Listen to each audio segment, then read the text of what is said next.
Huh? The fuck?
Yo!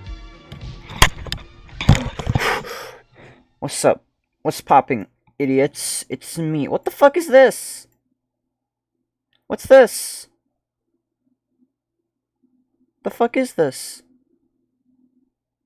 Wait. It's a webcam?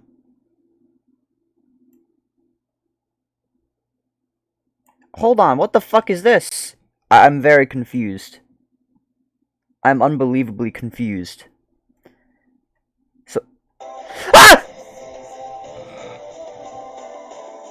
That's a really big radio! Holy shit! What the fuck? Yo!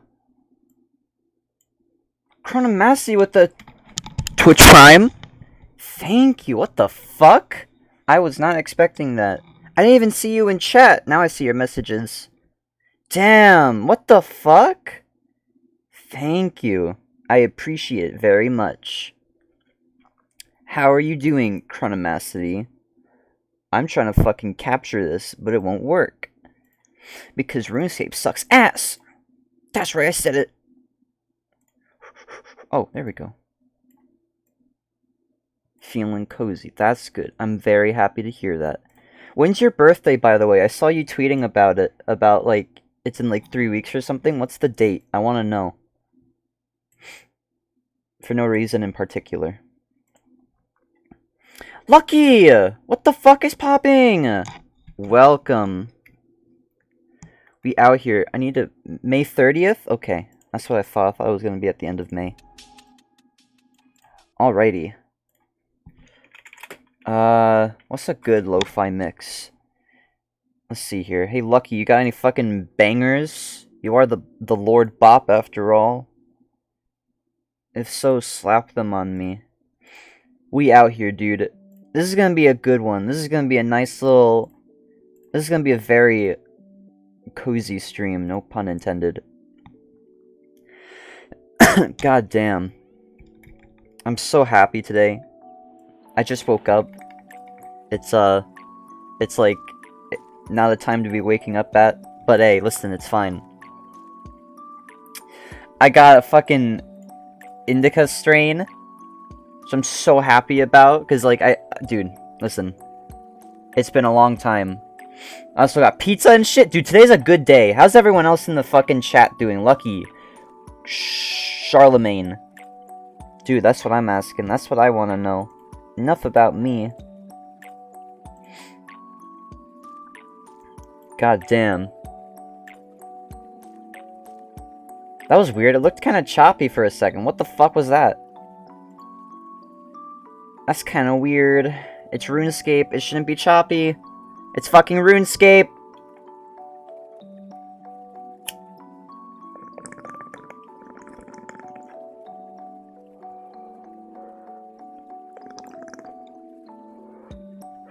Feeling good, man? I'm glad to hear that. That's very good. Oh, I don't have a fucking drink. What the fuck is my problem? This is the issue with, like, doing shit right when I wake up. I'm always so fucking discombobulated. God damn. Whoever invented sleep needs to fucking patch it with an update, because it's really fucking weird how when you wake up, you're disoriented. That's kind of weird. Patch it out, please. Thank you. I'm gonna get a drink. I'll return in a second.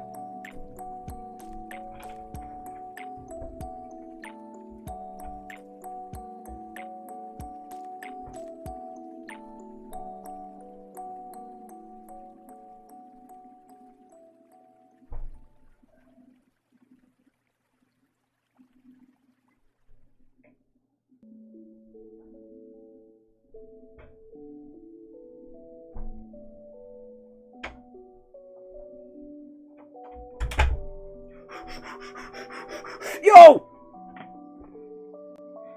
Alright. Dude, today, I'm gonna go Winter Tot. I'm gonna get 94 fire making. So I gotta get back on this shit. Cause, like, it's not okay. How far? 715,000? That's nothing. That's like 2 hours. Maybe less.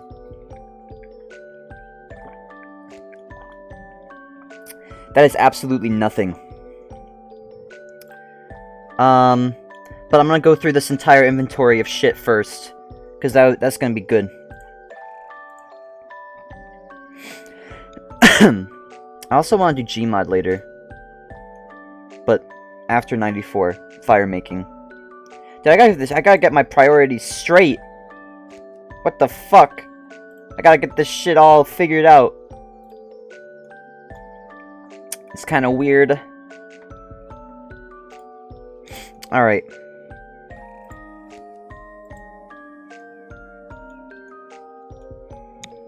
Damn, dude. I hope this strain is actually indica.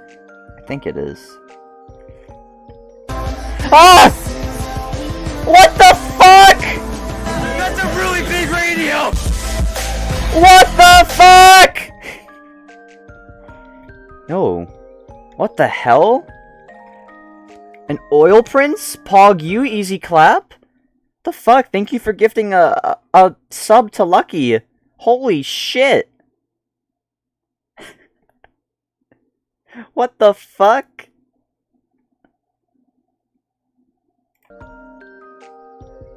Why? Thank you. Cromst! Cromst. God damn. Pog champ.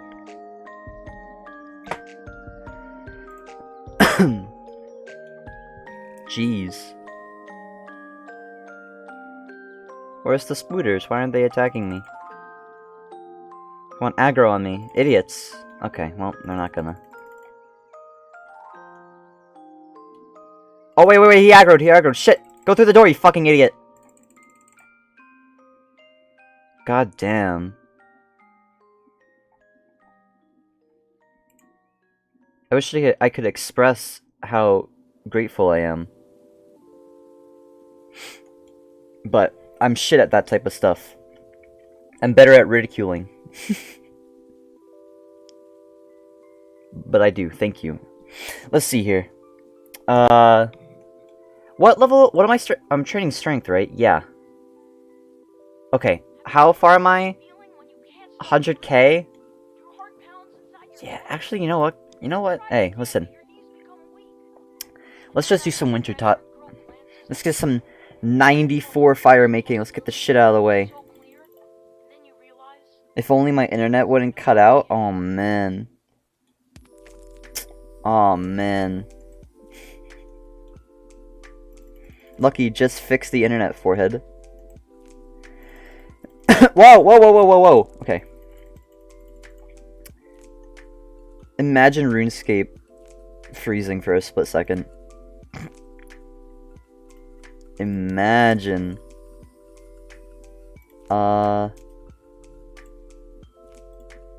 Okay, yeah, I don't want this shit right now. Let's see here. I haven't done Winter Tot in ages. I hope I actually still remember how to fucking do it. Yo! Yo! You can do it. Don't give up. Holy fuck. This... Alright, whatever. Oil lamp. I need that. I need that. I need... what else do I need? I need 5 of these.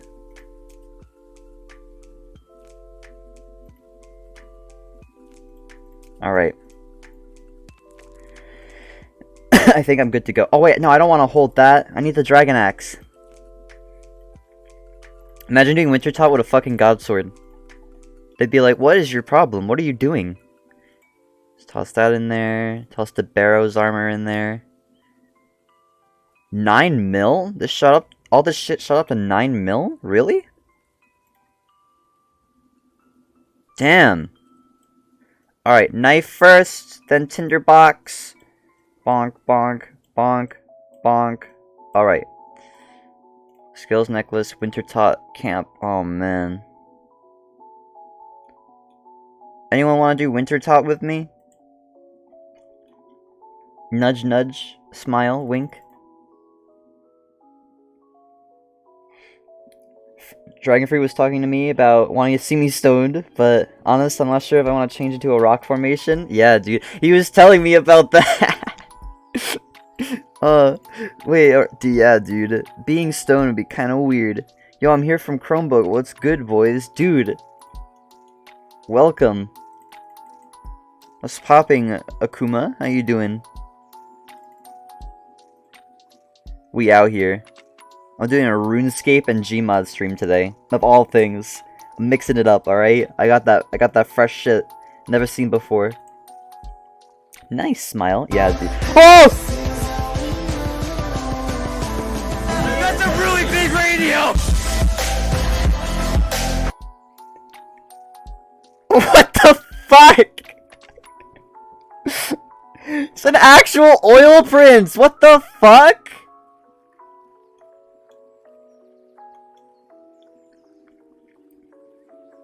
Holy shit!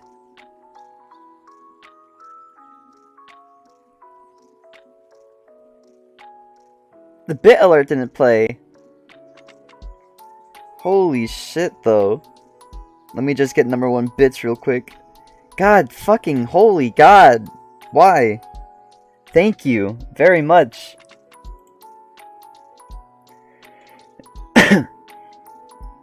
Those Trump bugs actually came through They did! God damn it. Damn. Yeah, dude, thank you. That's actually so fucking wholesome.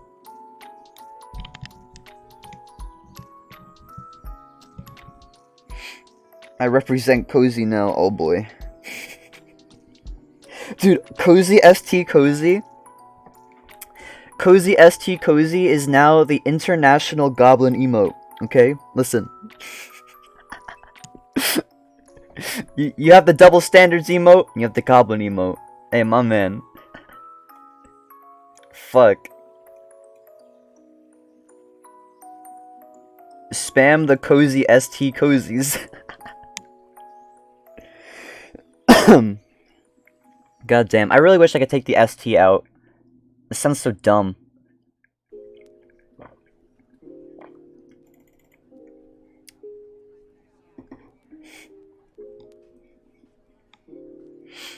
God damn, though. This will... This guy will now know how cozy this fucker should be. Damn. Fucking domey.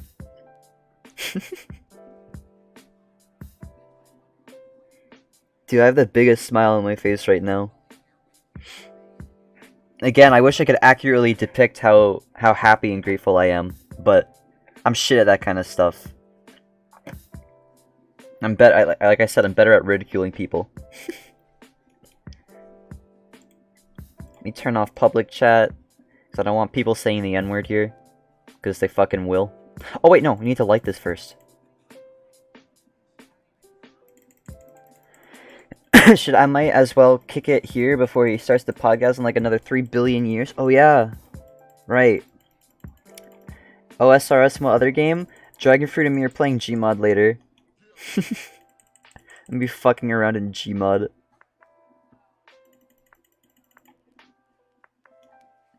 Should be fun, yeah, dude.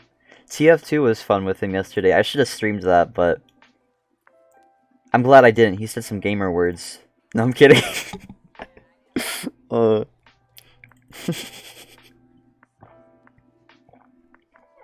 joking. God damn. Gamers? Gamers? Holy shit, that guy had a max cape. That shit's rare to see. Imagine being that, like, fucking weird. Level 97 now? Damn! Oh yeah, today's Friday, huh? Right? Today's Friday? Or is today Thursday? I don't remember. I'm not... For you, it? Huh? Wait, what is... Oh, it's midnight? So it's Friday, technically. I got you now, okay. Reed, what's popping? Dragon Fruit, best mod, next to Lucky. Negative H. Dude, I'm so excited to do Gmod with you later. But I gotta get these fucking levels in, you feel me? How you doing, Reed? I thought today was Friday, like as in yesterday, because it's like midnight now, if that makes sense. What the fuck?! That's a really big radio! Holy shit! What the fuck?!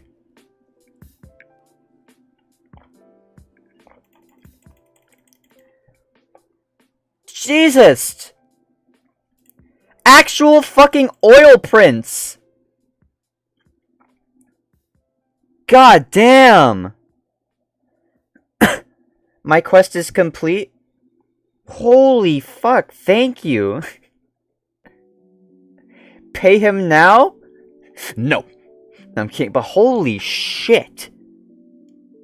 Sub-only chat.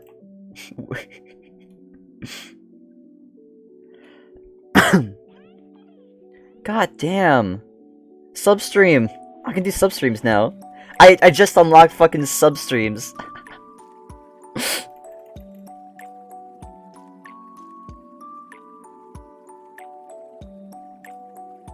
You ready? You want a Gmod?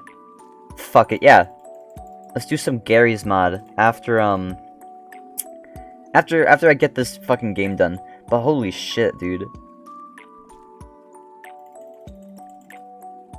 I'm so like, I have the biggest smile on my face right now. And it's not like an NMP rich smile, it's like a it's more like a default colon okay, buddy. Okay, dude. Listen. Yeah, the default smile.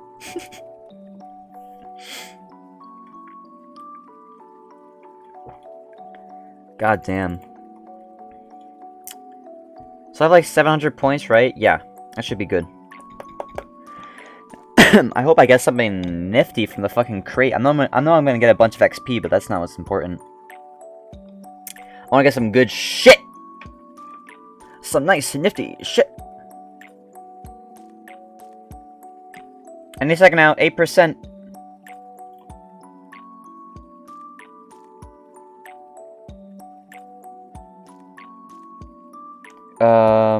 Oh, you're in the fucking voice channel.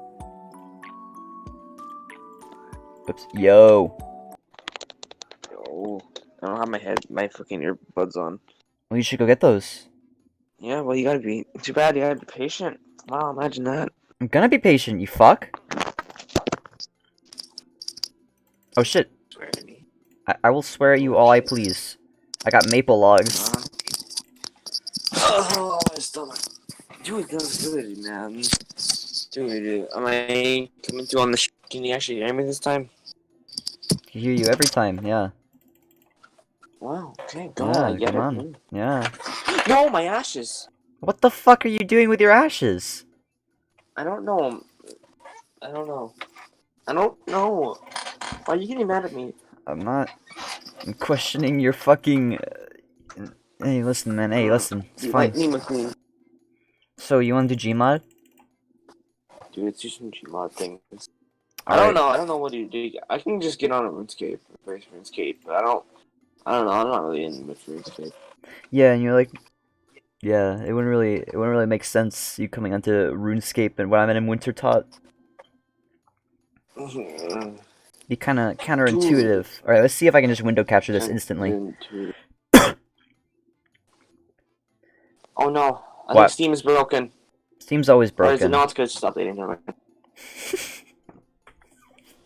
Oh shit, it's broken! What? Not. I was kidding. Hey, listen. It's just updating. It's just updating. Oh man, you're cuck. Jesus. Why? Dude, this new strain, by the way, is... I'm so happy because it's actually indica. I was so worried. I was so fucking worried I was gonna get bamboozled. I have like nothing. I have like a tiny bit of this fucking stuff I found on the floor. I mean... You should get some shit soon, yeah? Yeah, I should fucking. Yeah, I would. Alright. Let's see, right? Can I window capture? Oh, wow! Holy shit, it's big. There we go. Fuck. Are you fucking kidding me? What? You got an ad? That's right, you did. No, I'm kidding. I don't fucking know how you got an ad. What? That seems... What ads? Try Hard Club? God damn it. What the fuck? Dragonfruit put on music. But I can't hear it. What is this?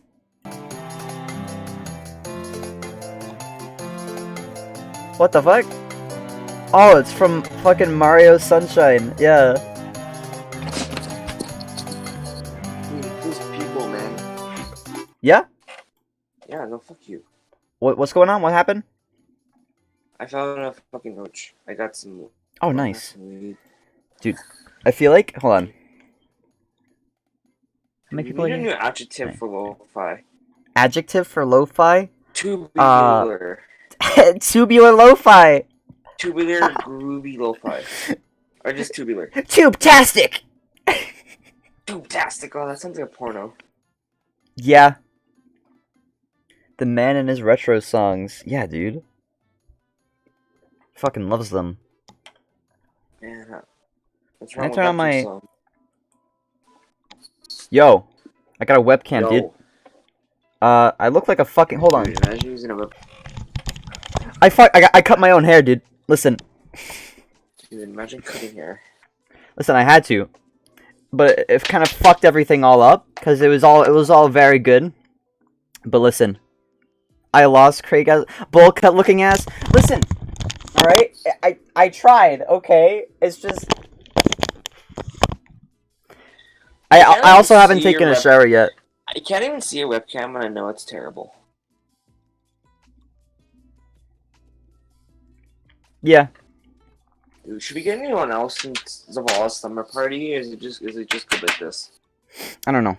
But like, dude, I don't think I can show that on stream actually. Yeah, don't show me your fucking cock. I don't want to see that shit. Yeah, alright, dude. You're right. My bad. Alright, let's switch thing to Gary's mod. Thick, unjop. How do you spell Gary? H. Thanks. Windows All is fuck you, Steam. There's not say Steam. I'm gonna have my grinder. Alright, okay. Okay. 2 players, peer-to-peer. Is everything good? Yeah. I'm gonna raise the max props to like 7,000. Huge. Yeah. Wait, are you in Gary's mod? No, I'm opening Steam.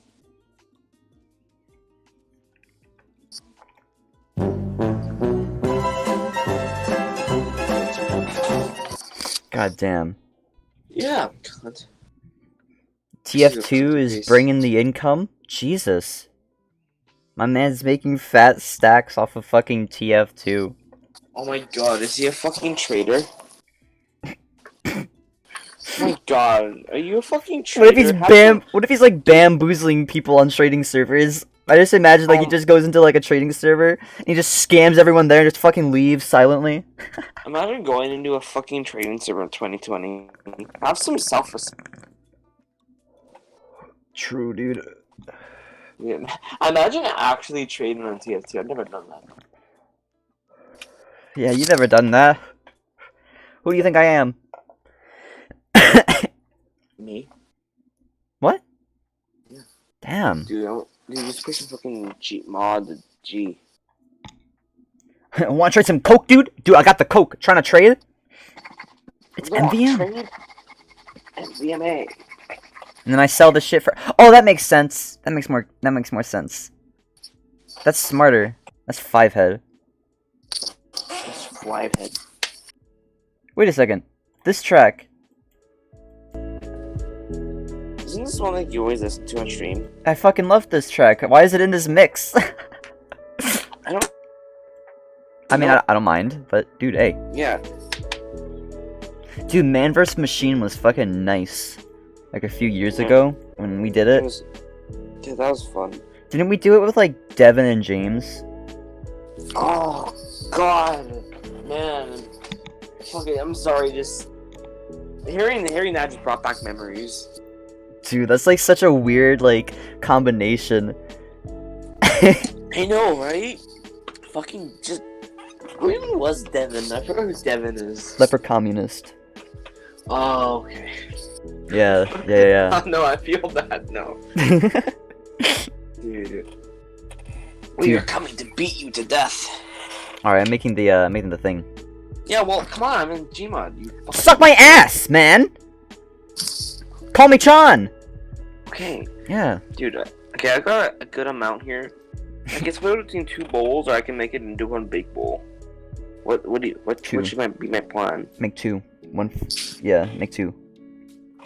Fair enough. That's right. Widespread my talk. Tomorrow was the day that Yeah? the thing 2.0 it will be dispatched. I assume it said so. It's been taking quite a fucking long time though. I ordered it on the 2nd. Oh, that. I thought you were talking about Warframe at first, and I was like, wait, there's a new update? I want Warframe to work. Like, I genuinely, like, you said, like, the thing 2.0, I was like, oh, Warframe? Warframe? No, Warframe does not work. God damn it. Jebaited. I don't know why did Warframe get so mad at playing Destiny? Can you blame it? You're the one who got me to play Destiny in the first place. So I was like, hey, we should keep playing Warframe. Like, no, let's go play Destiny. Okay, yeah, that's pretty true. Yeah. I'm sorry, I didn't mean that to be true. You were like, that was so... Dude, I want to play Warframe. No, let's go play Destiny. and then Warframe's like, wow, I see how it is. God damn it. Where the fuck am I my Oh. fucking tweezers. Show us Mr. Sins. Dude, Chatterino doesn't show me when people use the Goblin Gold. I don't know why. I wish it did. Imagine using goblin gold. I think one of my alerts is... Hold on, let me see if I can find one of the alerts. I'm pretty sure one of my alerts is is Johnny Sins. Johnny Sins. What's up? It's Johnny Sins.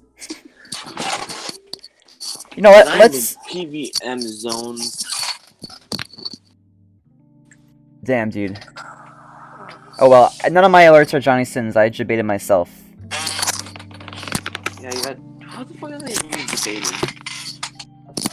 I don't know why Chatterino doesn't let me see my shit. Am I good? Oh, you got debated. I did. Yeah, you did. Does it look nice? I think it does. Alright. Let me invite you. Seed sack. Why are you in Menace?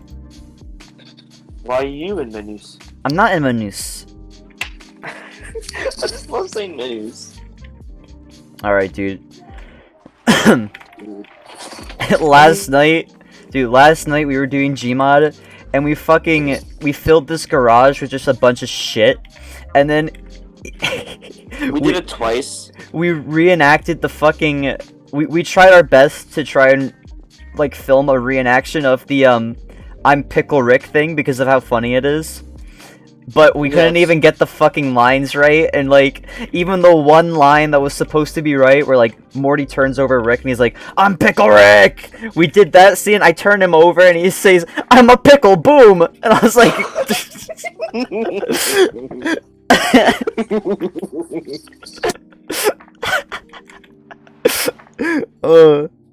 This shit was so good, though. Does this work? Whoa! Holy shit! Alright, I'm gonna go make something. It was so fucking good, though. And I wasn't even cool, I was just Rick. I was just crouched up. Don't swear, you troglodyte. I'm sorry.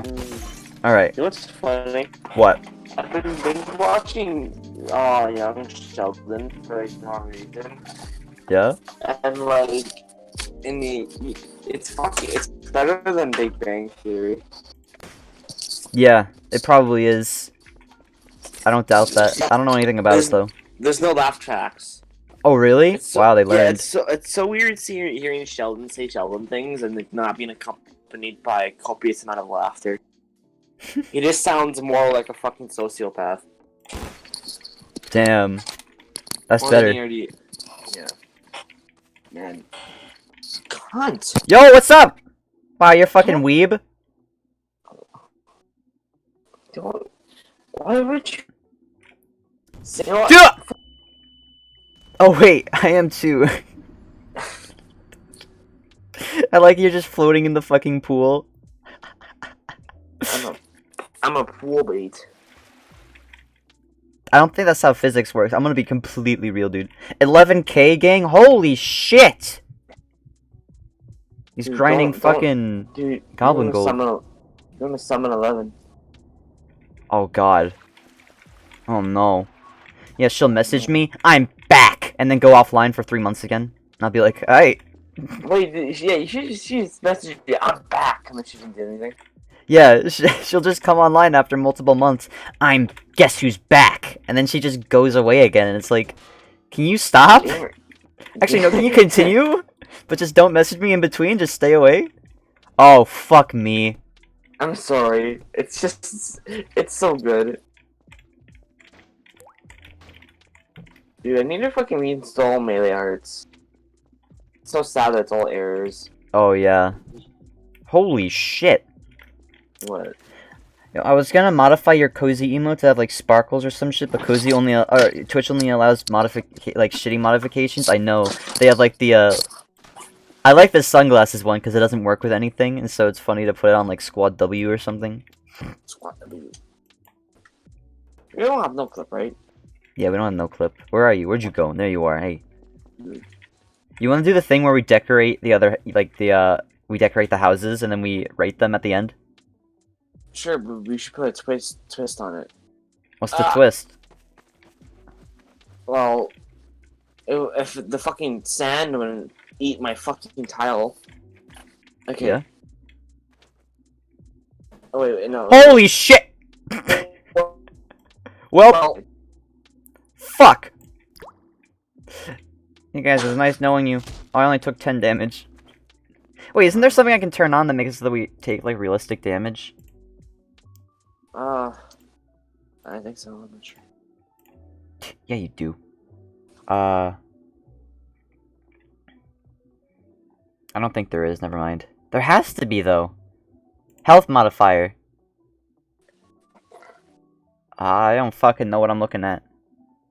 Yeah, Alright, let's just do the thingy where we decorate the houses, and then we go look at each other's houses afterwards. Fucking Kaneki. Dude, my heart bleeds black blood for you.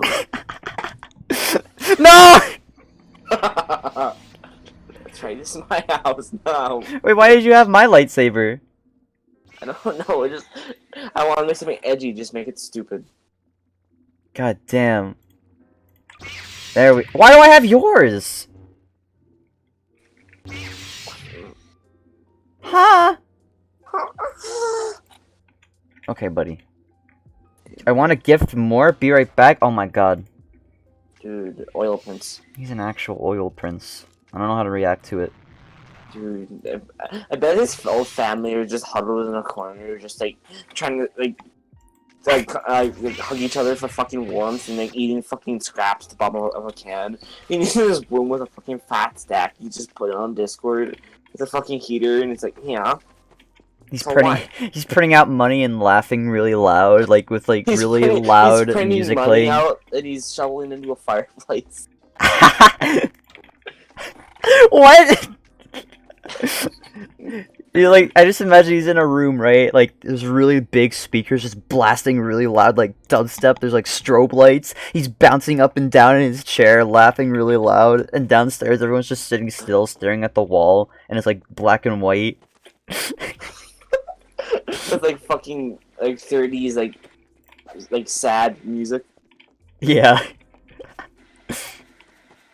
Chrome money bags. Cool money bags. Where the fuck are? Ow. There he is. Oh my god! Holy shit! What the fuck? Yo, welcome to my house. Hi. Yo, what's up? I can't get out. I can't seem to get out. Oh, is that so? How the fuck do I get out of this thing? Press E. Oh. Seems you got disappeared. Well, I'm beneath the map. Really? Nice. Yeah, can you fucking use a kill command to kill me? Like, I actually can't get back up. No, use the rocket launcher. Oh, okay, yeah. Yeah, come on. I got the alert Twitch Prime makes me cozy, and I thought to myself, it's time. Time for what? Time for what? Feels Pepe, man. Dude, that's Monka W feels Pepe, man. Oh, it was popping. Alright, let's do the thingy. Okay, God. Alright, which house do you want? Come over me. Jesus. Which house do you want? I don't know. Fuck, I'll take this one. Okay, I'll go to the other one. I'll clean up everything too. I don't know how to decorate. I don't know how to play this game. We're not doing this to decorate. Who do you think we are? How do you clean up? Oh. There you go. Alright. Now go to the other house. This is like the best... Wait, did Lucky say my nam? My nam. Any nammers? Any hours? Your fucking will just appears out of the corner. My house was destroyed. My house! He's like a hardened old man now. Alright. Dude, I have the best idea. You wanna know what grinds my gears? Gears all over the place. Yeah. Where are the gears? I'm gonna stop commentating what I'm doing so that it's a surprise, but the gears had to be said. Gears have to be said. I don't know where the gears are. Hold on. Gear. I spelled it wrong. That grinds your gears. Now you'll define the gears. All it shows me is Nep gear. That's the only gear you need. Oh, I spawned in a trebuchet on accident. I hate when I do that. I know, I do it every day. It's really fucking it's like how? And why? Yeah, man. Oh, that's not a trebuchet. Holy shit! Never mind, that's a gear, I guess. Alright. Basically what we do, there's 2 houses on this map. And what we do is we'll each take one of them, and we'll fill it with, like, just a bunch of random shit, and then surprise each other at the end with what we made. I've got good ideas, but I need time. Well, yeah, we're not gonna do this in, like, 3 seconds. Yeah, how do I get into the shit, into the fucking, tool gun? Yeah, you press 6. Yeah, and it's the tool gun. No, I and the settings know are that. on the... you hold Q and it's on the side, on the right. Okay, thank you. Gotcha. But, like, oh, no. What? I don't know. Okay. Yeah. That's right. Yeah, that's right. Cunt. But, like, someone needs to make a fucking replica of the tool gun. That'd be cool. Yeah, dude. What with, like, a fucking HUD? Like, someone just put an iPod on it or something? Dude, and it's like I'd buy real.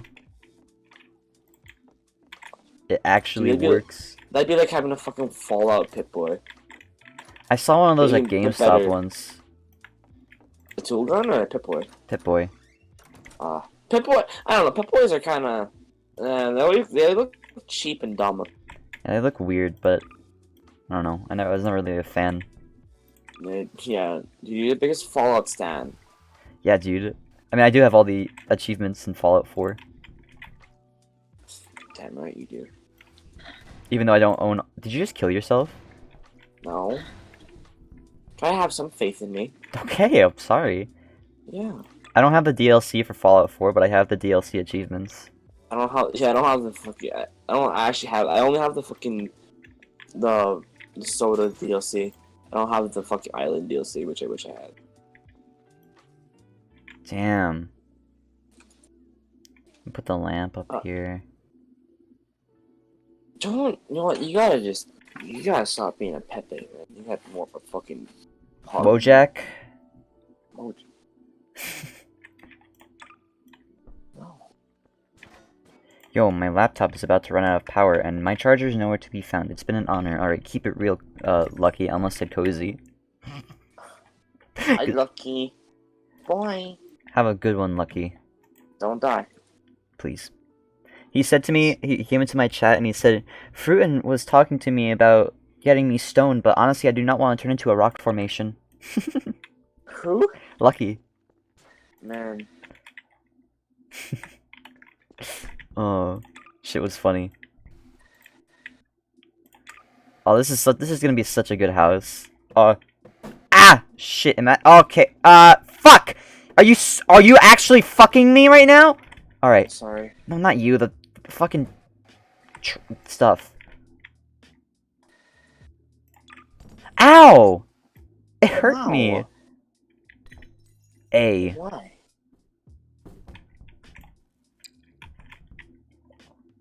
Ooh, What? balloons. Oh boy. Be careful with balloons. They can hurt you. They can fucking massacre your child, man. They're kind of fucking weird. Look, I have letters on them. Yeah. Oh boy. This is the worst fucking house. This is so fucking stupid. Oh no. Oh My my leg. god. This whole setup is so bad. I'm taking my time to make this intricately terrible. Oh, so am I, believe me. I have so many just tiny little details. Like a can that's on the floor while the other one's on the table. Shit like that. If you want, we could take an hour doing this. We probably crashed the server because of how many things we're placing. We do like... Yeah. Maybe, who knows. We'll see. Who knows? I do want to take a long time doing this shit though. Goodness. Oh,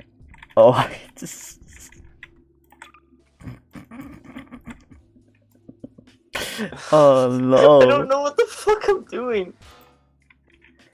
Oh, I saw something in yours by accident. What? No, actually, no, I didn't. Okay. Fuck, let me move this out a little bit. Okay. Where's add-ons? Here we go. Did you already know what it is? Dude, I've played Gmod. Like, I've played more Gmod in like the last 2 years than I have like the entire time I've actually remember playing it. Yep. That's pretty true. What a tiny fucking rock. Worthless. Oh, what the fuck? They morphed into each other. Mm. Shit, I'm trying to do something. You don't say that on an empty stomach. Fuck, I'm trying to do something. But it won't let me because it's Gmod. It's like, no, I don't want it. Alright, Cozy, I'm gonna hop off, probably sleep or play a bit more games. It's been a real one? Dude, true. Thank you. I hope you have a good rest of your day. No, that's Chronomacity. Dude, what he means to say, he's gonna go play the games you played. To be like, I got you. Whoa! Yankee with no brim! No, I'm kidding. What the fuck? You can't peek. I'm not peeking at you. That's for damn sure. Oh, man. Wow. Sorry, the Hanukkah model has a skirt that's very easy to abuse. Say that. Say that on an empty stomach. Say I that am on 5 an empty times stomach. fast. Alright. That. Okay, God. That's right. This is the worst fucking thing I've ever created in my life. This is the worst thing I've ever created. This is... Well, it's stuck inside the house, so I'll just leave it there. Where's the other? Here it is. Oh my god, I have a really fucked up idea. But you're gonna have to keep faith in me. It's alright. Let's see here. Where is... Here it is.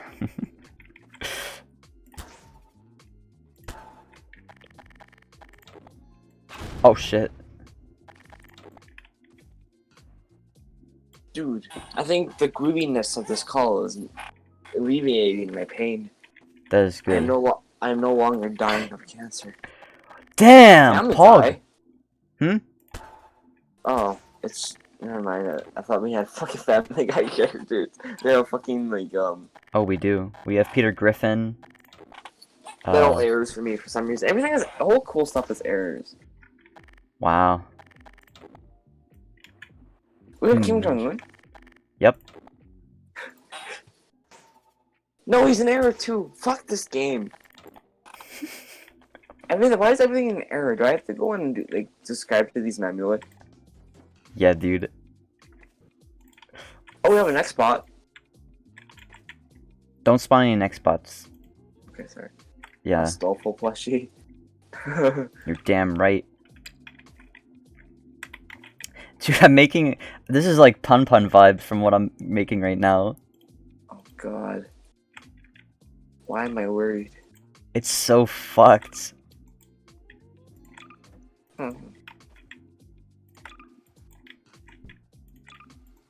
Is this shooting stars?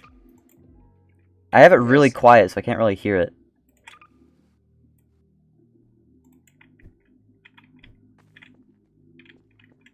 The stars within us. Damn. This is so fucked up.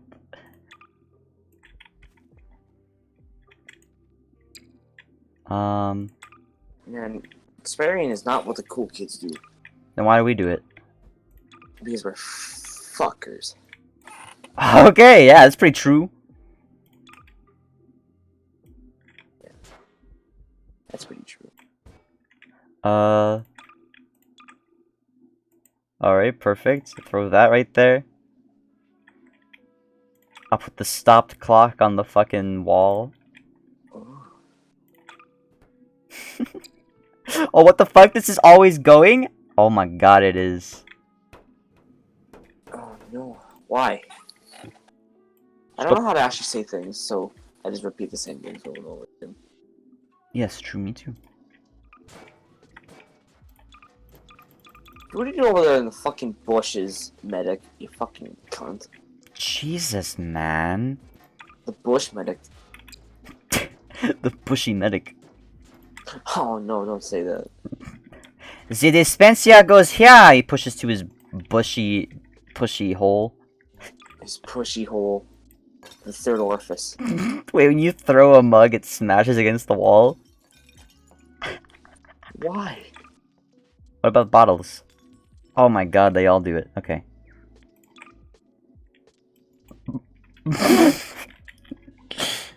Can I put a flickering light? Is that possible?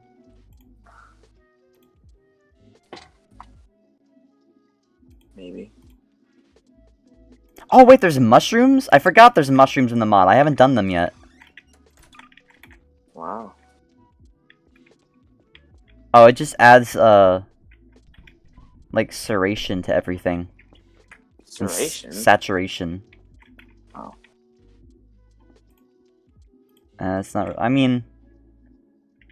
No!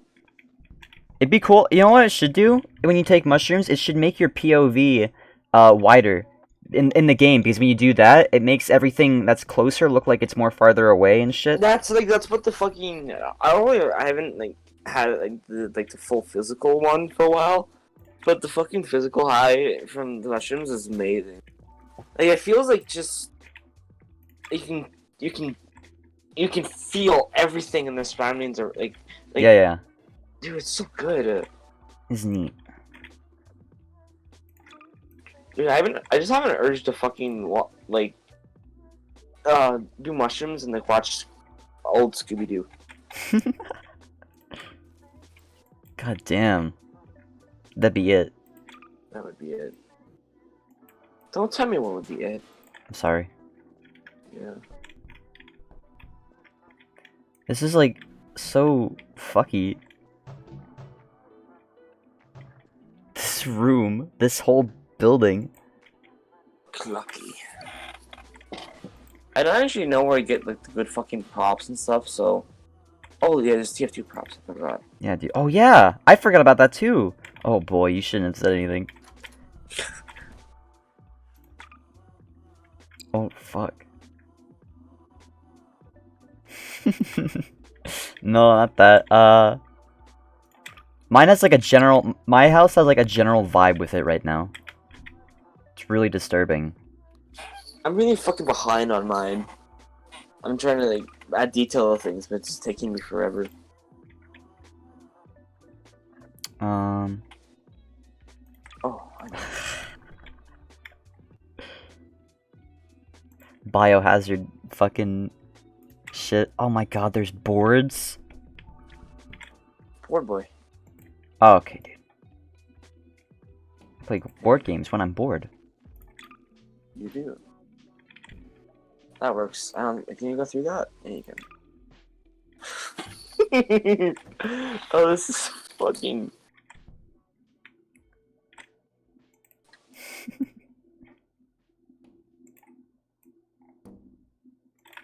Oh man. So what does this look like outside? Wait, what if I break the... There we go. God damn. And then... Add that? Is that good? Yeah.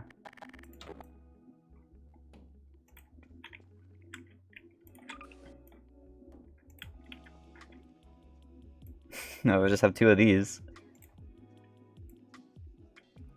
There we go. And then... Oh, perfect. Alrighty. Oh, dude, this shit is gonna be lore friendly. I don't know what that means, because it's not lore friendly. Yeah. You're not lore friendly. You're a bitch. Whoa!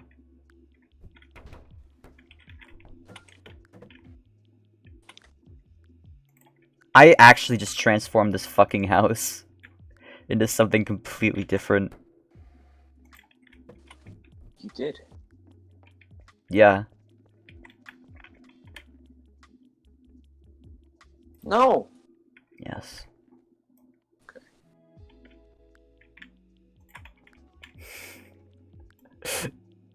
Oh god.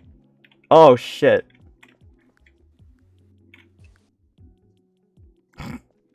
Perfect. And then the parking lot. Oh man. Oh, it's a tree. I was like, what the fuck is that moving around? It's the tree.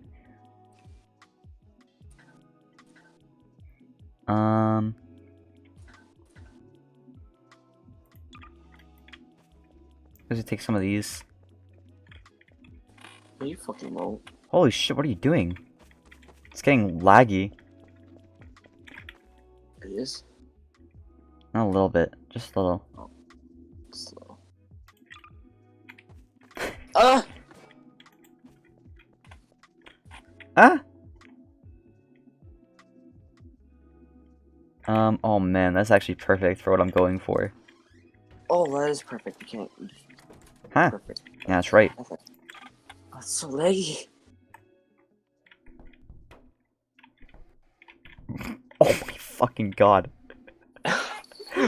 Holy shit, this creation. I'm taking a screenshot of this just on its own right now.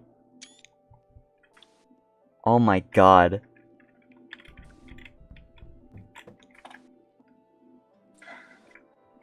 Holy fuck. Alright, open that shit up. Where's the, Oh. Hmm? Yeah. That's right.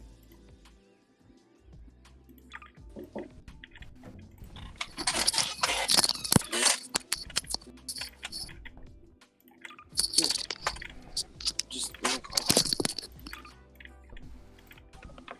Yeah.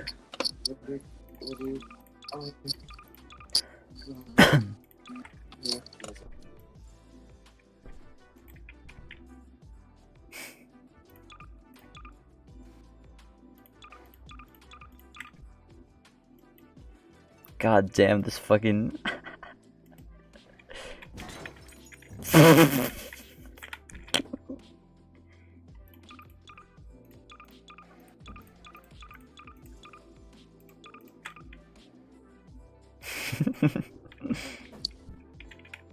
Dude. Yeah?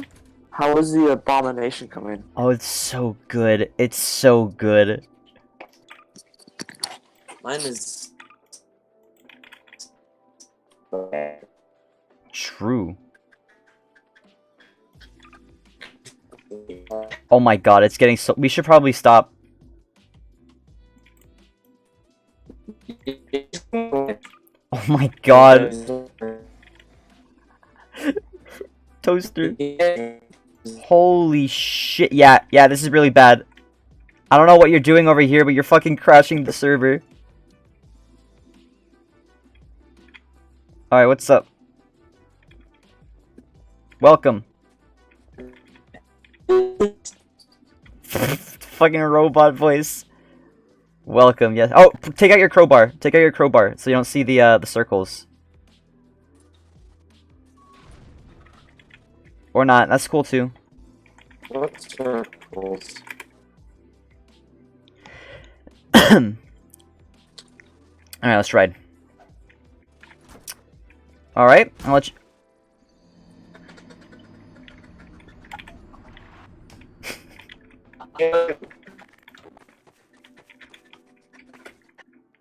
Fucking... I can't fucking move, because I'm in your fucking house.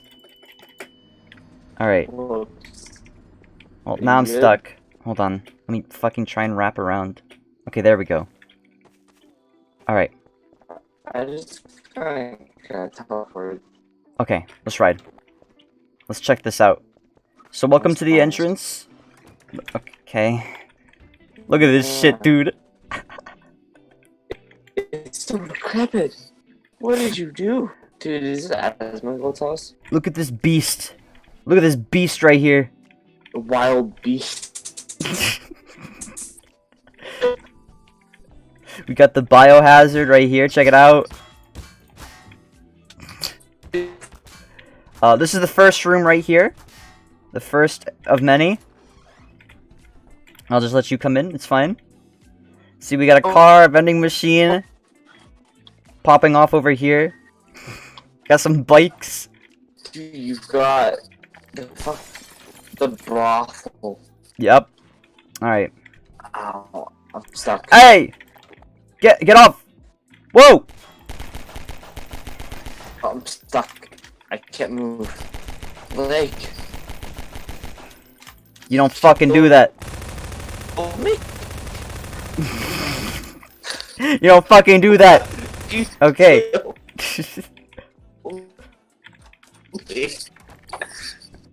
Alright, come back. I don't know how to play this game. I'm so excited for this to stop lagging. Where you be? I'm stuck in my house. You know what? Just.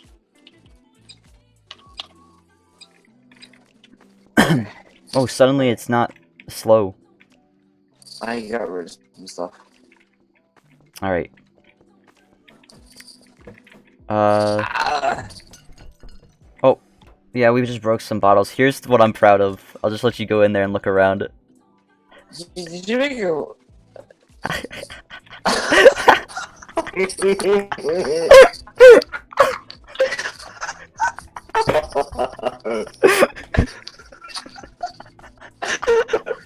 Dude, that's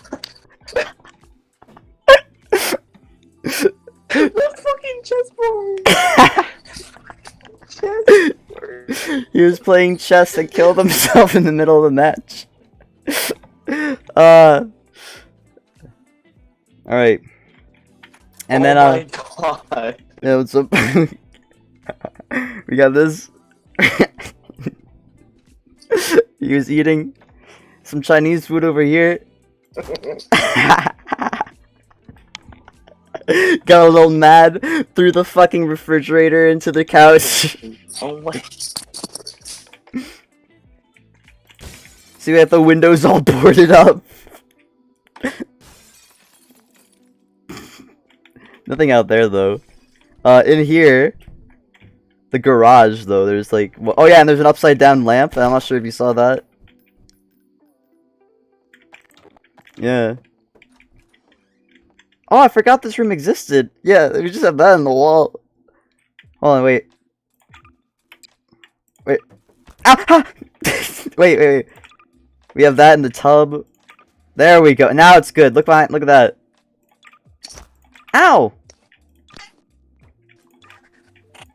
Dude, fridge. You fuck! So. Holy shit! There's blood all over the doors. Look at this. Fucking Chinese food thing.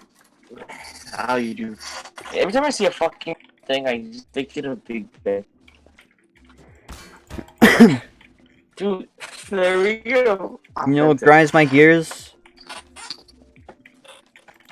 Gears floating around in the fucking garage. God. What happens if I do this? What?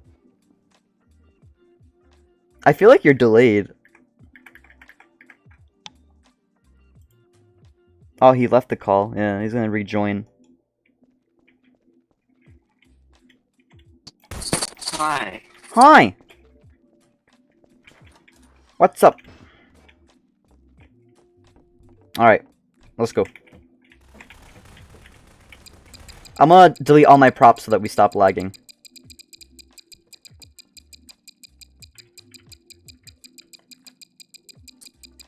Oh my god, I did so many.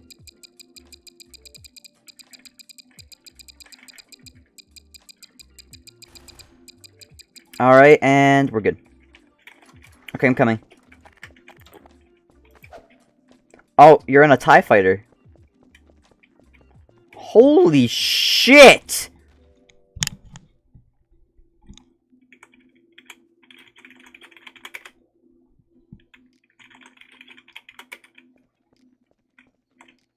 I can't hear anything you're saying.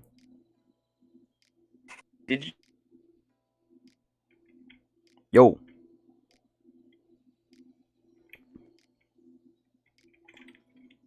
No.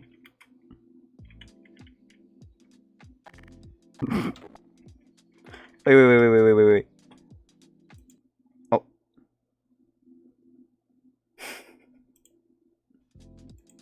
Yo. Well, I got spawned in your house. Holy shit, you're dead.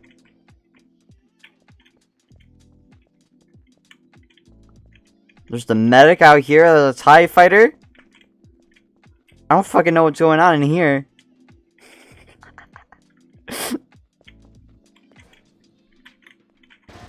Oh my god, okay. I like the fucking truck in the living room. That's a good one.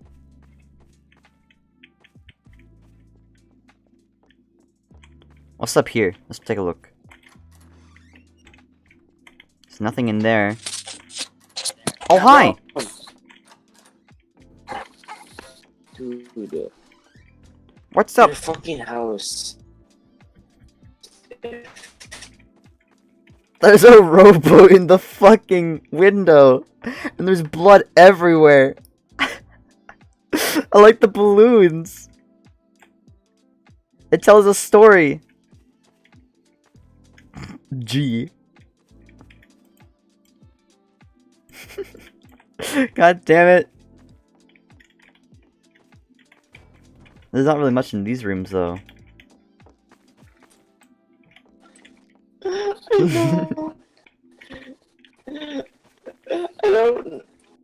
I don't know what happened. I don't know why there's blood everywhere. So I don't know what the story is here. There's trees in the fucking building. Holy shit. I'm gonna say, should I clean it so that the connection is better? I saw it all. I'm gonna screenshot it for him. Hello. Yo. I'm gonna clean it. Yes. Okay. Alright. Whoa! How's the window already broken? Oh, that's how. Dude, my internet. It's so bad. It's making this.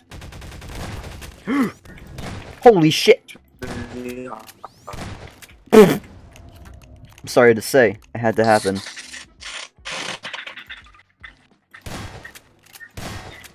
Let's show him who's boss. Sorry to say. Oh my I god. know what we can do in Gmod. Yeah? Who's the baby boss? Where are you? There you are. Take a look at this. Take a look. Yeah. Check it out. Look at this. I got them all lined up. All the prisoners who wronged us. Oh, finally. Let's take them out one by one. Bitches are lined up. Ah! Oh It is man. done. Damn, what the Damn. fuck?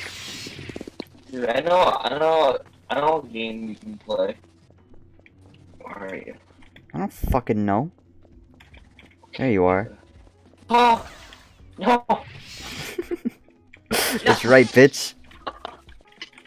I mean, you fucking this clown game will be for some reason. Really? Yeah. I mean, it is the haircut, Also- I guess. And I can't change my fucking model. It's stuck on Conky. You just I don't press know C why. and then you change it. And you apply it. I do, but it's stuck. It's stuck on him. Oh. That's Okay. kind of I weird. can't get out. It's Conky is just walking. Press escape. I think that'll do it. It's on my screen. Kill me! Please kill me!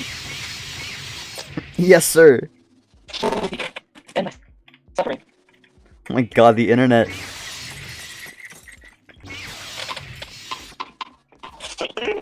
It's getting worse. My phone's dying, that's why. Do you want to, like, dip? It is. I can't even play the game anymore. I feel bad. It just won't work tonight. Sorry. I tried. Do you want to Can't dip? even leave the game. I can't do anything. Alright. So I'll let you get on your way then, Corporal. Ow. You get over here. Fuck. Oh, it's okay, we're good. We're good. We're good. We're good. Figured it out. Can you hear me? Yeah, I can hear you fine. Bitch. By the way. Yeah? You're it. Oh, suck my ass. No, You're it! Aha, bitch! No. No.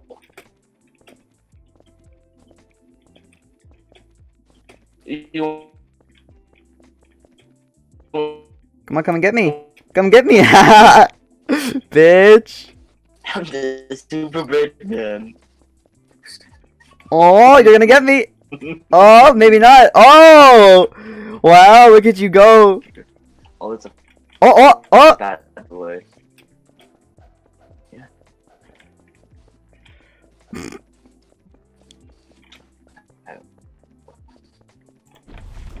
Okay, you got me. Damn it. You're it! Shit! Well, Oh shit, you got me again, what the fuck? wait. You're it. Okay, I got you. Oh. You.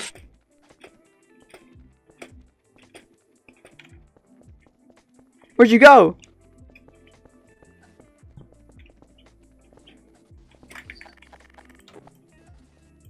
What the fucking leg? Shit. Fuck. You're it. I actually got. You're it. I got you. You're it, bitch. That's right. Now go get me. I'm on the way.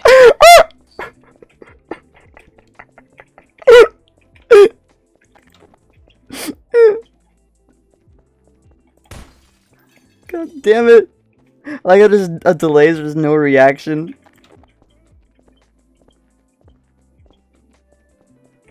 Oh my god, this fucking house.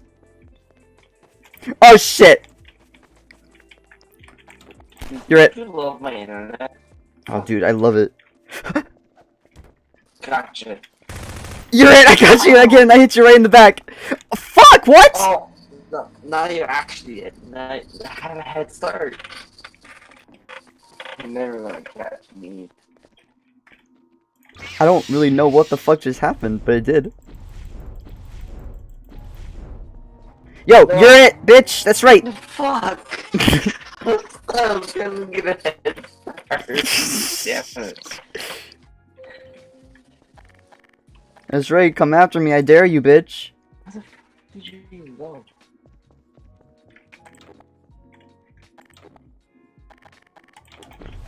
Oh! Did you hit me? You're it!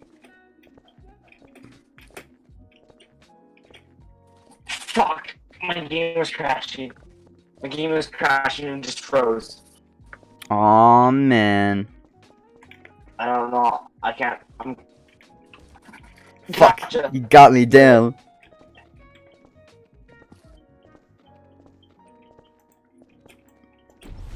You're it, gotcha, okay. No, you didn't. No, I did. Fuck.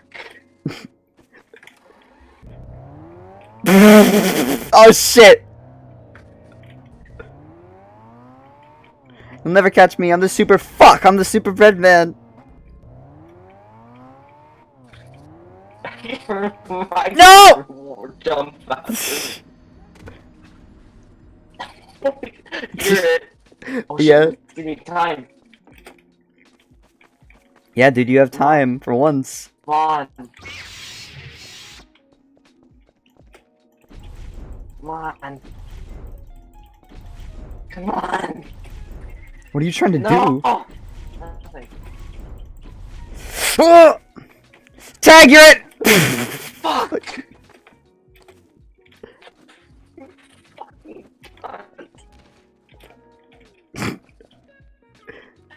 I just want to get into the sky so you can't get me. Also, no physics, son. I'm forbidden the physics. Whoa! How the fuck?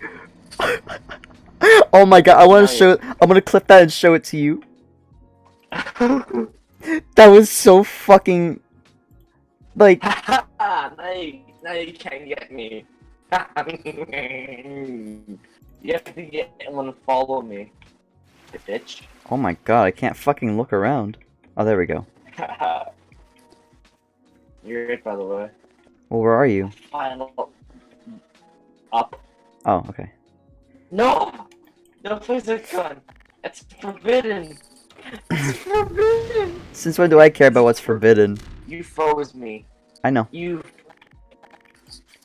Oh, you didn't hit me. You had to hold me up first. Okay, no. That's not fair. Yeah, it is. I forbid the physics gun. You're flying. How everything is now on the table. You crushed me with a yacht. Yes. You just hit me with a yacht. Oh. Oh. Fuck. Oh. No. Wait, what the fuck? Mayday. What happened? I crashed. I'm still alive. For now. I'm lagging so badly. Me too. It's fun though. Where the fuck did you crash? Maybe. Oh my god, the FPS. You have to fucking. It's by the beach somewhere. Holy shit, the FPS right now.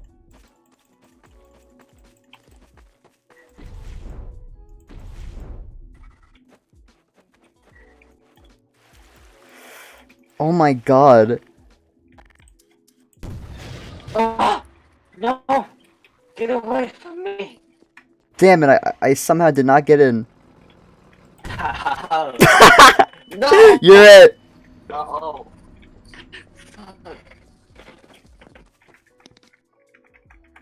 God damn.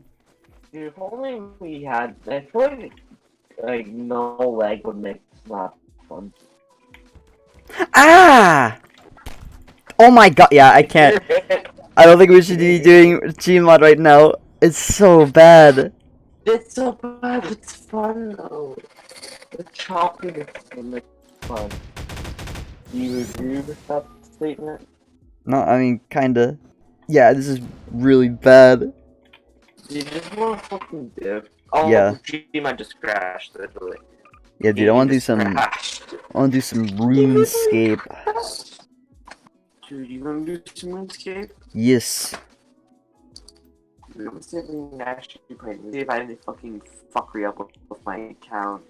I haven't played it in like 2 months. Let's see here, I need to open it. And then I also gotta listen to one thing for an hour. I don't know what it is, so.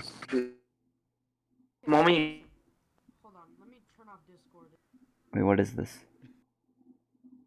Oh, It's just called Funny. Oh, I almost shot you. Okay, so I leave the base. Okay, I gotta urinate. I'll be right back.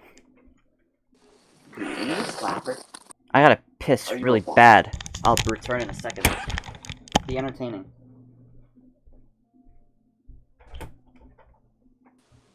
Would you just say?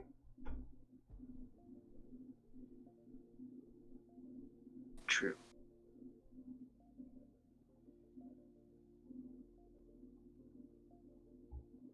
Do we want to keep past the update?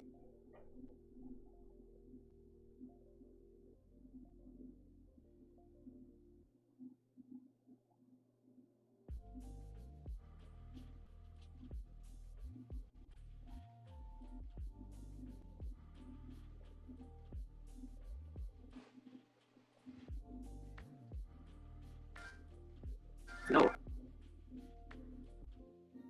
Can you hear me? Hello?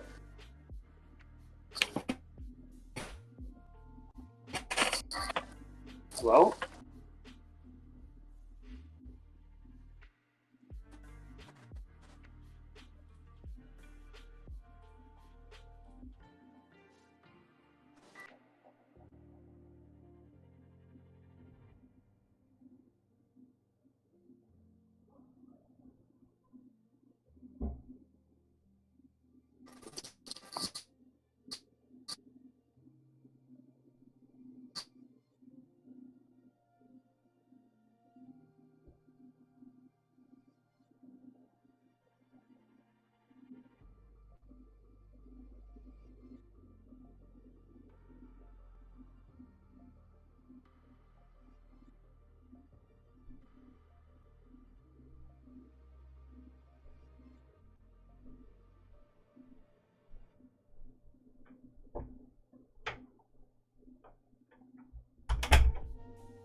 Ugh.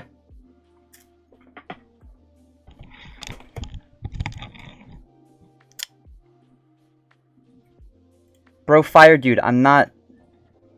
I just came back. I was fucking away. Let's see here.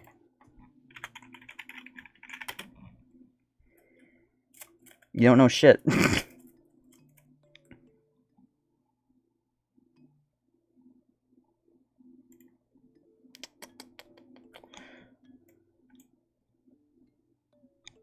Alright, let's ride. I can't see the screen? Yeah, you can. Alright. You're not funny. Let's see here. Are you still here? Reed. Yo! Oh, he's fucking muted? Why? Oh, I got you. He had to leave the fucking call.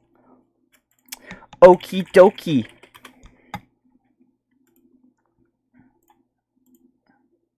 You're unfunny. I don't like you. Get out of here. Alright, let's see here. What do I have to listen to for an hour? It's just called funny. Okay, so listen. Hold on. Let me turn off Discord. What is this? Oh, I almost shot you. This is Okay, stupid. so then he just stopped talking. So, blah, blah, blah. And it was like a back and forth. No. I don't want to listen to this for an hour. The fuck? Hell no.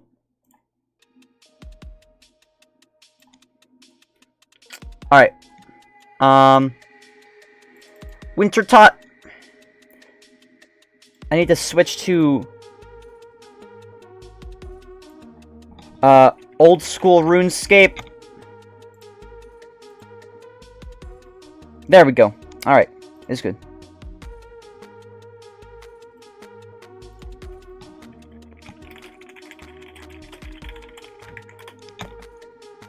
Let's see here. This is a banger. Okay, I kind of like this.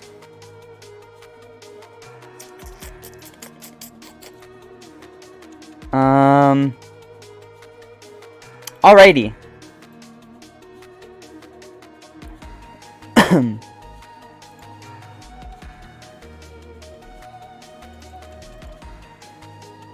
Oh wait, there's only 20% left? Well, there's no point in doing it then.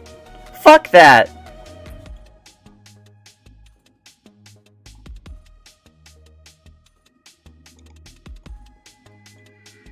God damn. Oh wait, I don't have any wines either. I should probably go get those from the bank. What am I doing? I did not come prepared. Suck my ass. Leave and lose all progress. I didn't have any progress.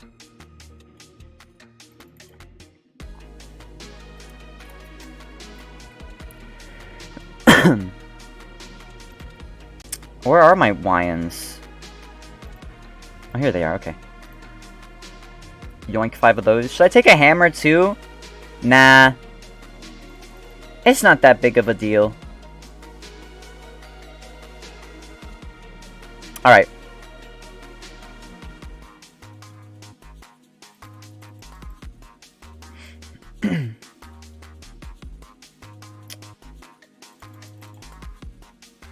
Of course, right when I get here, everything is fucking ending. God damn it!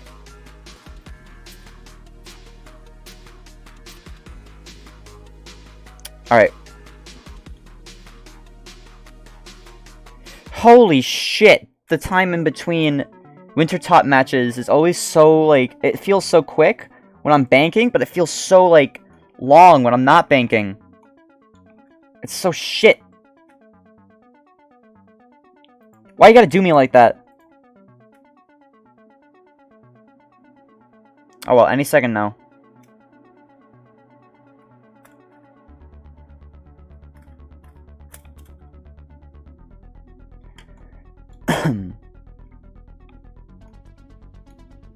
Alright.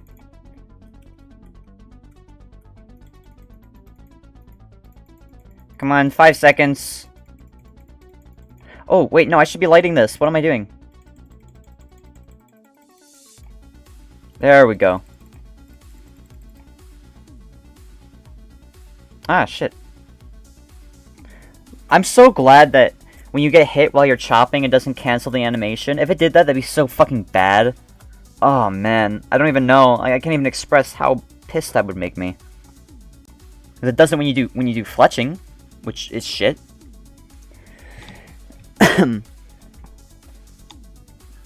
God damn. I wish it didn't. That'd be so good. Perdonius.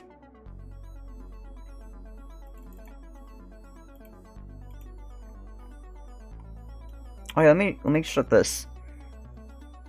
I forgot when I have that open. It kind of just fucks with the window capture. Surprised I haven't been hit yet. Heavy emphasis on yet. Where's my glasses? The fuck? Oh, here they are.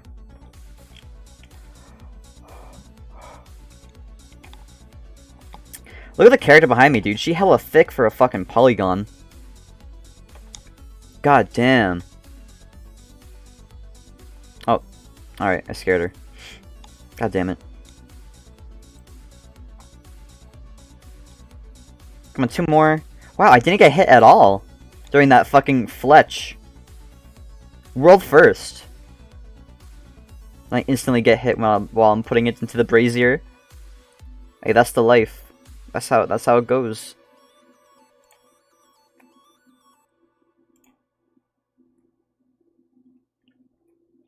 Hopefully I don't get hit anymore, dude.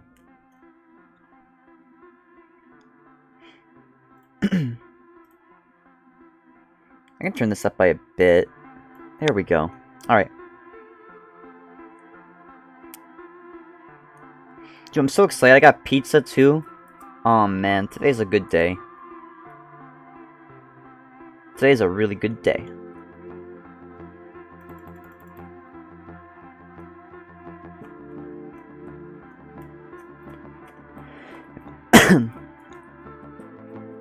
Alright.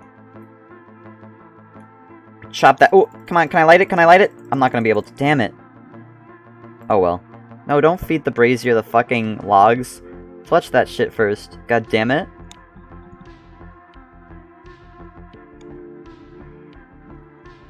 Why you gotta do me like that, game? Oh, this is my time to shine. Damn.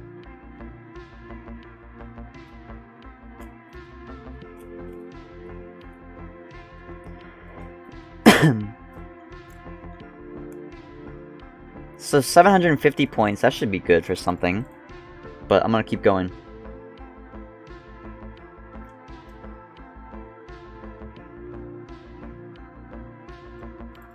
Let's try and get 1,000 points. That's when you get the good shit. Sometimes. You never really know.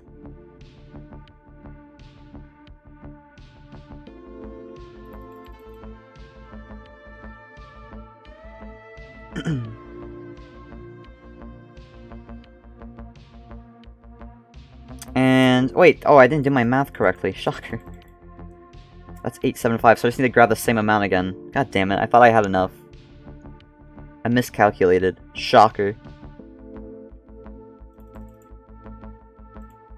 There we go. Damn it, is there gonna be enough time?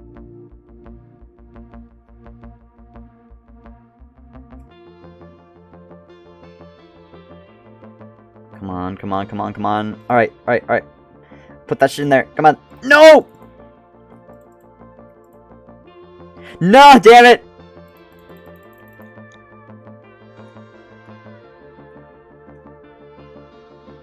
Damn it, dude. Oh well. Let me heal, though. What'd I get? Get anything good? Nope. God damn it, dude. 339 kill count, though. Alright.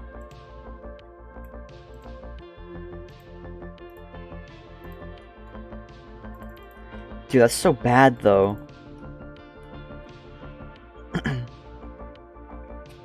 Only 340 kills.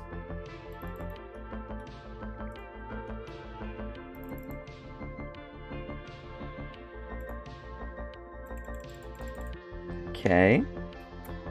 That was a good fucking tick manipulation there, dude.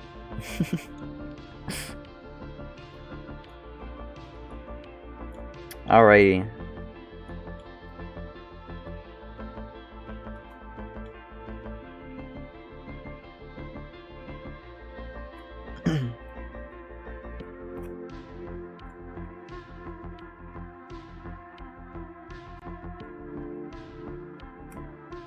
Look at this guy. He's popping the fuck off. He's got the scarf and the earmuffs. Damn. What a vibe. That's Mr. Vibe. Pretty crazy. Oh, I got hit. Damn it. Stop hitting on me. I'm not interested.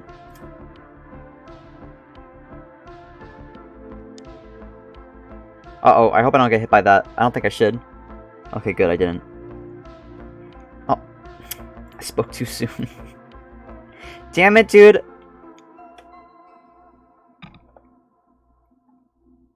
Again? I got hit again? Really? Alright.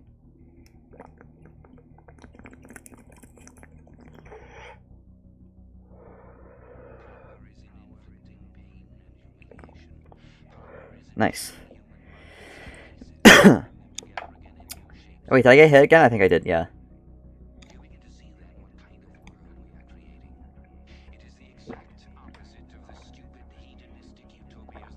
Hmm?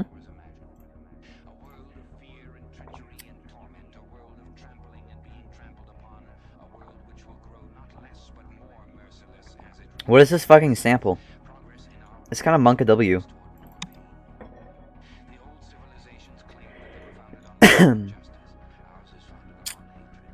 So I should be able to get like the next level up within 50 games. Or like 48. That's not so bad.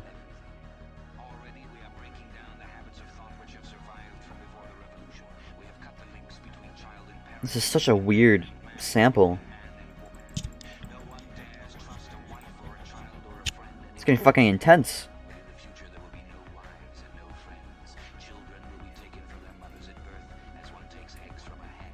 The fuck?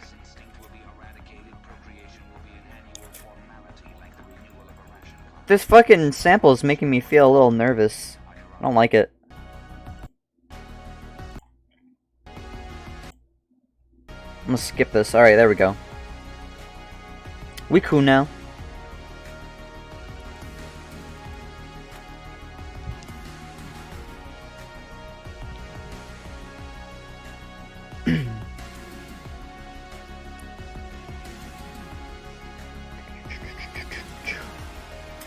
Holy shit, this got intense really quick. Dude, I'm just trying to chop logs. Stop being so fucking intense. Dude. Kinda weird.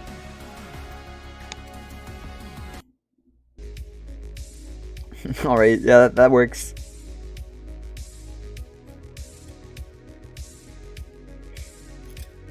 I should probably just feed the brazier now, even though I have like 2 logs. Fuck it! Some intense action gameplay right here. We won't see this anywhere else. I got what you need. And it's crazy. Crazy, crazy. Oh, nice, I got 750. Alright. Nothing.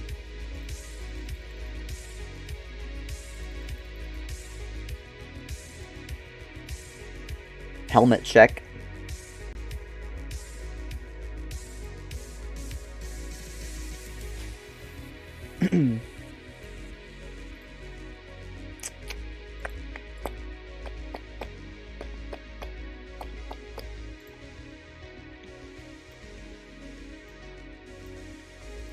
Actually, you know what, dude?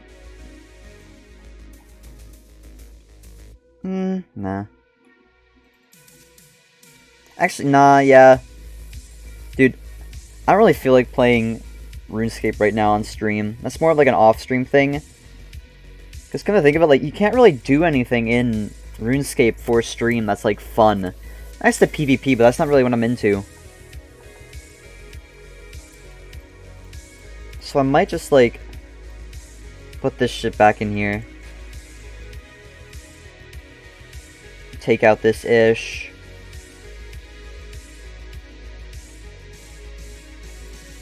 Yeah, there we go.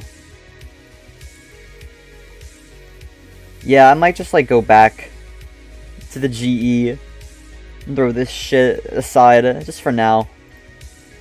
I'm not really into doing RuneScape right now. Not this moment in time. You feel me? That's right, I know you feel me. Let's do the main game. Destiny 2. Grind this shit out. Where is it on the fucking games list? Right up here. Alright, let's check it out.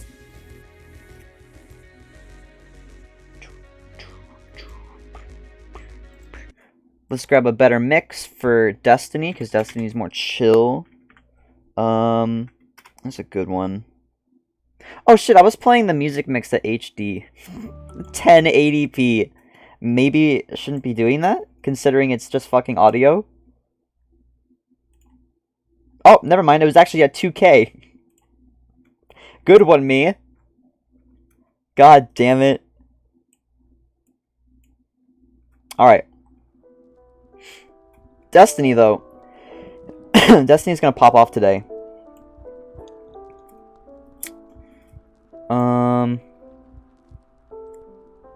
Yeah, dude. We out here. Let's window capture it. If it's not already. Yeah, it's not already. God damn it, me. Properties. Fuck. There we go. Why is it so small? Alright, perfect. Let's ride, dude. Let's get this shit.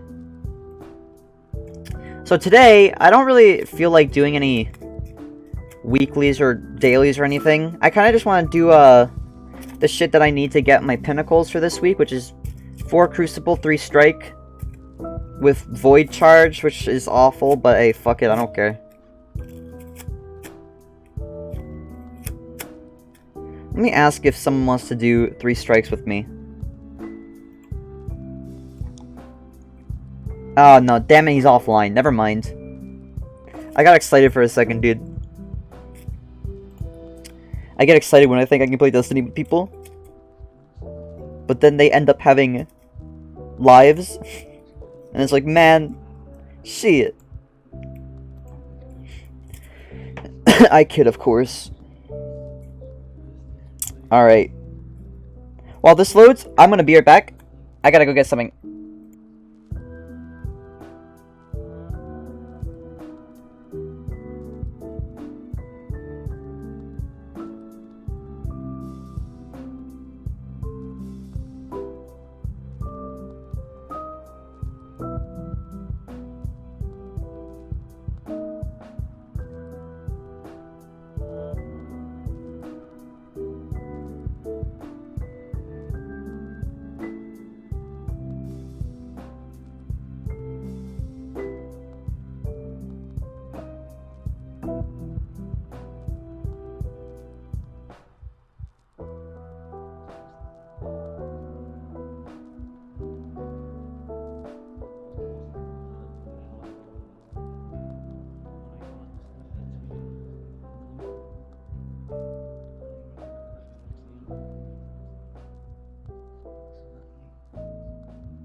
Yo.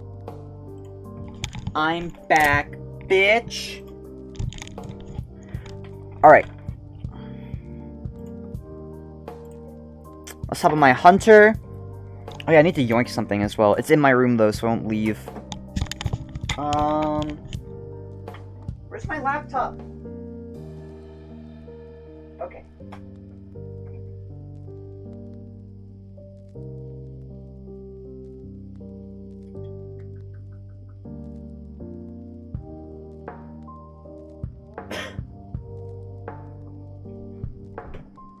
Alright, dude. Let's fucking ride. Need to go to the tower first. Get my shit. Because even though I said I didn't want to do any bounties or anything, I mean, I still kind of want to do the medals.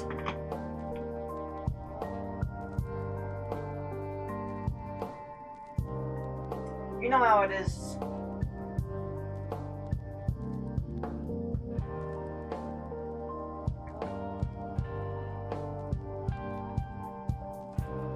Okie dokie.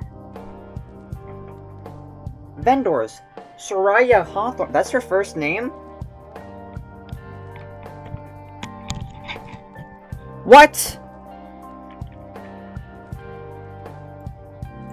1,214 hours and I didn't know that. I thought her name was just Hawthorne. What the fuck?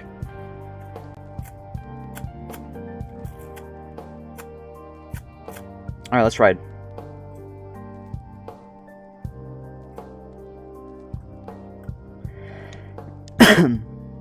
Let's see what's here. Oh my god, it's light and truth. God, we got some edgelords. They aren't like the other kids. Alright, old bitch, give me my shit. Oh my fucking god, I hate her.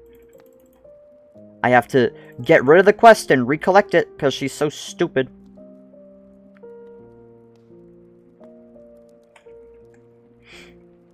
Pedonius. Come on, bitch! Oh my god. Forges? I don't like forges. What else is here? Crucible? And forges. I don't really want to do that shit. I just kind of want to go get my weeklies done in control or whatever. Yeah. Get the pinnacle. Let's yoink something from here. Got nothing though. Okay, whatever. Good to know, bitch. So let's switch out the settings to the yeah, there we go. So now it's the fucking PvP build, quote unquote. Oh shit. Alright. That's good. Whatever. Doesn't matter. Where is... I didn't even grab the medal because I don't give a shit. Control. What? Okay. It's weird.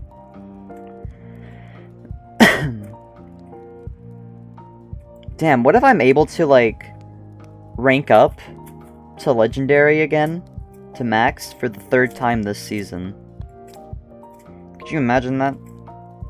That'd be insane.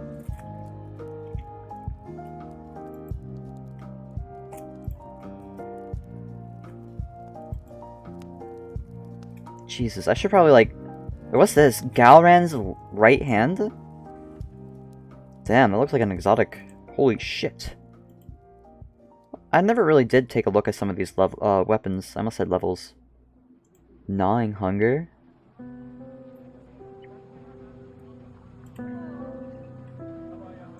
Reckless Oracle? That's a good name. Oh my god, this looks really slick.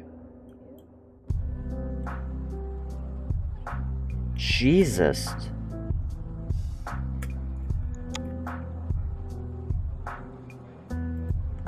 God damn.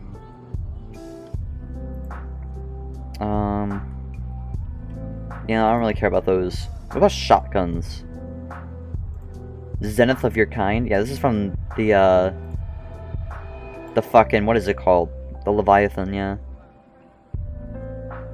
Emperor's Courtesy? Damn.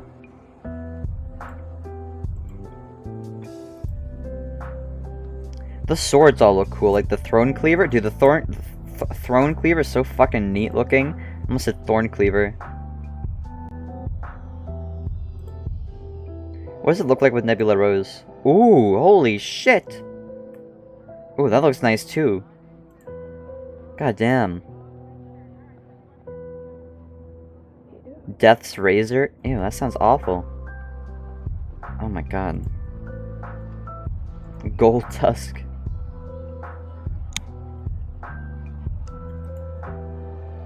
Looks like a Naruto sword. It stared back. Monka W. Damn. Leviathan. Nasreddin? What's this? Stupid. Oh, we're in. Okay, nice.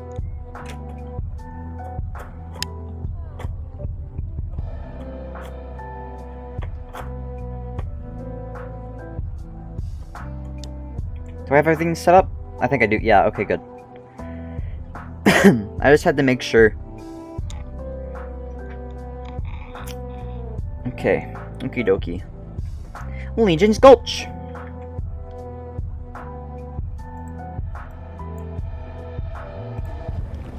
Control.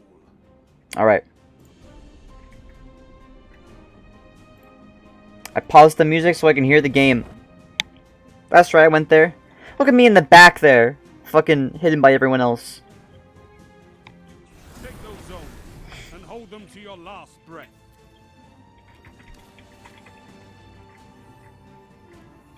Damn. Captured zone A. Enemy claimed zone Serious C. series. Oh my god, look at all of us. The whole fucking Roman Legion coming out here.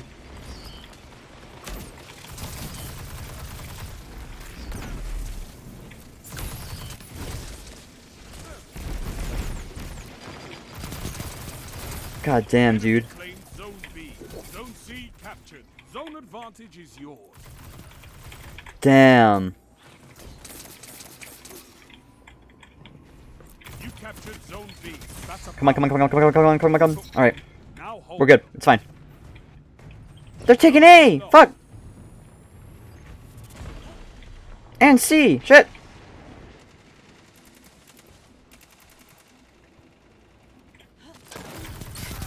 Nice! pulling. Holy fuck, that was coordinated. They're going to B.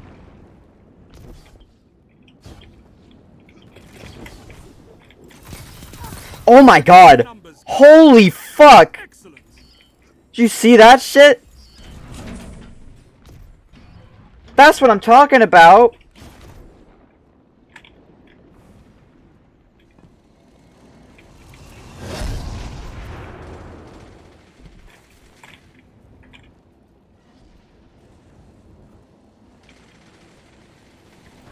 Why would you do that? Why? Okay. You have my respect, Hunter. Zone C lost. Nice. You captured Okay. zone A. You have advantage.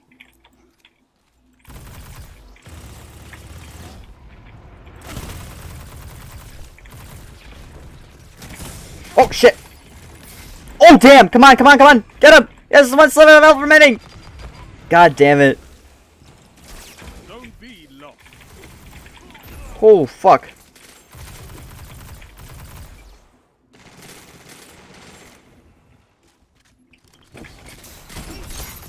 Oh my god. No! Luke! Okay.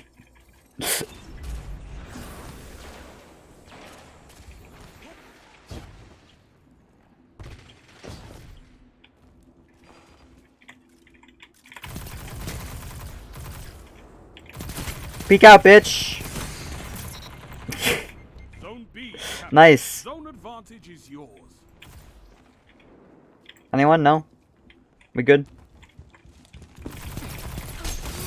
Oh my god! Okay, dude.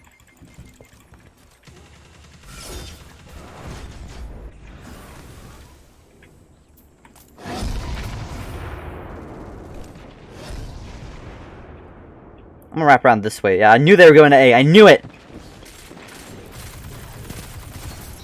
Nice. The route is on. Finish it. Zone A lost.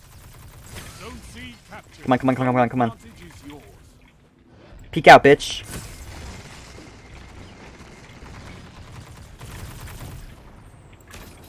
Nice. Oh shit, he's still up. Fuck. Nice, okay. Zone B lost. Zone A captured. You have zone advantage. They're gonna go to C.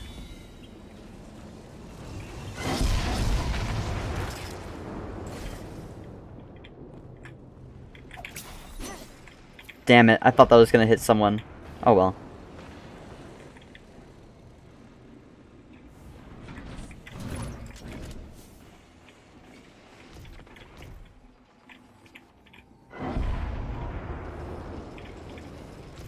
You captured zone Okay, B. let's ride. Power play. Keep the pressure on. Zone Oh A fuck. lost. Oh, okay, dude. Whatever, that's fair.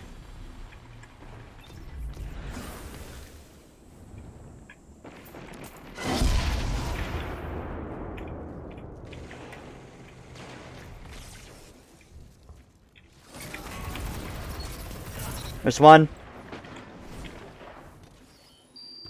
5 minutes left. Keep it up. Zone B lost.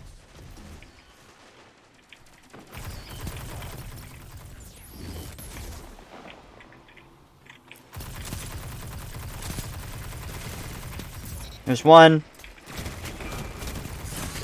Oh, okay, dude. Whatever.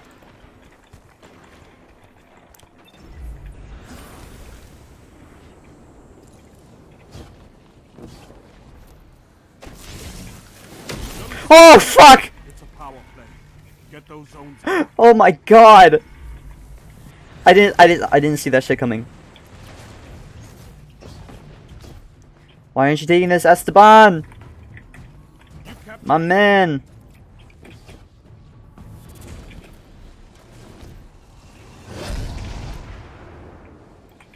I saw him.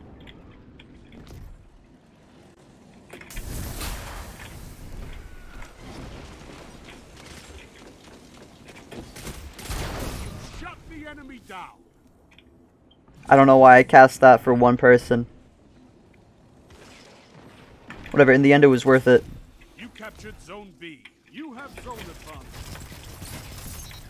Oh man, you used a throwing knife on him? Holy shit. Damn! That was it, that was it. Holy shit. A fire team that fights together stays together.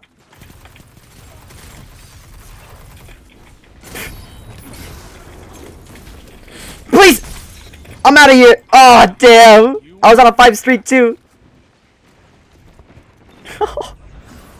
Jesus.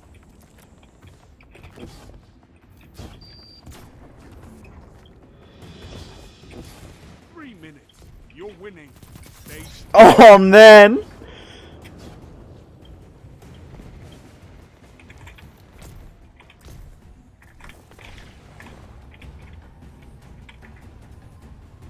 You captured Zone C. That's a power play. Oh shit. Now hold. He tried! Oh, he tried.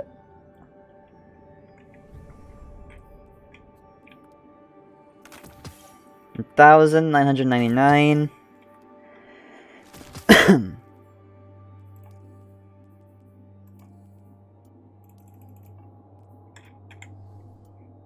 How many kills did I get? Ooh, 19. Damn, nice. That was a really good match.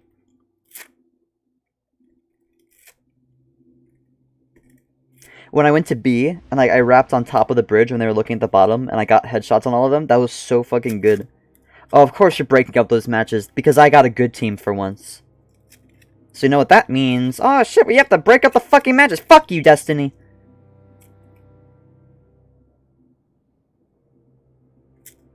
Suck my dick. Call me John.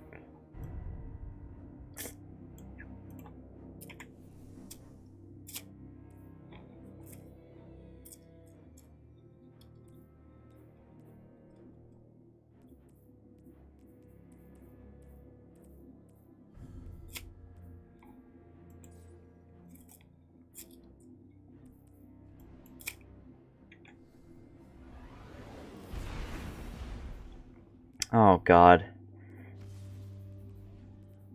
Why is it matching me with so many low-ranked people? And then this guy.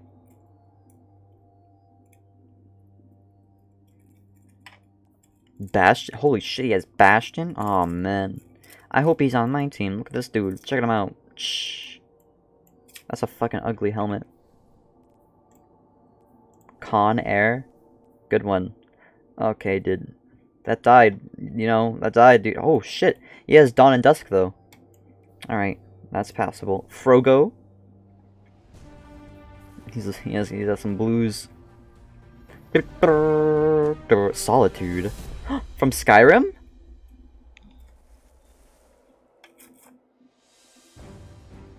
That's such a pretty map. Control. Control.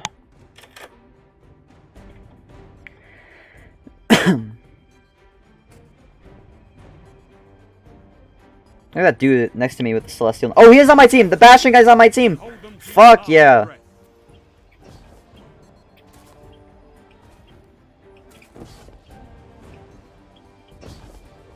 Enemy claimed Zone A.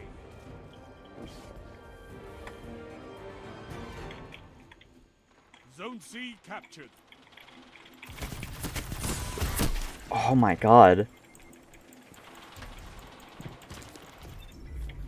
That's not a good start. That's a very bad start. Enemy claimed Zone B.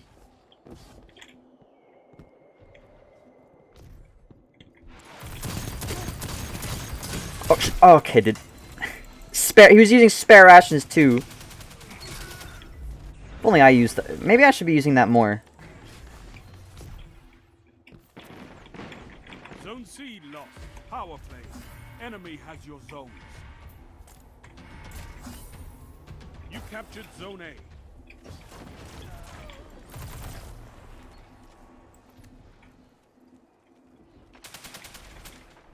Come on, peek out. Okay. Got Con Air. Got him. Okay.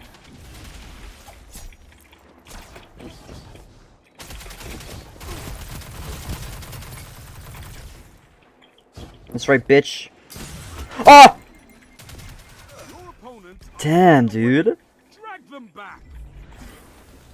I love it when Destiny does this to me. They're like, oh, hold on. You want a match? Sorry, we're gonna match you with shitty people. Zone A lost. It's a power play. Get those zones back. Zone C captured.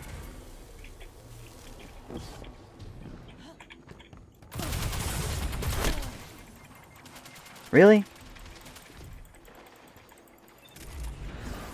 Okay. I'll take it, I guess.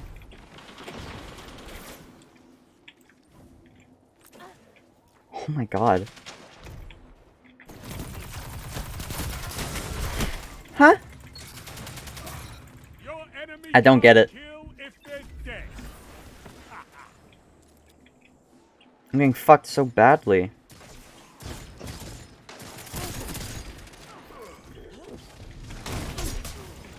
I might just depart from this. But I just need 4 for the fucking pinnacle. This is so one-sided, it's not even funny.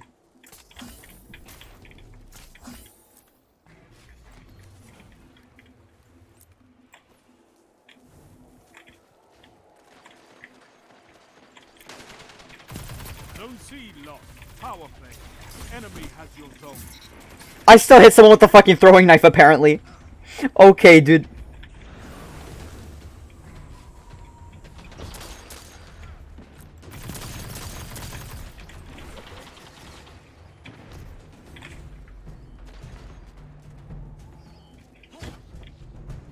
Okay.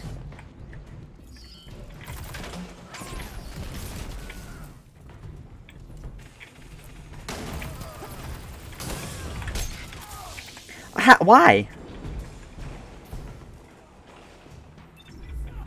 I don't get it.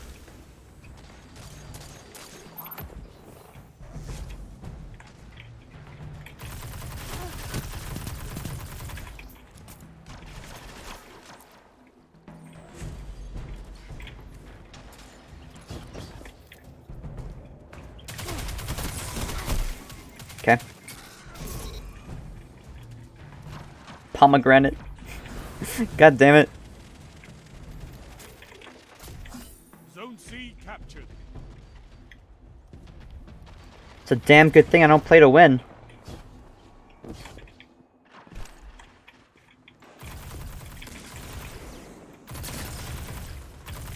Okay.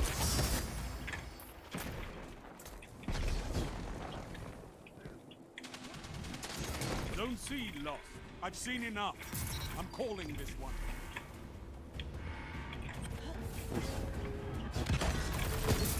Ooh, Strength in numbers, nice. Guardian. Excellent. Very cool. We won! This time. Easy game.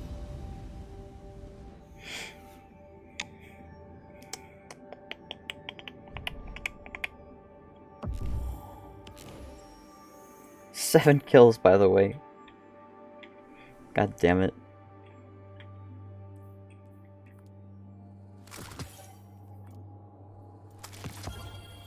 Alright. Get rid of all that garbage. Very cool. Valor rank up. Don't give a shit. Wish you could turn off the over dramatic effect it has. That'd be kind of neat. Wow, Destiny's actually finding a new match for me after that. I thought they were just gonna be like, actually, you know what? You guys lost like 100 points to 5. Yeah, that's fair.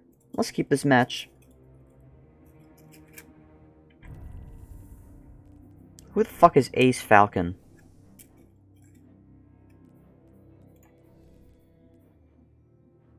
Well, he's really edgy and not like the other kids, apparently. Let's take a look at him. Oh, no. Oh, Jesus.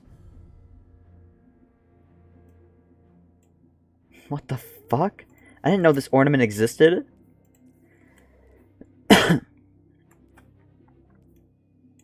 Jesus.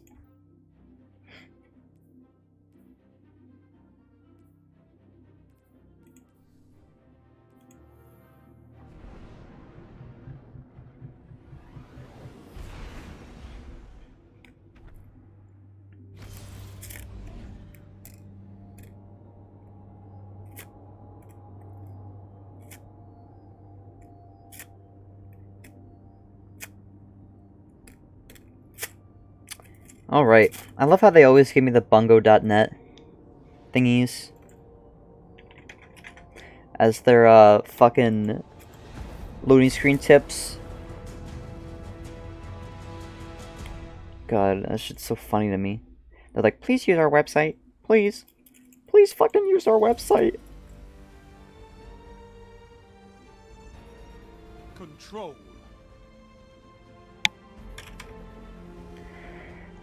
No zones means no victory. Take them and crush your enemies. Enemy claims. Let's ride. C. Hopefully this isn't so one-sided this time. But you know Destiny and their matchmaking.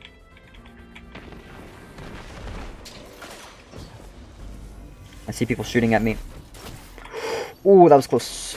Alright. Zone B. Zone advantage is yours. Alright. Good start. Oh, man. Good one.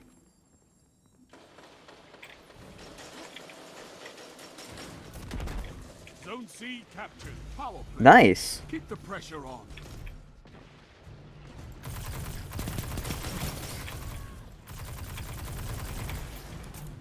Spray and pray, dude. Oh, what? Alright. I'll take it. Zone C lost. Respawn right where I died anyways.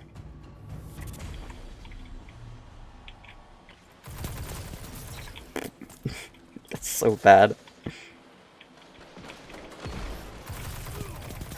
Okay. This is the strat right here, dude. Holy shit.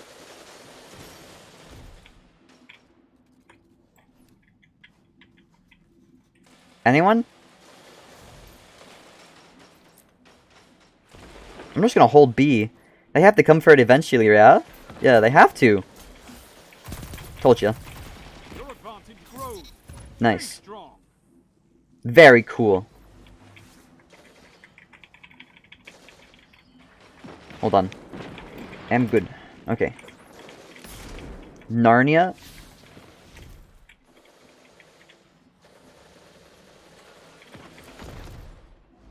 Come on, run out. I dare you, bitch. No! Fuck!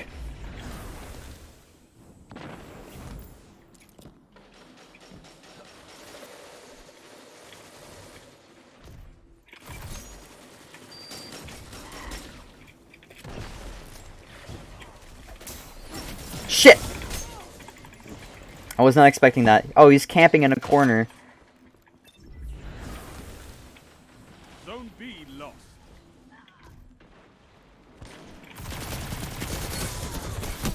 That Ooh, shut them nice. down. I keep spawning in the same spot over and over again. I love that.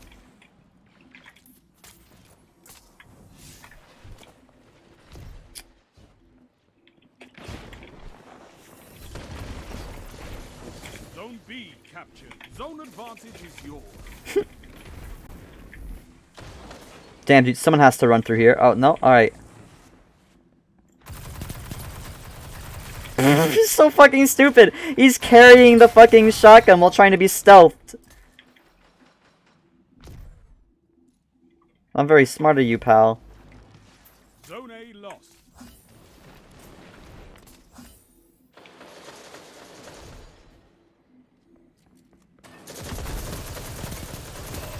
Okay, there's one. Are they trying to, like, flank me?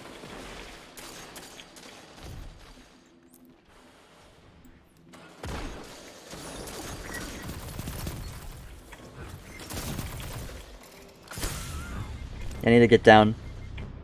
Fuck that. Zone A captured. Zone advantage. Oh, that was close.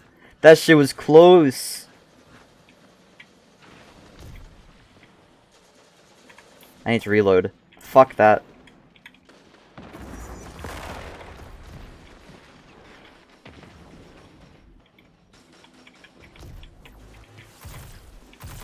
Oh, oh, oh. Whoa! Damn, Monte Carlo is really fucking strong.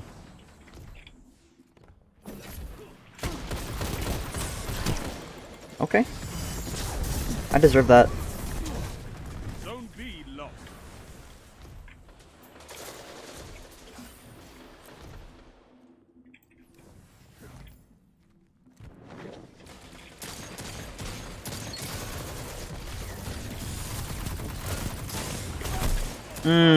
That was stupid on my part.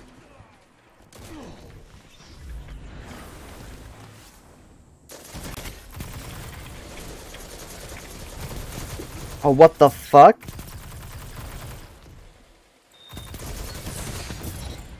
Whew. That shit was so close.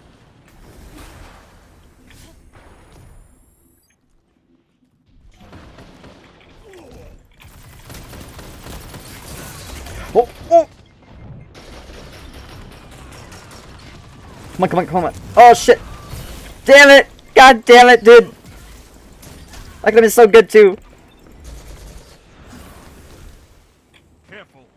Your enemy is Oh, what the fuck? They're like, they're points. They're stacking. Okay. Can we take C now? Zone A lost. It's a power play. Get those zones back. You captured Zone C. Oh, damn! Be down. That was good. That was a good one.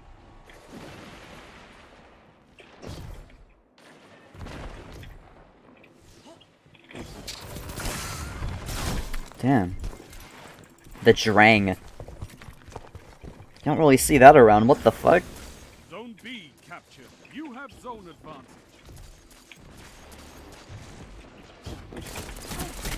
Go, no, no, no. Okay.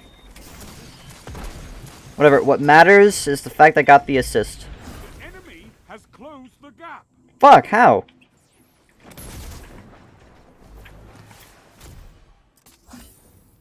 You've gained the lead. This is gonna be really close. 3 minutes. Zone B lost.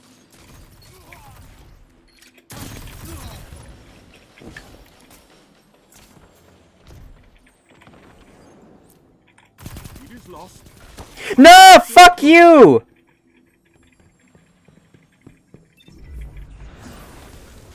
He was AFK!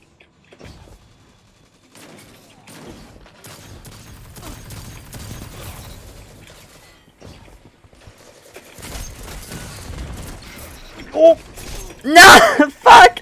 Imagine if I did the throwing knife and actually hit him. Zone B. Oh my god, that would have been it. We're gonna lose. This is so close.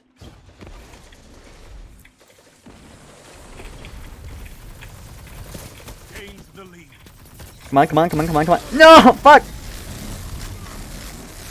Zone A captured. Power. Come on, Sinister Fang. Let's do your shit.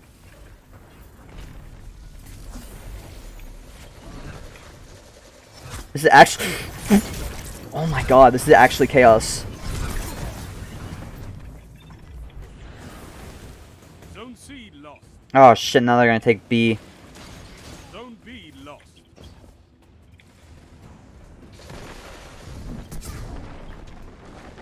Unless they're caring about B and A, I'm gonna swoop in and take C. Or try to. Shit.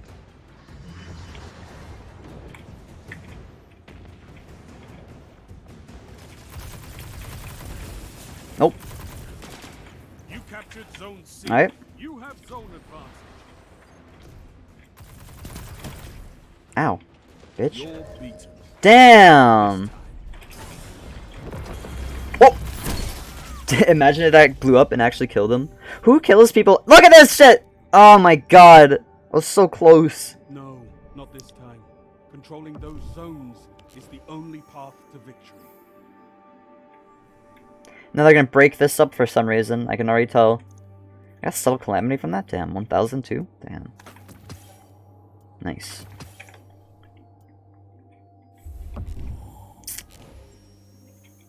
I don't want to grab right. Give me the shit. I don't care. It's gonna be awful. Oh, Arctic Pearl again. And Bright Dust. Cool. So those would be good, except I already have those, so they're not really that good.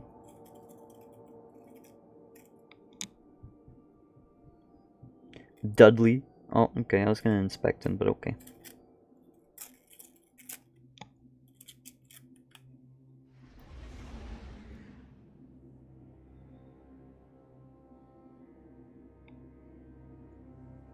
Jesus. My whole team left. Damn. One by one they win. Jesus.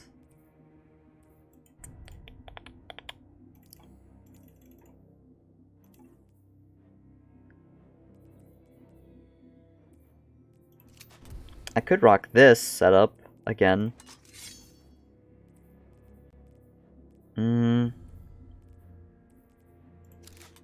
Nah. I don't think so. Do I have the catalyst for this yet? Probably, yeah, no, I don't, okay. Wow.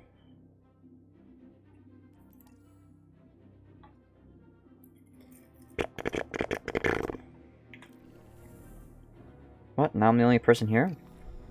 Oh, okay.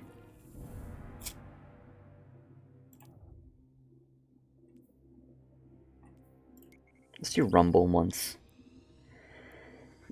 Just because it's easy to get into a match, you can get it done quick. I don't care how shit I am in this, I'm gonna be really bad probably. Well, I don't even have to say probably, we already know I'm gonna be really bad.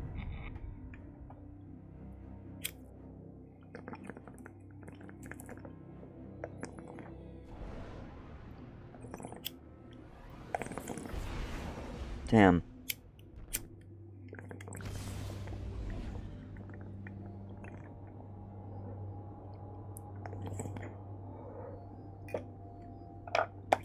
Do I have a drink? No. God damn it. Like, I have to get another fucking drink after this. The pain and struggle of this lifestyle, I swear. Bungo.net. You can. Okay, I was reading that, but okay. Fragment on Mercury. The Infinite Forest. Unknown. With the Tron-ass Warframe music. Rumble. Dude, there's me.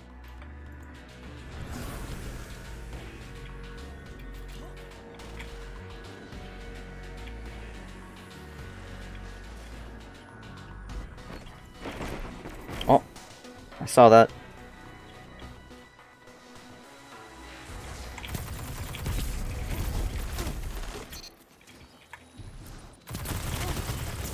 No, I was spinning up the fucking knife too. Jesus. This guy's unstoppable.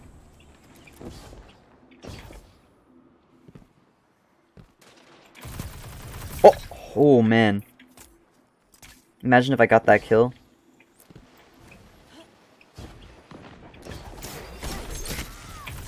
Come on. I hate you. I hate this Samnat guy. He stole my kill. I mean, that is how the cookie crumbles, but Jesus, dude.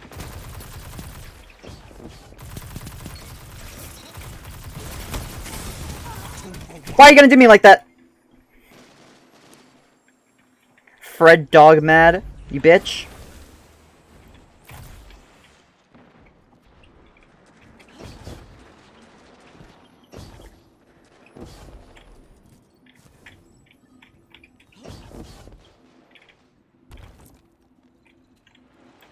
My men, my men, my men, my men. Oh, fuck! He has the heir apparent. God damn it, dude. That little shield. Oh, dude. Okay.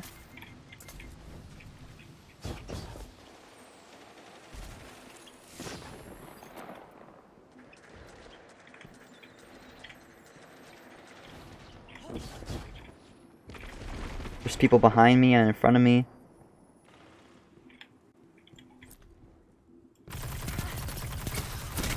Come on, come on. Okay. Good.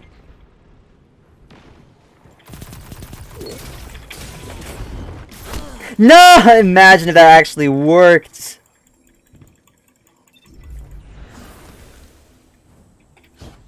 I shouldn't have quartered myself. That's so bad. Okay. What the fuck? He went flying!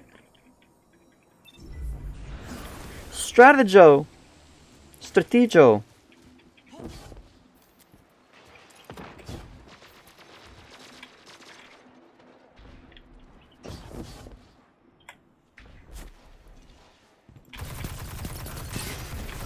Okay.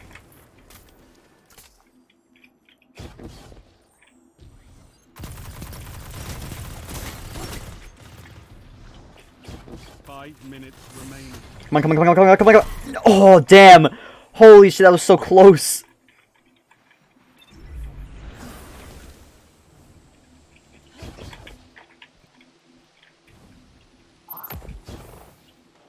Here come the supers, though. God damn it.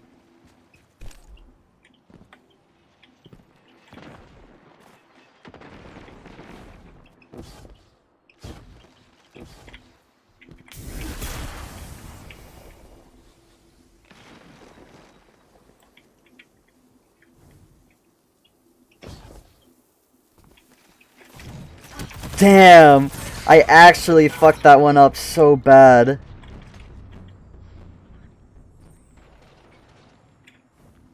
I thought I could, like, use my super, but damn it, I shouldn't have timed it like that. That was really poor.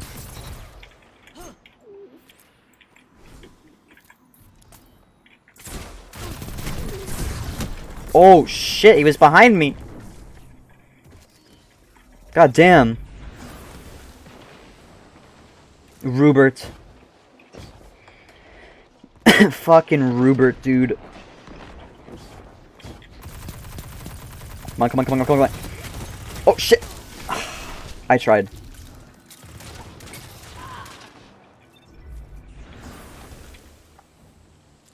I didn't want to check this gun out. I haven't really used this in PvP yet.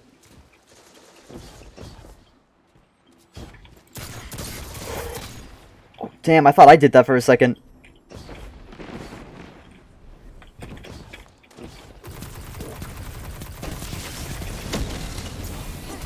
Oh! Oh! What the fuck? That was good. That was some good shit. 3 minutes remain. Your third. Oh, hi. Okay. Your enemy can't kill Hi. if they're dead. Someone left.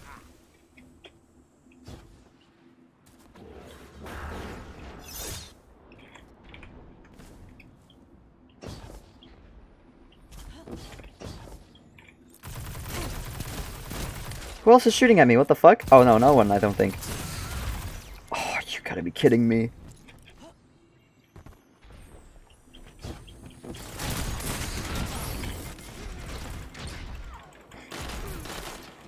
Nice, Stratego.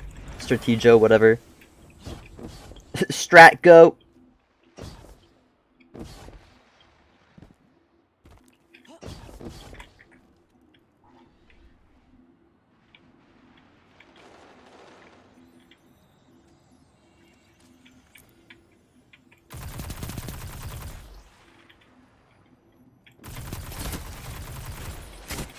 Oh, dude. That was so close.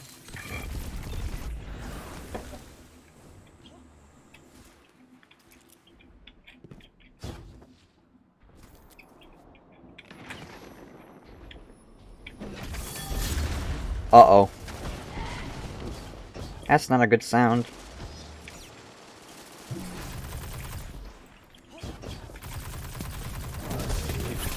Damn, imagine if that worked, though. Ooh, nice. I hope he has a Celestial Nighthawk and that was his only shot. Now Super's gone.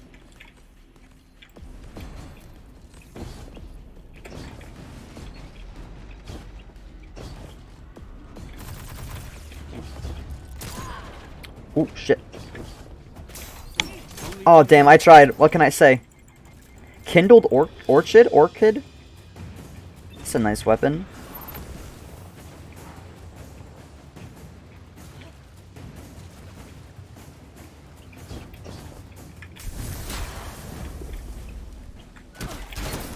Okay.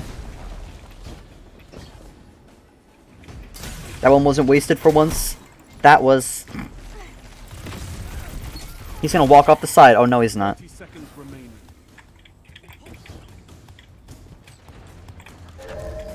I guess fine.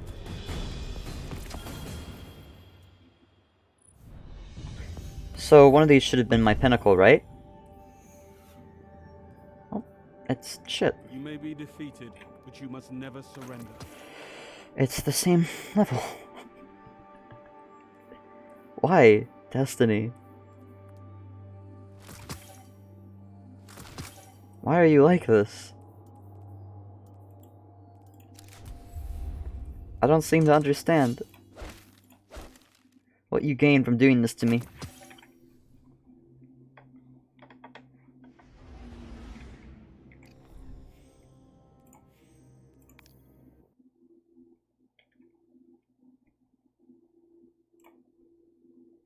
Alright,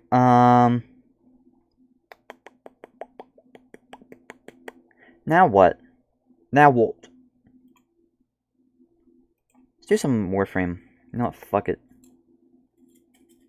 I could listen to scary stories as well. We do scary story night. Might do. I'm gonna go see if I can get an affinity booster. I will be right back. Alright.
You know, I just remembered tonight is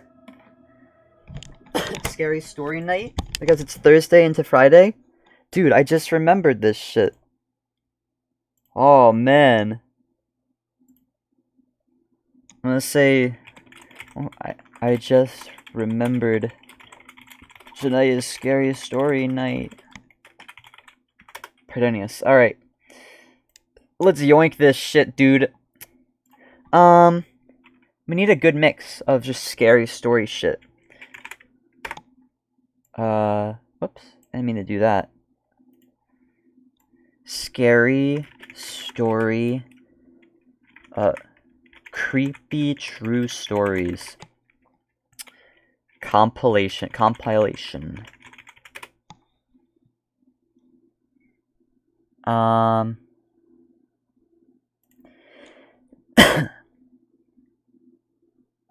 This is a good mix. By Lazy Masquerade. I don't know who this is. I usually know who the scary story people are. He has a lot of subscribers. He has over 1 million.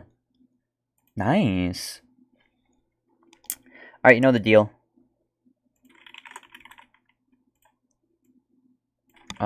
Scary Story Night 3. Where's window or game capture? Here we go. Warframe.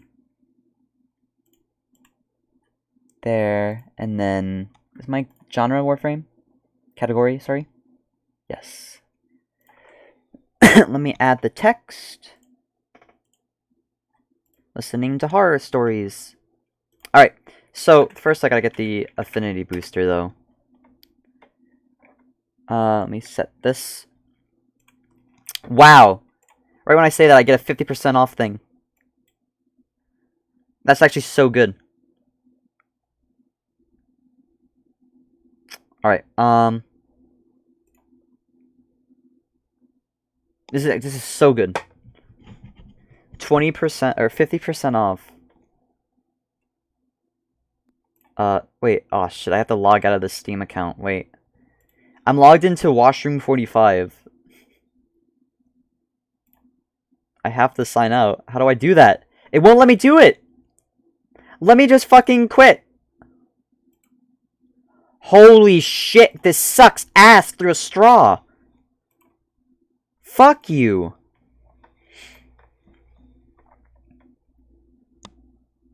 Let me log in again. 1, 2. Sign in. It's gonna ask me for a fucking... Oh, it didn't ask me for a code. Alright, thank God. So, Warframe Platinum. Buy Platinum, here it is. Dude, this is so fucking tedious. 370 Platinum. Let's yoink it up. Let's add $10.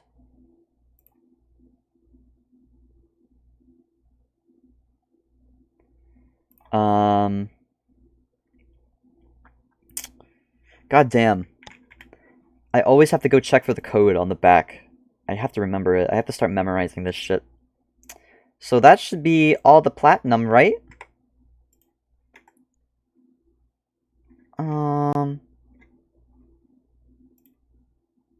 Oh, we have to actually make the transaction. Authorize. There we go. So did I get it? There it is. 370 platinum. Very good, fucking... What is the word I'm looking for? Shit. Am I right? Up top, guys. Alright. You know what tonight is. Let's grab these horror stories. Throw them up.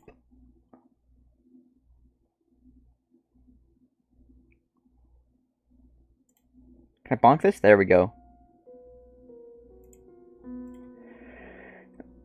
Okay. I think I'll grab Wukong. Just realized he's done.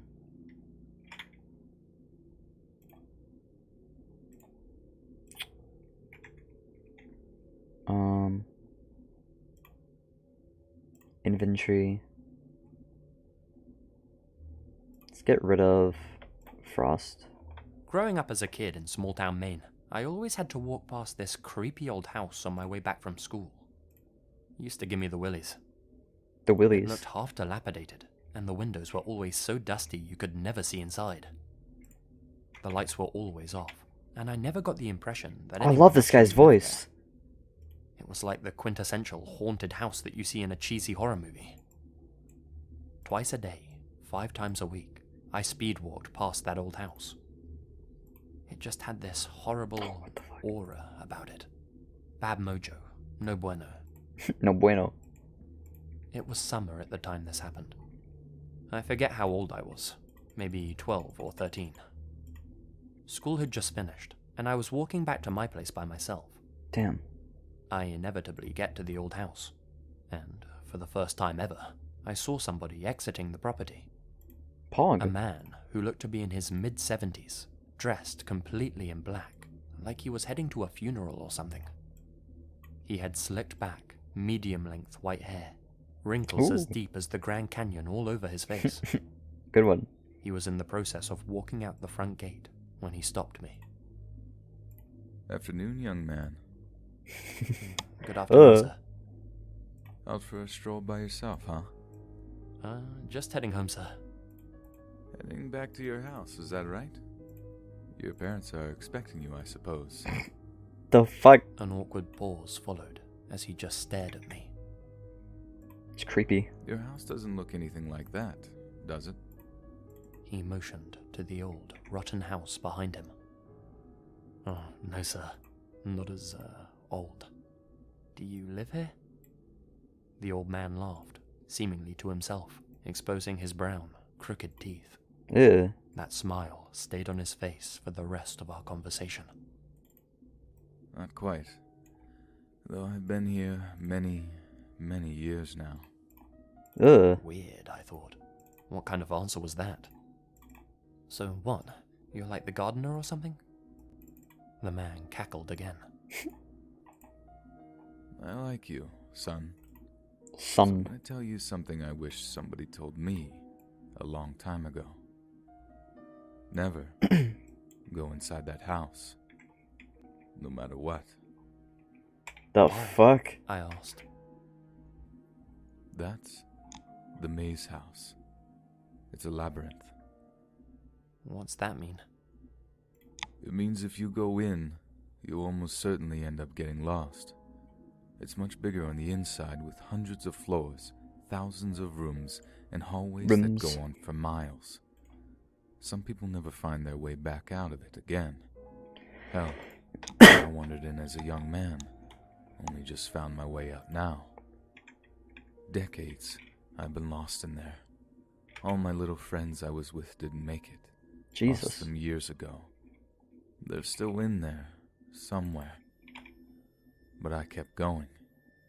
He took a deep breath of the fresh air. It's good to finally see another person again. I figured the old man was just going a little cuckoo.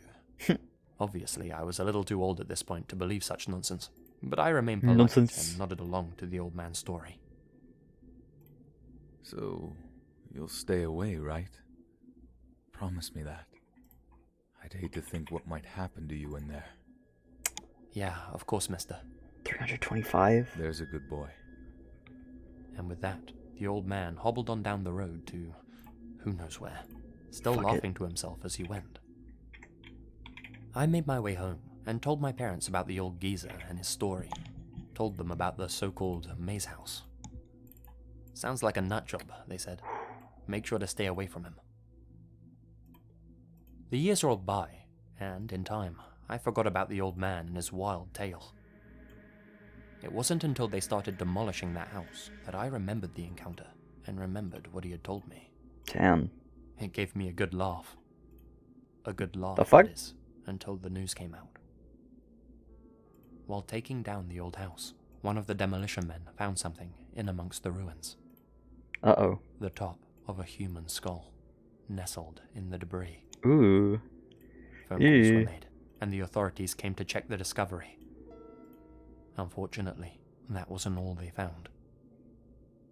In total, the skeletal remains of 3 children were found in the house's foundation.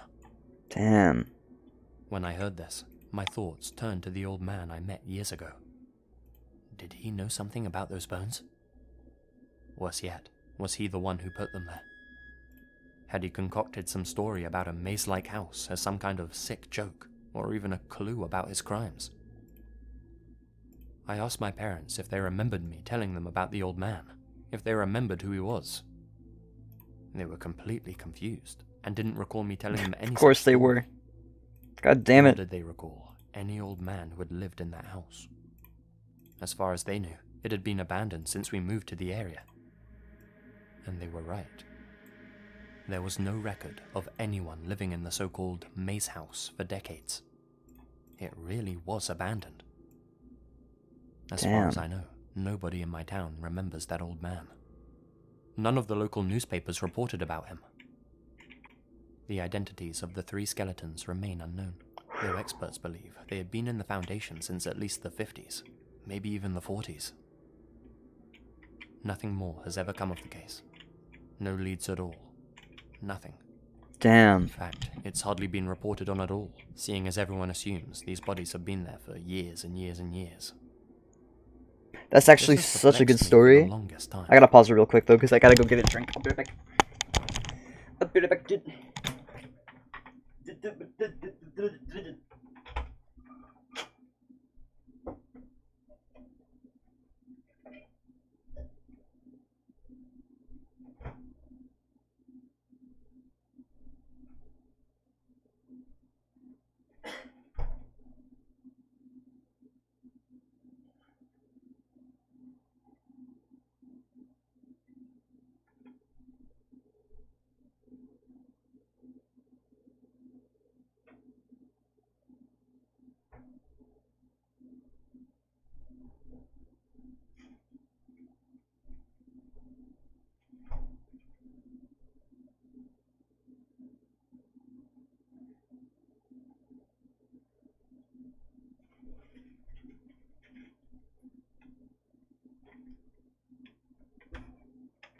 Hi, I'm back. Yo.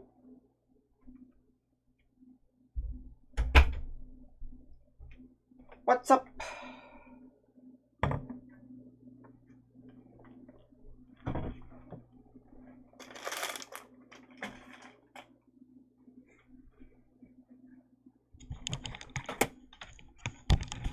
Alright, let's ride.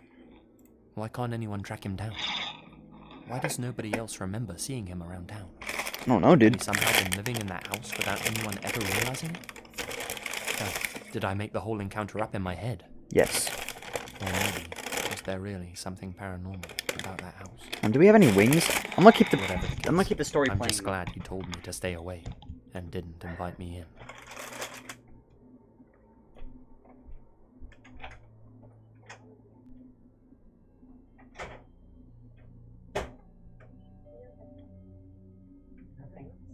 Yeah, did you get it?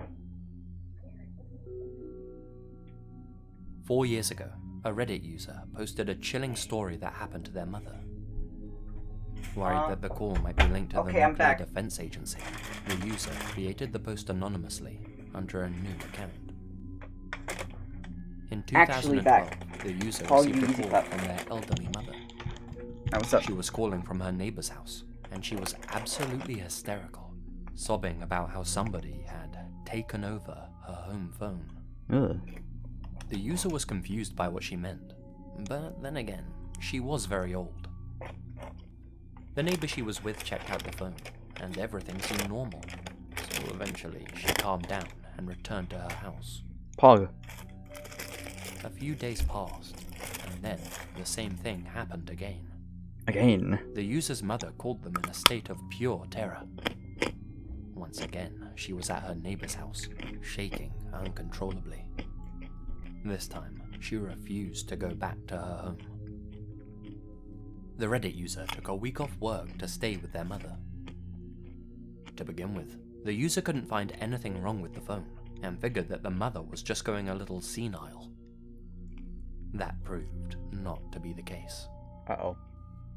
Over the next few days, the user discovered what was really going on. Every day, between 7 and 7:15 p.m., a strange message took over their mother's phone. When she lifted the receiver, instead of a dial tone, she'd hear this unsettling message. Outside of that 15-minute window, the phone would work normally. The phone didn't ring at 7 p.m. or anything. It was just that if you lifted it to make a call within those 15 minutes, you'd hear the creepy message rather than the dial tone. If you hung up the receiver and lifted it again, the message would restart. If you hung it up and lifted extremely quickly, the line would appear to be dead until 7:15. The user was able to make a recording of the message. Here's what it sounded like. Oh boy. Wait, really? Connecting you. Please hold the line. NORAD, AWS, Station Zulu Foxtrot 77. Zulu Foxtrot 77. That's creepy. Status alert Con 4. Status alert Con 4. Security tracing in progress. Attention. Attention. Attention. Whiskey. Whiskey 09. Ready. November. Papa 4. Danger. Danger. Hotel Papa 87. Ready. Hotel Quebec 39. Ready. Papa. What the Kilo fuck? 58. Ready. Foxtrot. What the hell is going on? Charlie 23. Ready. November. November. 1-8. Trigger. Victor. Yankee 9-2. Ready. Lima. Charlie 5-6. Secure. The fuck? Attention. Attention. Attention.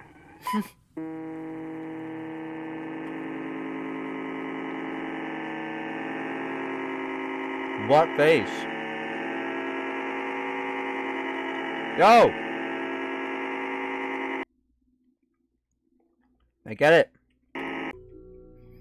That was weird. For the whole day after That shit they had an recorded actual this proof to message, it, too. Their phone line was dead.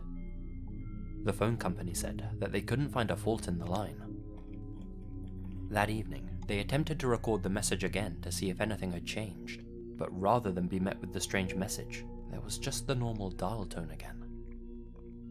The message never came back. Damn. To this day, the origin of the call remains a mystery, but if you have any theories about this case, or any of the others in this video, be sure to leave them in the comment section below. It's weird.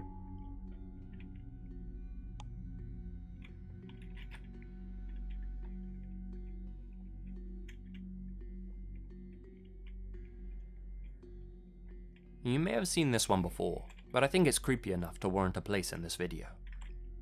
Oh boy. In 2014, a foreman took a camera aboard an old frigate that was dry docked. The ship was being dismantled, and he was tasked with taking pictures of the work areas. He took hundreds of photos and sent them all to his boss. Looking through all the images, the boss came across one in particular that caught his attention. He sent the image back to the foreman with a question. Who's the guy with the axe at the edge of the camera flash? This was the image. Huh? There's proof? Whoa, what the fuck? Dude.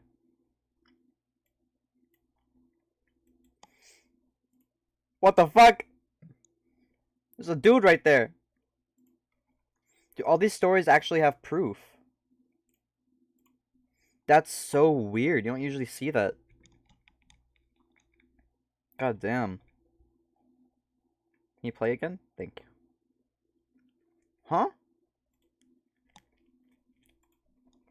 It won't play. Why?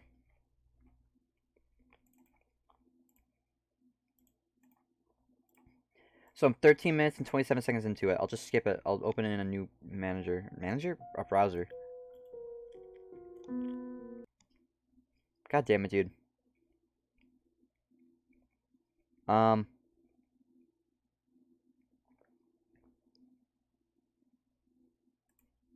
Right, there we go. Now we cool. If it'll play. When you enhance it, it becomes all the more clear and disturbing. Yeah, The dude. foreman hadn't seen anybody else on board the frigate. It was supposed to be empty. The picture was taken deep in the ship, and it was extremely dark. He was walking around with a torch to guide his way.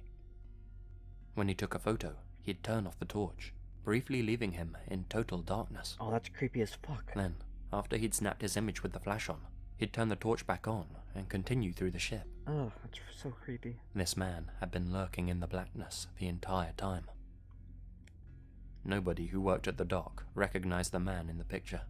That's so weird. Since it was a military vessel, the boat was thoroughly searched. Nobody was found on board, and the security camera that was pointing at the ship's only exit didn't record anybody leaving either. To this day, nobody has any idea who the axe-wielding man in the image is, or what he was doing on the ship in the first place. Whatever the case, whenever I see this picture, it always gives me the chills.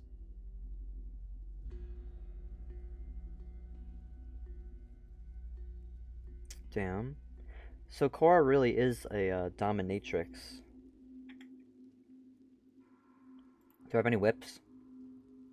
I get rid of them I all. live on a farm in the Lone Star State, and I have some serious problems with my neighbor. He's a real pain in my behind, to say the least. We have somewhat of a rivalry, seeing how he's a farmer himself.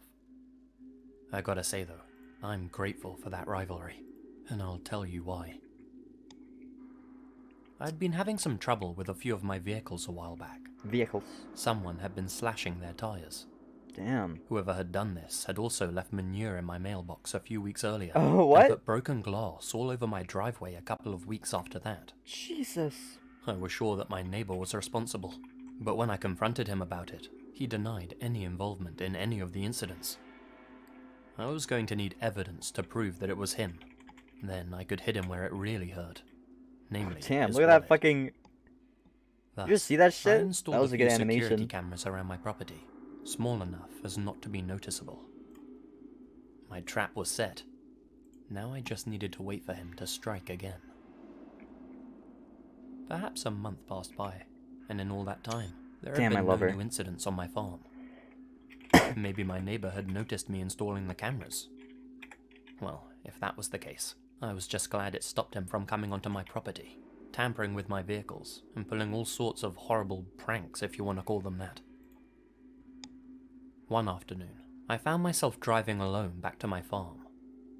I'd been out of town for the whole weekend visiting family.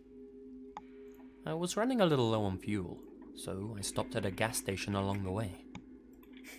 I pumped in my gas and went inside the store to pay. Mustn't have been more than 5 minutes. I hopped back in my car and continued on my way, singing to myself and enjoying some alone time on the long journey back. A good 20 minutes passed, and by chance, I recognized someone walking along the road, Damn. heading in the direction of my farm. How lucky. Oh, It was one of never my mind. farmhands, a young guy who had been working for me for a short while. He was carrying supplies back from town. Why was he walking instead of driving, I wondered. I pulled over and honked at him, motioning for him to get in with me. "Sorry, boss," he said. "I woke up this morning, and you'll never guess what. The tires on the truck have been slashed again. I was gonna call you as soon as I got back to the farm." Oh, my neighbor, I suspected. I've got him this time. In a rage, I sped back to my farm, eager to look over my security footage and catch my neighbor in the act, to put a stop to this nonsense once and for all. Damn. We arrived back at the farm, rushed inside to the computer, and loaded up that day's footage. Ooh, I kind of like There, the on that whip CCTV, slash. was a masked Man, that's figure just so cool. sneaking onto my property and slashing my tires. It was my neighbor, for sure. His same build, his same scraggly hair hanging out the back of the mask. I was furious and immediately called the police. Yeah, Oh, I this fucking was bet. juicy. I had finally caught him red-handed. My farmhand and I checked through the rest of the day's footage, seeing if he'd been up to anything else. Nothing else seemed out of the ordinary. We got to the part where we had just pulled up into the driveway. That's when the footage displayed something that took a while to fully sink in. Uh-oh. The footage showed what we expected. In it, you could see my farmhand and I pull into the driveway, get out of the car, and rush into the house. Monka W. Nothing else happened for a few moments. The car just sat there, parked outside the house. Then, the back door slowly opened. Somebody had been hiding in the back seat of my car. Oh, what the fuck? A man I had never seen before in my life carefully exited the vehicle, looking towards the house as if to check if he'd been seen. That's so He then weird. sprinted off my property. I immediately grabbed a rifle and headed Oh, outside. thank God he had the rifle. I checked. Well, I guess the it is back seat of America, my never car. mind. Nobody else there, thank God. But there was something that made my gut sink. Stabbed into one of the cloth seats was a hunting knife. Oh, what the fuck? The cops reviewed the footage and took the matter seriously. They later let me know that they'd reviewed the footage from the gas station I had stopped at as well.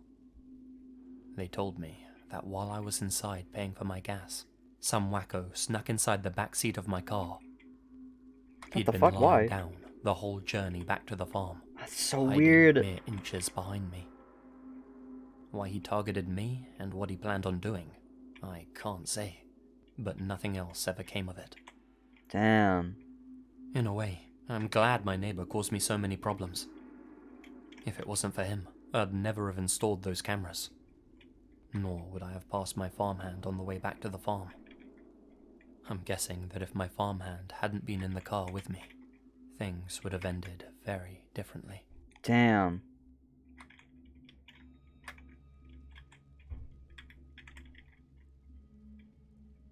What's this one do? I can't even tell what the fucking abilities do. It was late one night, and I needed to take the tube, the London Underground Metro, The tube. back to my apartment. Oh, okay. Unfortunately, I'd failed to keep an eye on the clock. I'd made it to the station, but the last train home was in just a few minutes. I rushed down the escalators, corridors, and stairs to the platform, only to see the train doors close right there in front of me. It took off through the tunnel, leaving me stranded. Damn it. Damn it. I didn't have a lot of cash, so paying for a taxi all the way back to my home was going to sting. I took a seat on the platform so I could rest my weary legs and think for a moment. No more than 2 minutes after the last train had left, to my surprise, I heard the sound of another train coming down the tracks. That was odd, I thought. Nice. There had been no announcements through the station speakers, and the sign that displayed all the upcoming trains was just blank. Not to mention, when I checked the timetable for the trains, the previous train was definitely the last one scheduled. I decided not to question it, and just accepted that karma had thrown me a bone. The train began to slow down, and as it did, I could see inside every passing carriage. Damn. There was nobody on the train. Each carriage was completely empty. I mean, I figured there wouldn't be many people catching the last train at this hour on a Wednesday, especially since this station was relatively quiet at the best of times, but it seemed odd that there was nobody else on board. As the train came creaking to a halt in front of me, the strangest thing happened. Unlike all the others, the carriage that stopped directly in front of me was absolutely full of people. The fuck? I was a little weirded out, to be honest. Why was everybody in this part of the train and not the other parts? Only the doors for the full carriage lit up. Yeah, that's kind of All weird. the others remained inactive. Guess this journey was going to be a tight squeeze. I got ready to push my way on board, and in typical British fashion, kept my eyes low and my earphones in. Don't want any of that uncomfortable social interaction now, do I? Okay, dude. As the doors opened before me, I tried to push past the people standing directly by the door. I'm only a small person, and figured I'd find a little nook to stand in further in the carriage. As I nudged past the first few travellers, though, I noticed something. Their bodies didn't react the way I expected. Their limbs felt hollow as I squeezed past. I mean, They're all it didn't mannequins, feel aren't like I was they? pushing past flesh. Even the light force of my body moving past them seemed to make them come unbalanced and stumble from side to side. I took out my earphones to apologize and looked up to make eye contact. It hardly registered at first, but after a second of confusion, I was horrified to see that the man in front of me had absolutely no face. There was just a plastic-looking white space where his face should have been. He had a head, sure, but no facial features whatsoever. He looked just like a mannequin that you'd see at Forever 21 or something. Don't get me wrong, he was moving like a normal person. He just had no face. Just like the woman standing next to him, and the man next to them, and the one beside him, and the woman sat across from me, and the child that was with her. Are they like Everybody on board, automatons? The fuck? they were all the exact same. Pure white, plastic-looking, faceless and hairless, dressed in clothes like normal people. Like a whole train carriage of mannequins that you'd see in a shop window. Oh, it's so weird. And what was worse, from the shape of their heads, I could tell they were all looking directly at me. Nice. All of them were dead silent. They literally made no sound. They shuffled and stood up and moved, but there was no talking, no rustling of material, no breathing or any natural human sounds at all. The silence was broken by the train doors. They started beeping, signaling that they were about to close. I immediately pushed back off the train and managed to get out just in time. The thought of being trapped inside with those faceless people, the thought of it even today.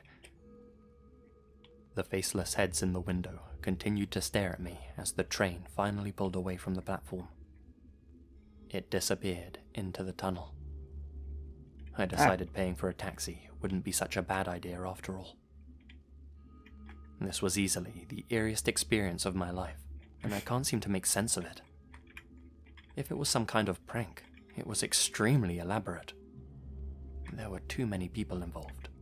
Not to mention, they would have had to get their hands on an entire goddamn train. Probably not true, but it's really weird. I've steered really clear creepy. of using the tube at night ever since. The tube.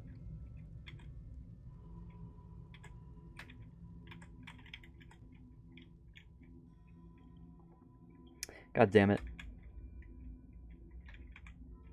Being a police dispatcher can be a tough job emotionally, something that many new operators find out during their training.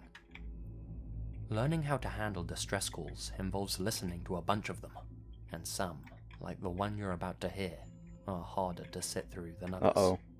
Monk W. This call was made by a woman named Ruth Price, and has been used in the training Captain of new Price? dispatchers since the 1980s. Many dispatchers say this is the most disturbing call they've ever heard. Oh boy. Let's hear it. Let's hear the disturbing call. What's the problem, ma'am? Oh, there's some guy been checking the place out. How? Well, he went in the back. I have an apartment in the back, and he said he was looking for a guy. And he comes to my door, and said he's looking for an apartment. So I live alone, and I'm an old lady. Where is he now, ma'am? I don't have no idea. What the fuck?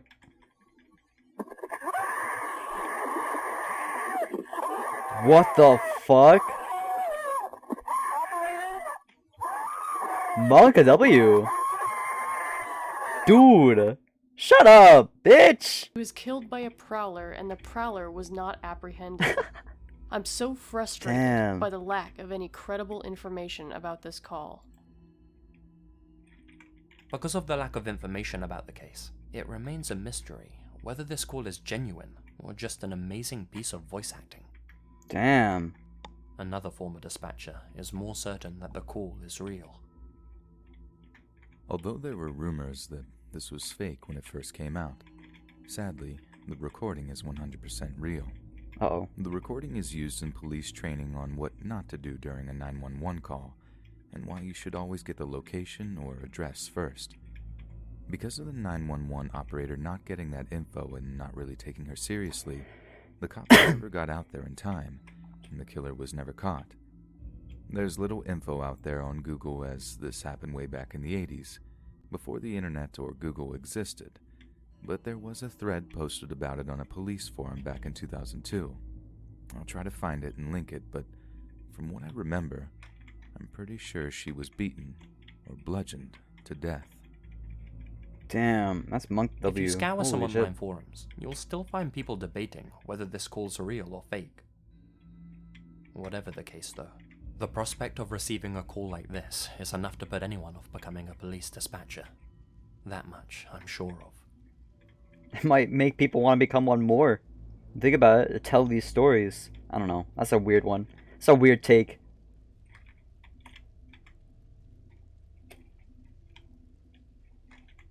Bonk. Bonk.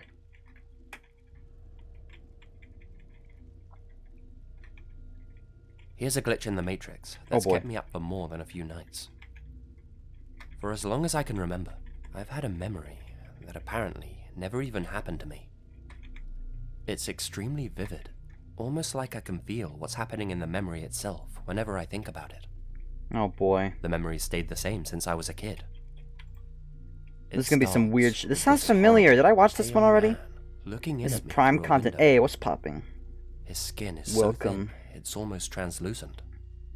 His eyes are a sickly yellow, and they're sunken. Yeah, dude, it's deep always in the skull. cozy to listen to some fucking His whole scary ass face is stories. emaciated and bony, and his Which mouth 90% is of them are actually not that contorted into scary. a menacing smile.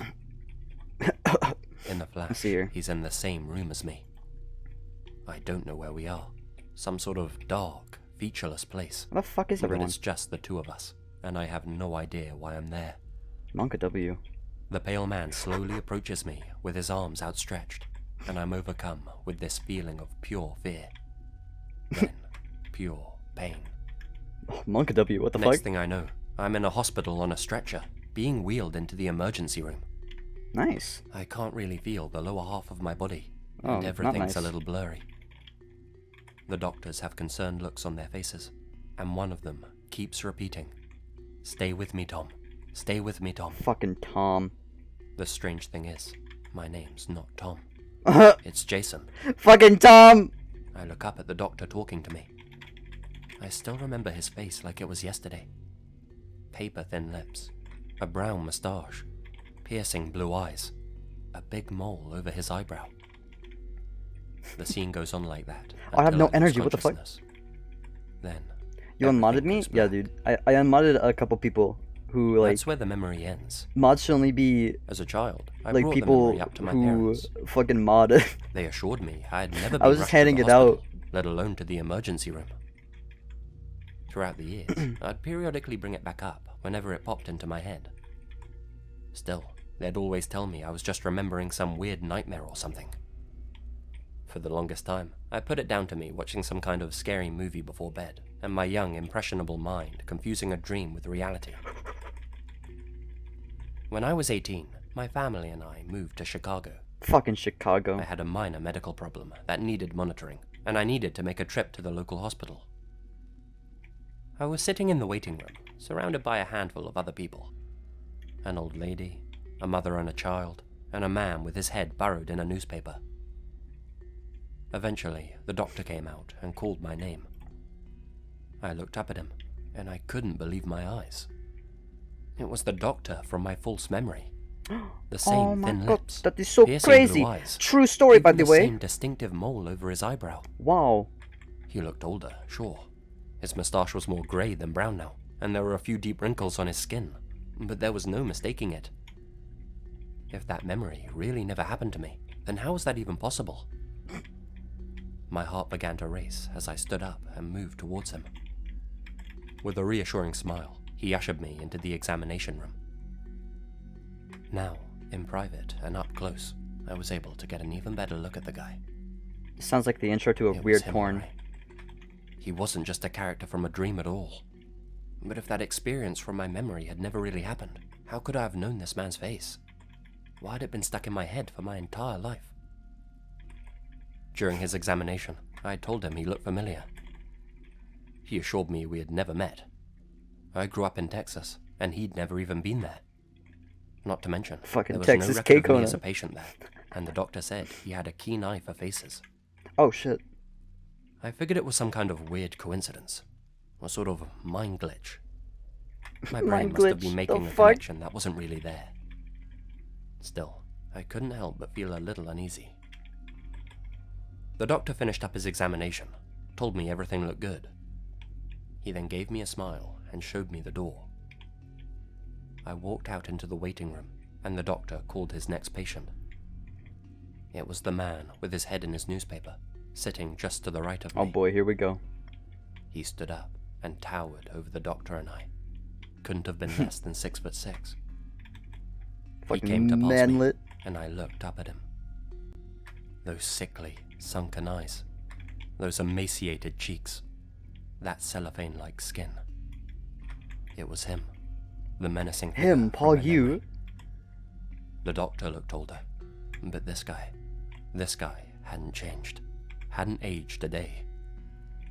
But it's what he said to me as we passed that stuck with me the most. He looked down at me and smiled that contorted smile. Good to see you again, Tom. Fucking Tom. My heart slammed against my ribcage. He entered the examination room, and the doctor closed the door. I just imagine like I the couldn't medic believe from the words that had come TF2 out of his mouth. and the fucking Tom. heavy. He called me Tom. I don't know why. Why? Who are those two men? I have no idea what to make of this. Oh, this shit's getting hard. Fuck. This isn't good. Bonk. Suck my ass.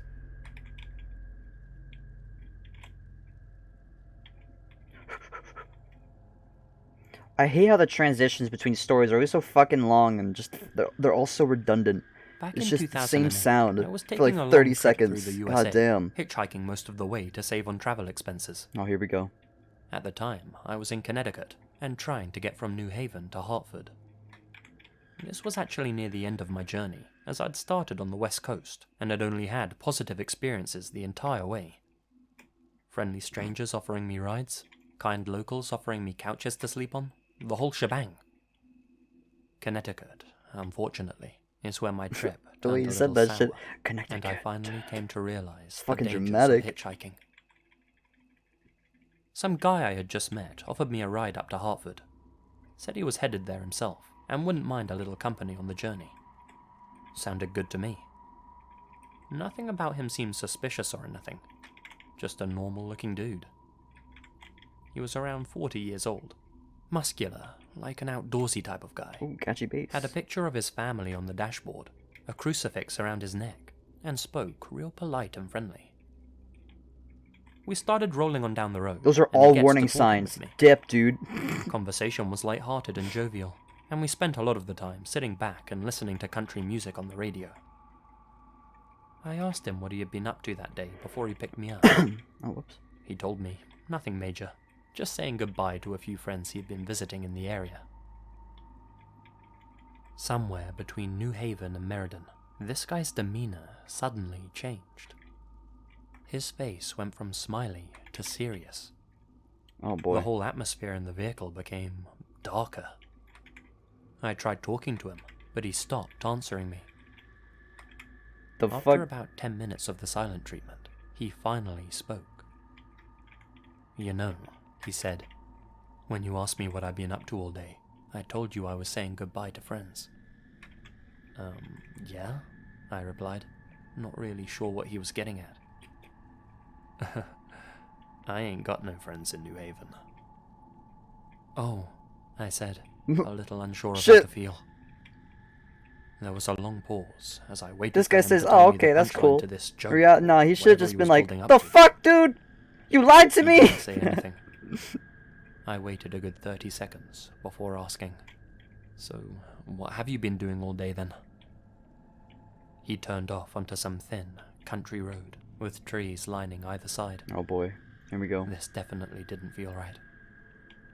The guy sniffed, and, with a blank expression, simply replied, "Digging a hole."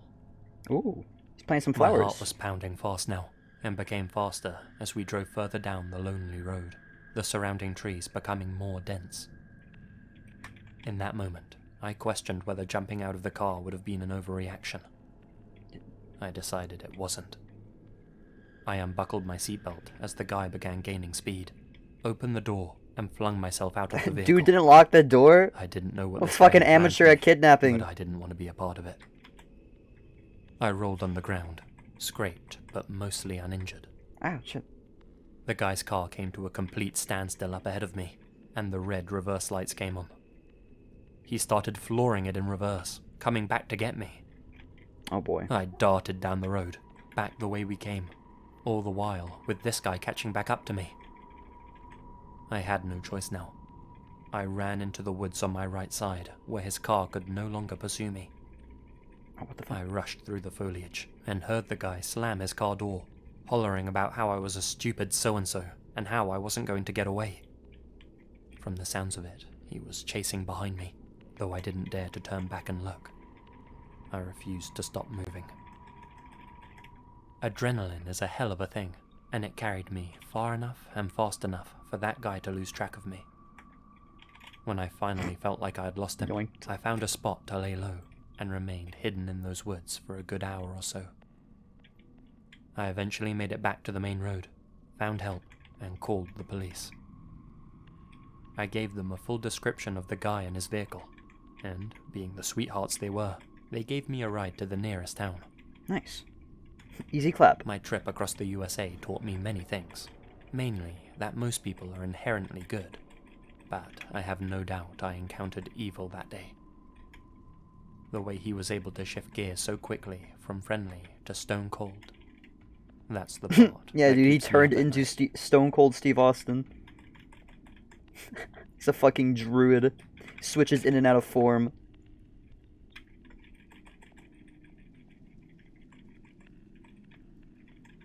Oh, here we go with long, monotonous transition.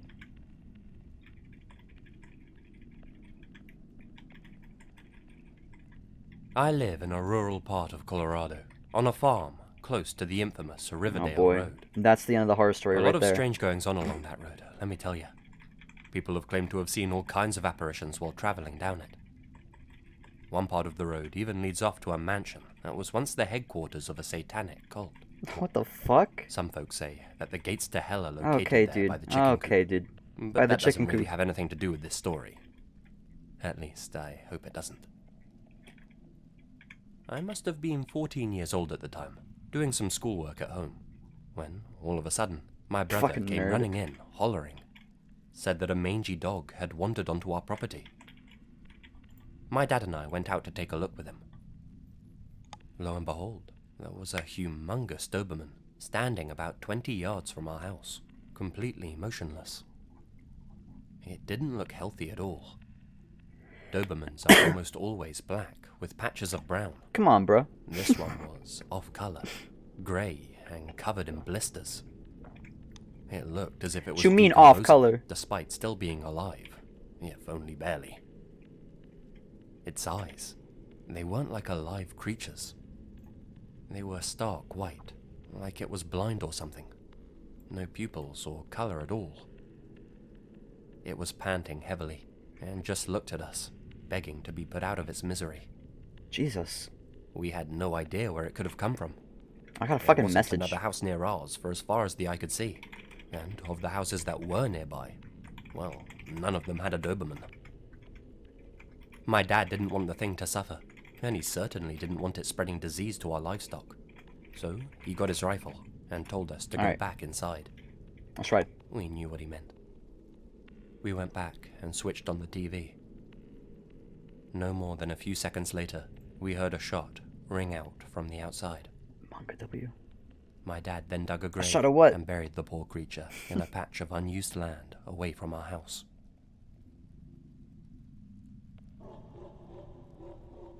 That night, we all woke up to the sound of aggressive barking from outside.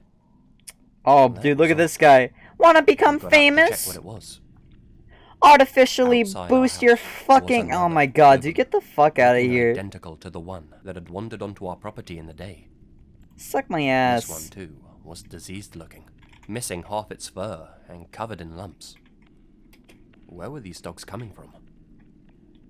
Like the one before, this one was just standing motionless, waiting in the exact same place. Oh shit. Ah, fuck. What were different this time, though, were the eyes. They were still stark white, but they weren't like before. They were shiny, the color of the moon, like they were glowing. They stood out against the darkness of the night. Where are you poor creatures coming from? My dad asked it, rhetorically. Look away, boys, he said. We ignored his command. After staring at the beast for a few moments, my dad raised his rifle again and fired at the animal's head. The fuck, dude? It Kind of collapsed weird. to the ground. Get back to bed, he told us. Jesus. We did as he said this time, but couldn't get much sleep. Dad went to dig another grave beside the one that he had made earlier. But that's the thing. The grave he'd dug for the other dog was empty. It had been dug out from the inside. The dog he'd just shot, it was the same dog as before. Okay, dude. He placed the strange animal back in the empty hole, filled it back up with earth, and retired to bed. We all put it down to the creature's will to live. Next morning, when we all woke up, we went to check on the grave. It's gonna be out, right? The damn thing was empty. Yep. Dug out from the inside again. Tracks leading off to the woodland near our house. After that, we never saw the dog again. Though, to this day, about once every 3 months, we hear that same barking coming from the woods near our house. It's weird as fuck, dude. Occasionally when we do, we'll look outside the window and see one of our farm animals standing in the exact same place that dog stood, just watching us, waiting for the gun. Sometimes it's a pig, sometimes just a hen. The pig. But no matter what, they always look decomposed. They never move. And, at night, they all have those bright, moon-like eyes. Had to put down at least a dozen of them over the years. But I why? don't know what that dog brought to our farm, but it ain't going away. It ain't going away, partner. Fucking K-Kona. Yeehaw!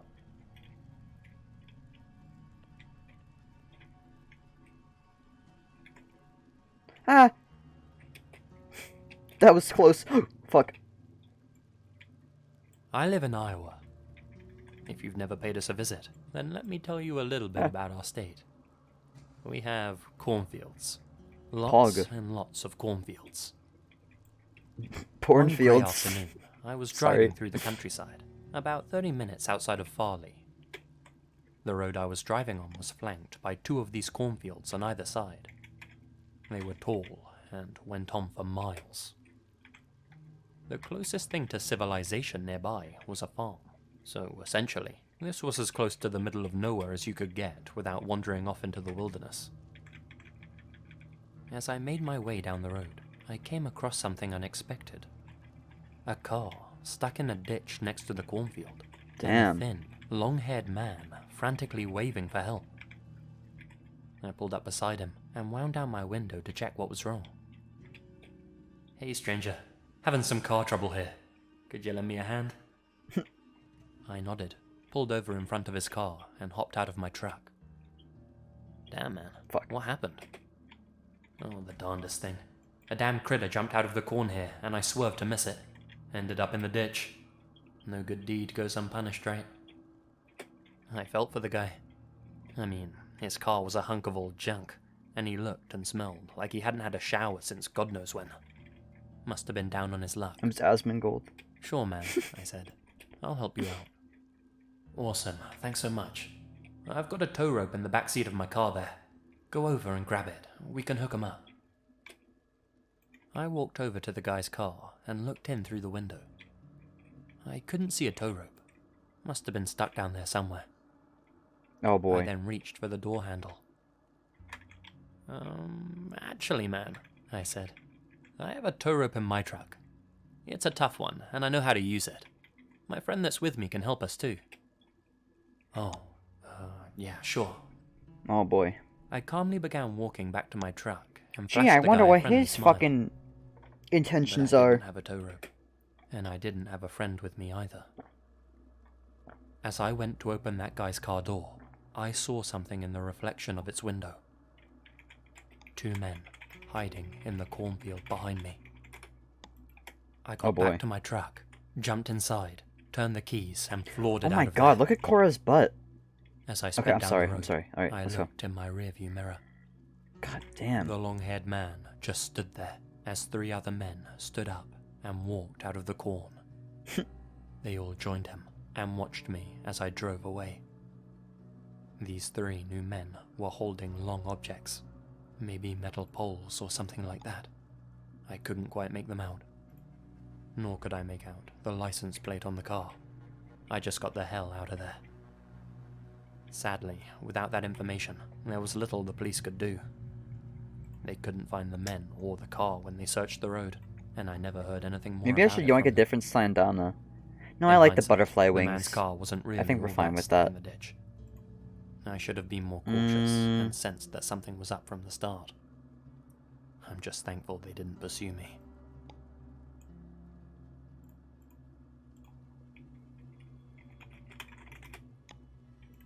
Alright, yeah, I'm good. I'm good like this. I just need 5 more levels. That's nothing. Let's go do, this. My co-worker and I were driving through northern Arizona As on one Highway does. 89 between Flagstaff and Page. It was late, something like 2 a.m. We had recently finished our late night shift. Up ahead on the lonely road, I noticed a set of glowing eyes in my headlights. Must be an animal up in the middle of the road. Not wanting to hit the critter, I let my foot off the gas and slowed down to go around it. As we came to pass it, I saw that it wasn't one animal at all. There were 4 or 5, well, coyotes or dogs, I guess, gathered around something in the road. But there was something wrong with all of them. Oh boy. They all looked up at us as we came up beside them, and their faces were contorted. Monka morphed. W. Their features are not in the right place. The thing that they were huddled around in the road appeared to be another dead coyote, all bloody and crooked, like it had been hit by a car.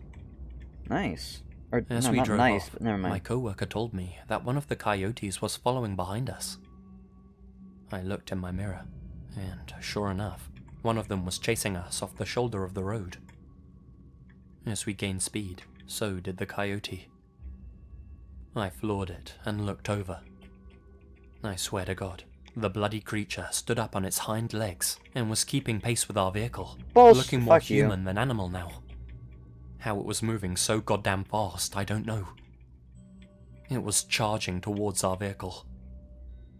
Luckily, as we picked up speed, we managed to outpace the thing.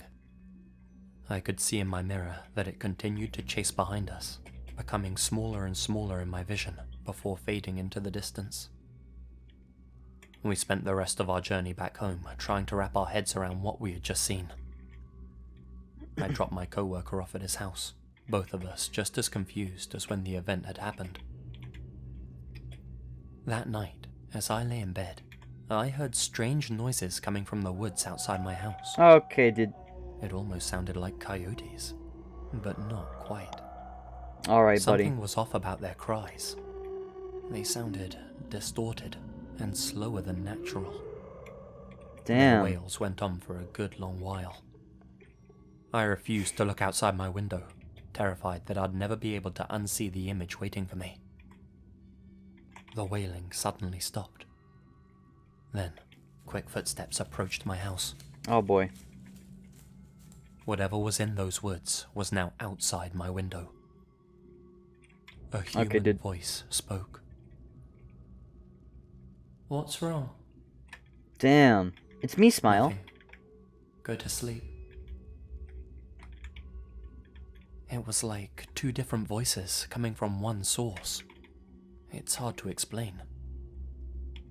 These words repeated several times in exactly the same way, like a recording. As they did, a loud ringing filled my ears like tinnitus, getting louder Tinnitus. and louder. It's It was tinnitus too for much to fuck's. bear. Oh, okay, I guess he's English. Never mind. A few seconds and a Tinnitus. heart attack later, the ringing and the voices abruptly stopped, and the normal silence of the Arizonan countryside was all that filled the air. After all that noise, it sounded quieter than it ever had before. I heard nothing more that night. The scariest part, to me, was when I met up with my coworker the next evening. I told him about the strange noises outside my house during the night. His face became ghostly pale. "Dude," he said. Dude. "I heard the same noises last night too."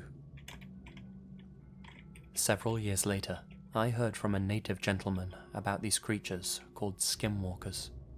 Creatures that can mimic the appearance and noises of other creatures that they've killed in the past, including humans.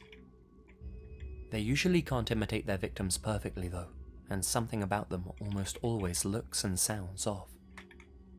He also mentioned that they can only repeat the last words and screams of their prey, and that they'd use them to try and lure people into their midst. That's weird. After hearing his description of these That's creatures, fucking I remembered creepy, my dude. experience years earlier.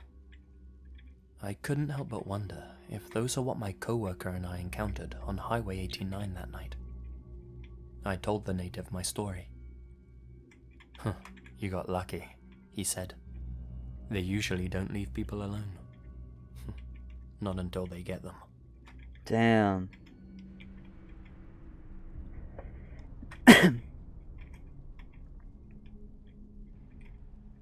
That was a fucking good one. You know, it's not true, but it was fucking good. I grew up in a small community in Pennsylvania. I Fucking was young at the time, Pennsylvania. maybe 4 or 5 years old. This is the earliest thing I can remember in any detail, mainly because it's the kind of thing you can never forget. Nice. My parents went out for dinner one night with friends. They had arranged for one of our neighbors, a teenager called Laurie, to come over and watch me. She was a nice girl, friendly and always smiling. Let me stay up and watch TV past my bedtime, so she was Pog. cool in my books. Damn, easy clap. That particular night, I remember I was watching Aladdin for the 400th or 500th time. Eventually, Laurie came in and told me it was time to go to bed.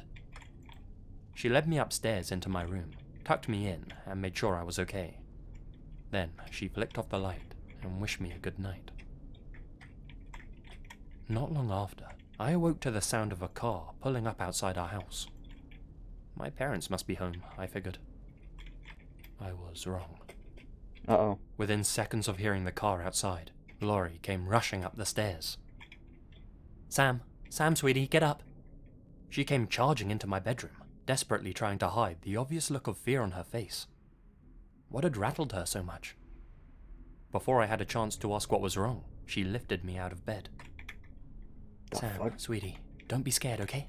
she said in a hushed tone. That's the most scary thing to say. She quickly Fuck. pulled open my closet door with her free hand. Then she sat me inside it. "Whatever happens, just stay in here, okay? Don't make a sound, just like in hide and seek. You have to stay real quiet. Got it?" Monk My little W. heart was beating fast, but I didn't know what to say, what to ask. Were we playing a game? Was something bad happening? I remained silent and confused. "You promise you can stay quiet?" she asked me. I nodded my head, yes. Yes. Laurie flashed me a smile. Even as a kid, I knew it was forced. Then she lifted her finger up to her lips. Shh. And with that, she closed the closet door. I sat inside that dark closet, hunched up in a ball, listening intently to what was going on. I heard Laurie speedily make her way down the stairs. Then I heard the sound of the front door opening. She was talking with someone. I don't know who. A man with a deep voice by the sounds of it. Then another male voice chimed in. Monk W. I don't know what was being said, but within 30 seconds, things had escalated. There was shouting, followed by a whole lot of screaming. Uh-oh. Laurie's screaming. To Monk this W. day, I've never heard anything like it. The High-pitched source cries of scream. pure terror, God as if damn from it. an animal that knew it was about to be slaughtered. I could hear scuffles, and the men were shouting. Soon, Laurie's voice began to fade, as if she was being dragged outside by the men. Then I heard her screams no more. Everything below me went quiet. Whoever was down there had now left the building, taking Laurie with them. I kept to my word and stayed hidden in the closet. From the outside, I could just about hear a single set of footsteps entering the house again. Whoever it was walking around the entirety of the lower floor. I could trace their movements from the sound of their boots pounding on the floorboards. They moved from the hallway, into the living room, through the dining area and into the kitchen, then back to the hallway once more. They began to make their way up the stairs. Sweet Lord. Sweet Lord. They made their way through each room. Their footsteps were slow and methodical. I heard my bedroom door creak open. From the crack under the closet door, I could see the shadow of someone's feet standing in the middle of my room. It wasn't Laurie. No I raised shit. my hand to my mouth to silence my breathing. They stood there, presumably scanning the room. Then, after a few seconds passed, made their way back out and walked back down the stairs. A car Jesus. engine began flaring outside, and the house fell silent once again. Damn, I didn't dude. move. I couldn't. I stayed hidden in that closet, terrified that there was someone outside waiting to get me. After what could have been an hour or an eternity, my parents finally arrived home. I was safe. Nobody ever saw Laurie again. The authorities never found her. Nobody knows where those men took her or what they did with her. Despite all the screaming and there being neighbors around, apparently nobody saw or heard a thing, which to me has always seemed weird. I don't know who came to take her that night. I don't know how they knew It was where me, she Smile. what she had Okay, what done the to fuck? them, or even what they wanted. Kinda weird. Now I'm a fully grown adult, and looking back, I wonder if she got mixed up in some bad business. Mixed in with the wrong crowd, so to speak. Whatever the case, I remember she was a nice person, and she didn't deserve what happened to her. She definitely saved me that night, though. For that, I'll be eternally grateful. I really fucked I this remember one up, damn moving it. house not long after that incident. My parents couldn't stand the thought of living in that neighborhood after that. Oh, shit, okay. Okay, hopefully I don't die up here, fuck. Come on, I can do it, I can do it, I can do it. Okay, good. I can't trigger these alarms. Can't say any gamer words. Sorry.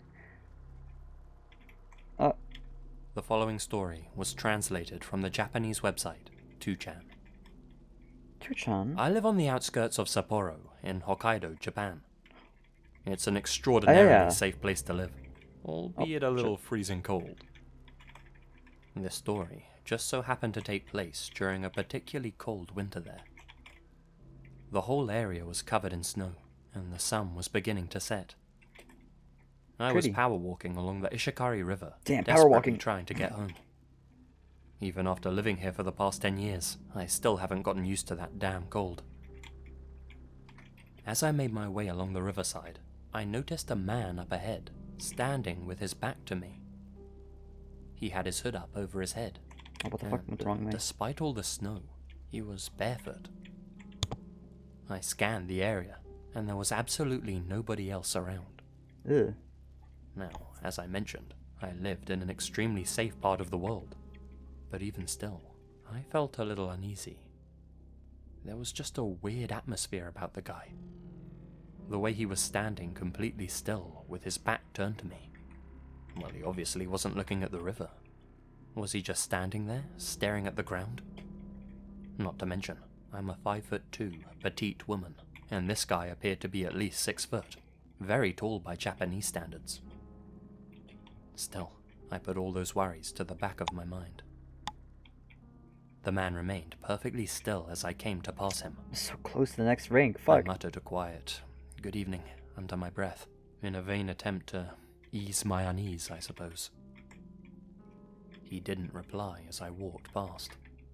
All I could hear were the sounds of my footsteps, rhythmic and predictable. After 10 or 15 steps, though, something interrupted the flow of their beat. Uh-oh. I turned around and saw that the barefoot man was following behind me now. Of course, But as his one does. face, the best way I can describe it is like a mannequin, or one of those wooden figures that artists use. He was a yokai. Don't get me wrong, his face was fleshy, but there were no features. His head was faceless, just like a noperabo from Japanese folklore. As I picked up my pace, he did as well.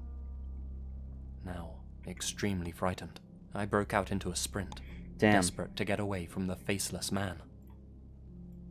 Looking back over my shoulder, I could see that the man was running at full speed as well, no longer just keeping pace, but actually gaining on me. I'd never felt such fear in my life. I managed to make it to a corner with a bridge. From it, passing cars could see me. If this was the end, there'd at least be witnesses. I turned around one final time to see how close the man was to me now.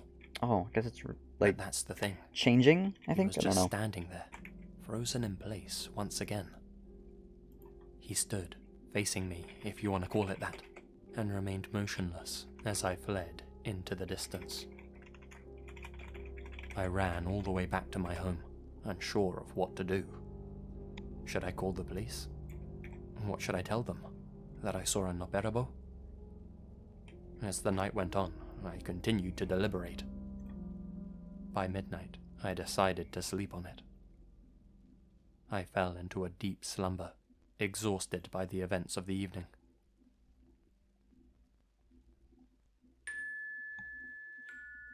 I was awoken by a series of loud, melodic notes. It was my front doorbell. Uh-oh. I rubbed my eyes and checked the clock next to my bed. 3 a.m. What the hell? What time is it here? To say I was surprised would be an understatement. I have an app on my phone with a camera that's linked to my doorbell. Nice. That way, I can see who's standing at my front door without ever having to get up and check. I opened the app to see who in God's name was ringing my doorbell at 3 in the morning. The live footage from the camera popped up. Standing at my front door, with his head close up to the camera, was that same faceless figure I had seen by the river. That's It had weird. somehow followed me. I don't like that. I dropped my phone in a state of pure shock. In a panic, I immediately ran into my bathroom and locked the door. My mind was racing, and I knew I had to call somebody for help. The police, my parents, my friends, or my neighbors, I didn't care. Just anybody who could make this faceless man disappear. Stupidly, I had left my phone on my bed after I dropped it, but I was far too scared to leave the safety of my locked ensuite. After 20 minutes, I finally worked up the courage to go and get it. I lifted my device, and, with my eyes half covered by my hands, reopened the app to see if he was still standing in my doorway. As The one live does. feed popped up again.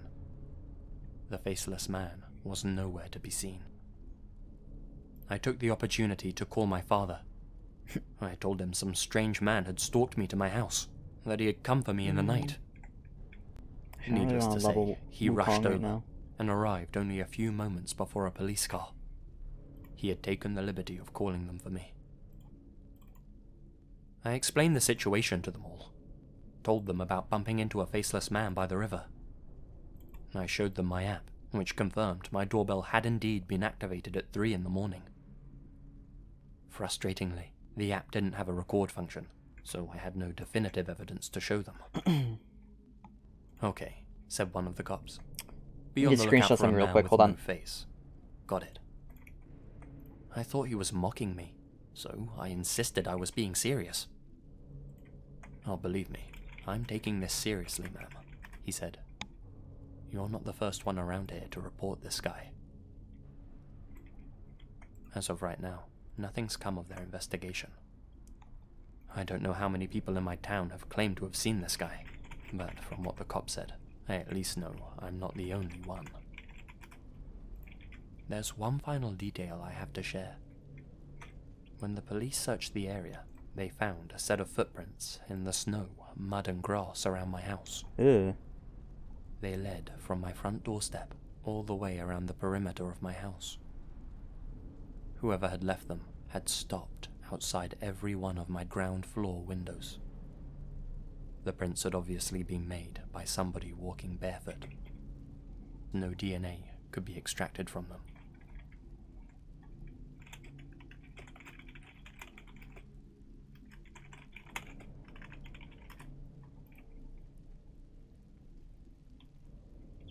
Damn. Okay, that was a good one. Let's go on to the next one, though. Come on, transition. I hope that's not it. Is that the last one? No. Okay, good. There used to be this old, abandoned house just outside of Madison, Wisconsin. A real run-down, 2-story building that had just been left to rot away. In our teenage years, my good friend Sam and I were keen explorers, so this place seemed like prime real estate for us to check out. We dreamt of finding some lost treasures hidden in the attic, or something cool left behind in the basement. We'd occasionally walk past the place and stood outside looking at it, talking about actually going inside. Well, one weekend, we decided that's exactly what we were going to do. Oh boy.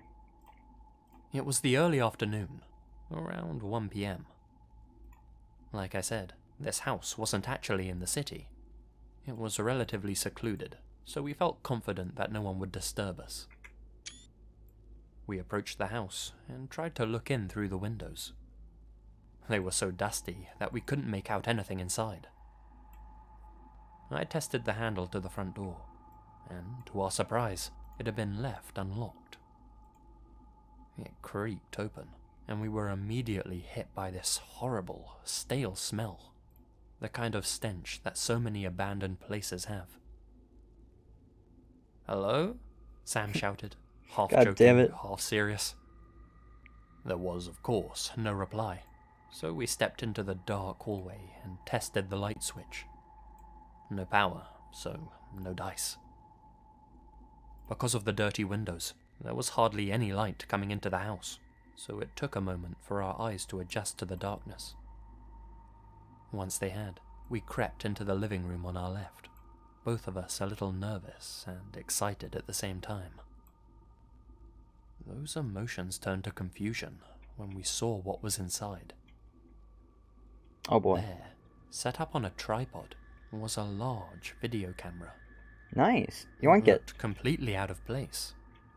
This house had obviously been deserted for many years, and all of the furniture inside was old and decaying. Yet there stood a brand new camera, set up and ready to go. It stood out like a sore thumb.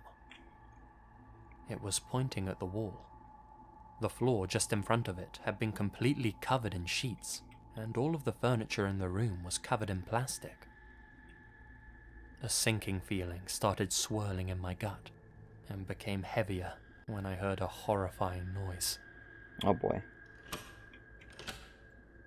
Somebody had just locked the back door. Panic set in, and the two of us turned and made for the front door we'd just entered through. The silent house was now aflood with noise, as we heard the creaking of floorboards above our heads, and the muffled whispers of people coming down the stairs. It sounded like there were 4 or 5 people, all charging down towards us. We made it outside, back into the light of day. As we bolted off, I turned and saw something I'll never forget. Oh boy. What is it? A man outside the front of the house, Shocker. who had obviously been creeping around to lock the front door as well. I don't know how many people were upstairs when we escaped, but had that guy managed to lock the door before we got out, we'd have been trapped inside with all of them. I don't want to think about what they had planned with that camera, but I knew we'd just got incredibly lucky. The man outside simply watched as we ran as far away from that house as our legs would take us. Damn, dude. We told our parents about the incident, who, in turn, told the cops. They eventually got around to searching the place, but by the time they did, it was completely empty, and there was no sign of any video camera. Nothing else seemed out of place, and nothing else ever came of it. That old house has since been demolished. I hope those men never found some other place to lure people into. Then again, they were all inside there already, waiting for somebody to walk in. True. So I'm guessing this wasn't their first attempt. And I'm also guessing explorers like us aren't so uncommon after all. I hope I'm wrong.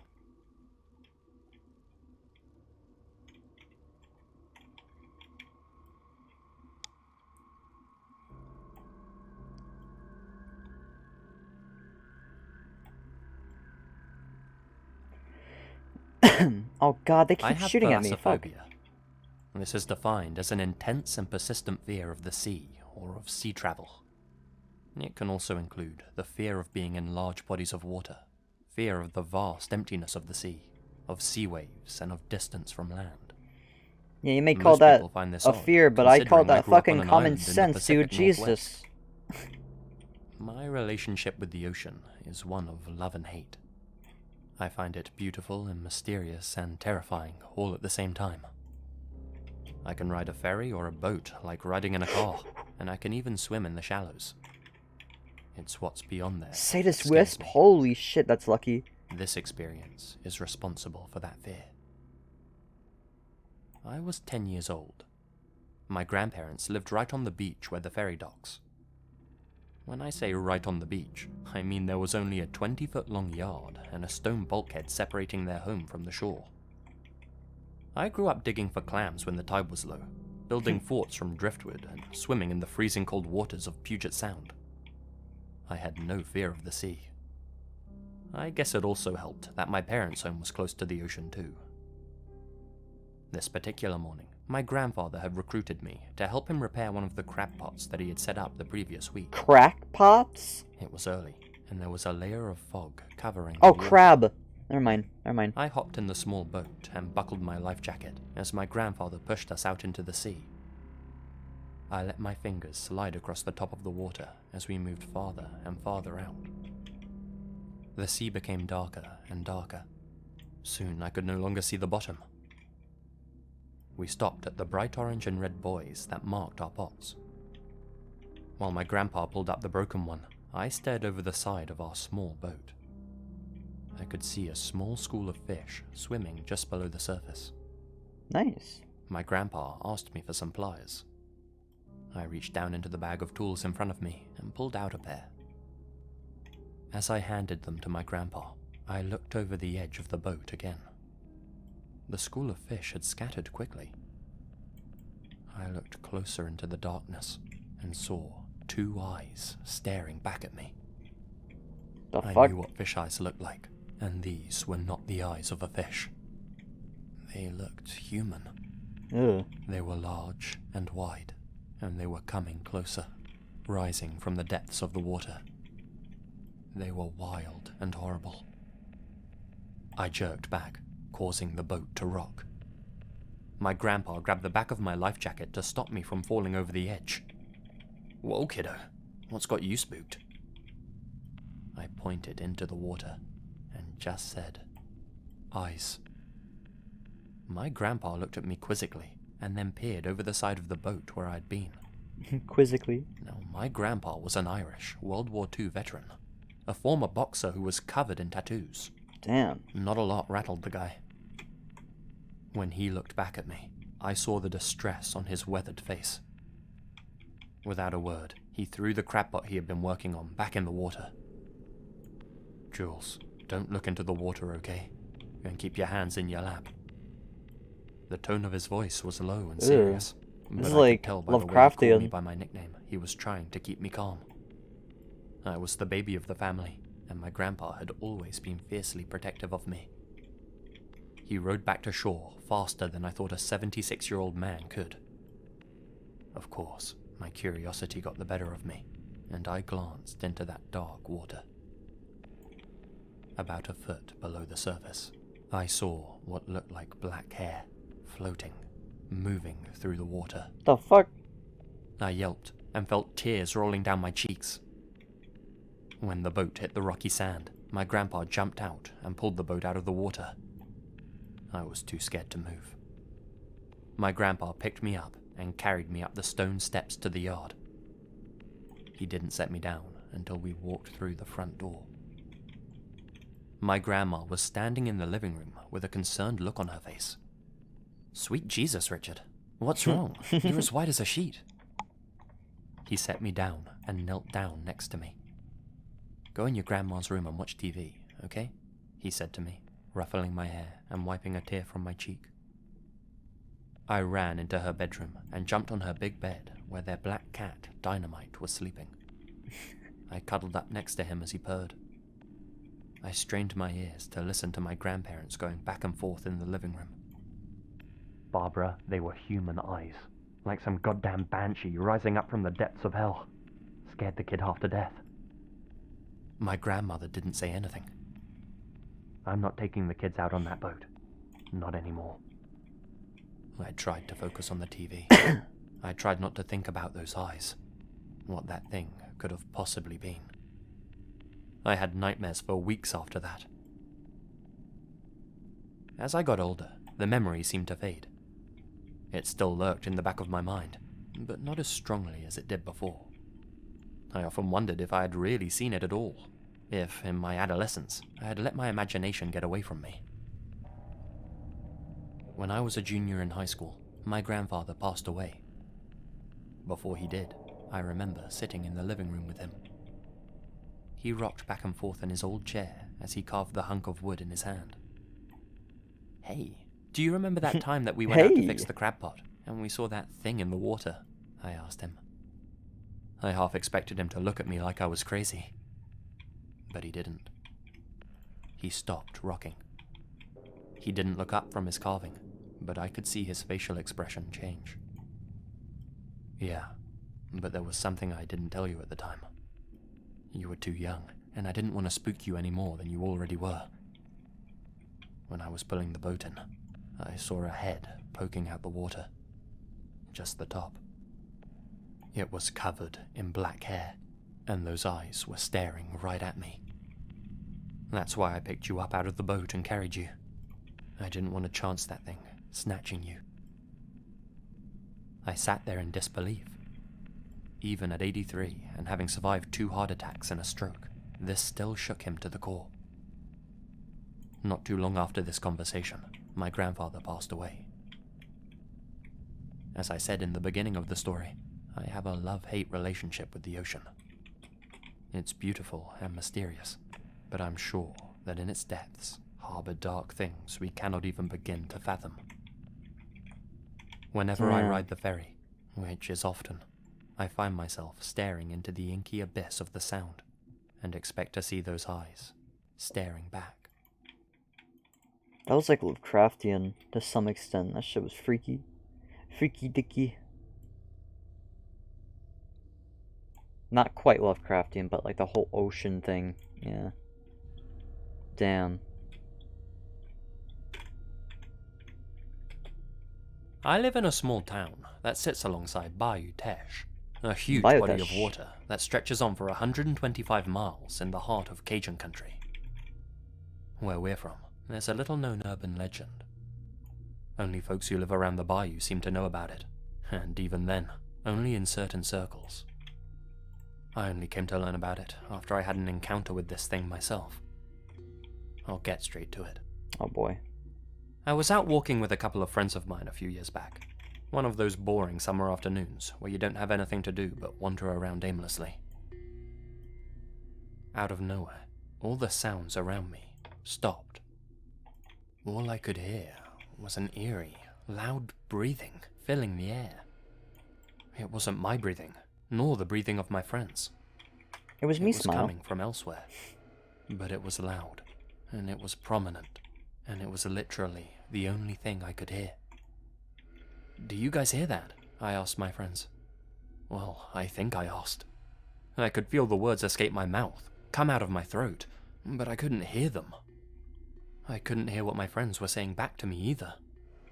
Their lips were moving, but all I could hear was that damn breathing. It's No weird, birds dude. or rustling or footsteps or any other natural sounds at all. It was surreal. Hold up, I said, and tried to say, and motioned for my friends to wait for me.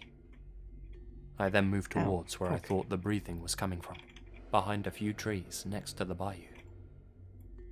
As I got closer, the sound of the breathing became louder and louder. I knew what curiosity did to the cat, but nonetheless, I followed that damn breathing to its source. It's hard to explain why. I just felt compelled to. It was like a magnet, drawing me in. The weird part was the different sound of each breath. They were more like gasps, if that makes sense. Like the person was struggling to breathe. They were all different from each other too, as if every breath was coming from a different set of lungs. I continued on to where I thought it was coming from. I came to a break in the foliage. I'm sorry, I just thought of a weird There, combination of 30 feet words. ahead of me, It's the breathing sitting on the edge of the symphony. bayou, was a Oh man. my fucking god. He was wearing a Western-style hat and a brown leather jacket. Sorry. That's about all I could make out, seeing how his back was turned to me as he looked out across the muddy water. He was completely motionless, like he was really focused on something, but there was no doubt in my mind that the breathing was coming from him. Despite the weirdness of the situation, he didn't seem scary to me. I felt calm and serene. For whatever reason, I thought about approaching him. I managed to shake that thought out of my head, and instead called out a soundless, "Hey!" Only the man's head moved. Oh, my ear It itches. slowly turned around to face me. Hey, smile. His skin was the same shade as the leather of his jacket, and he looked to be half decayed. He had no lips, no eyes, just exposed teeth and two huge black holes. After staring at me for a few seconds, the man began to stand up. All sounds came back to me in that instant. As I looked into those dark pits in his face, my sense of calm disappeared. Now all I was filled with was dread. Oh boy. I bolted and ran back to my friends, told them we needed to leave immediately, and explained everything on the way. Most of them told me I was crazy, but one of them told me to come and talk with his grandparents. You see, the folks whose family have lived around Bayou Teche for generations, they know about the man. The I've man. heard several names floating around for him. God damn it. Swamp Man, the Cajun Devil, but most just call him the Bayou Man. They say he's like a siren, that he travels around the circumference of Bayou Teche on a continuous loop, and draws people away from their friends and families, brings them out to him. Then he lures them to the water's edge, and holds them under the muddy water until they expire, leaves them at the bottom of the bayou for the gators. God, that's a good use of that His word. weird What the breathing. They say it's made up of the final gasps of each of the people he's ended. You can sleep tight now, they all tell me. The Bayou Man will only try to get you one time. You got lucky. fuck? That's reassuring. I guess I did. I'm glad I didn't fall for his trick.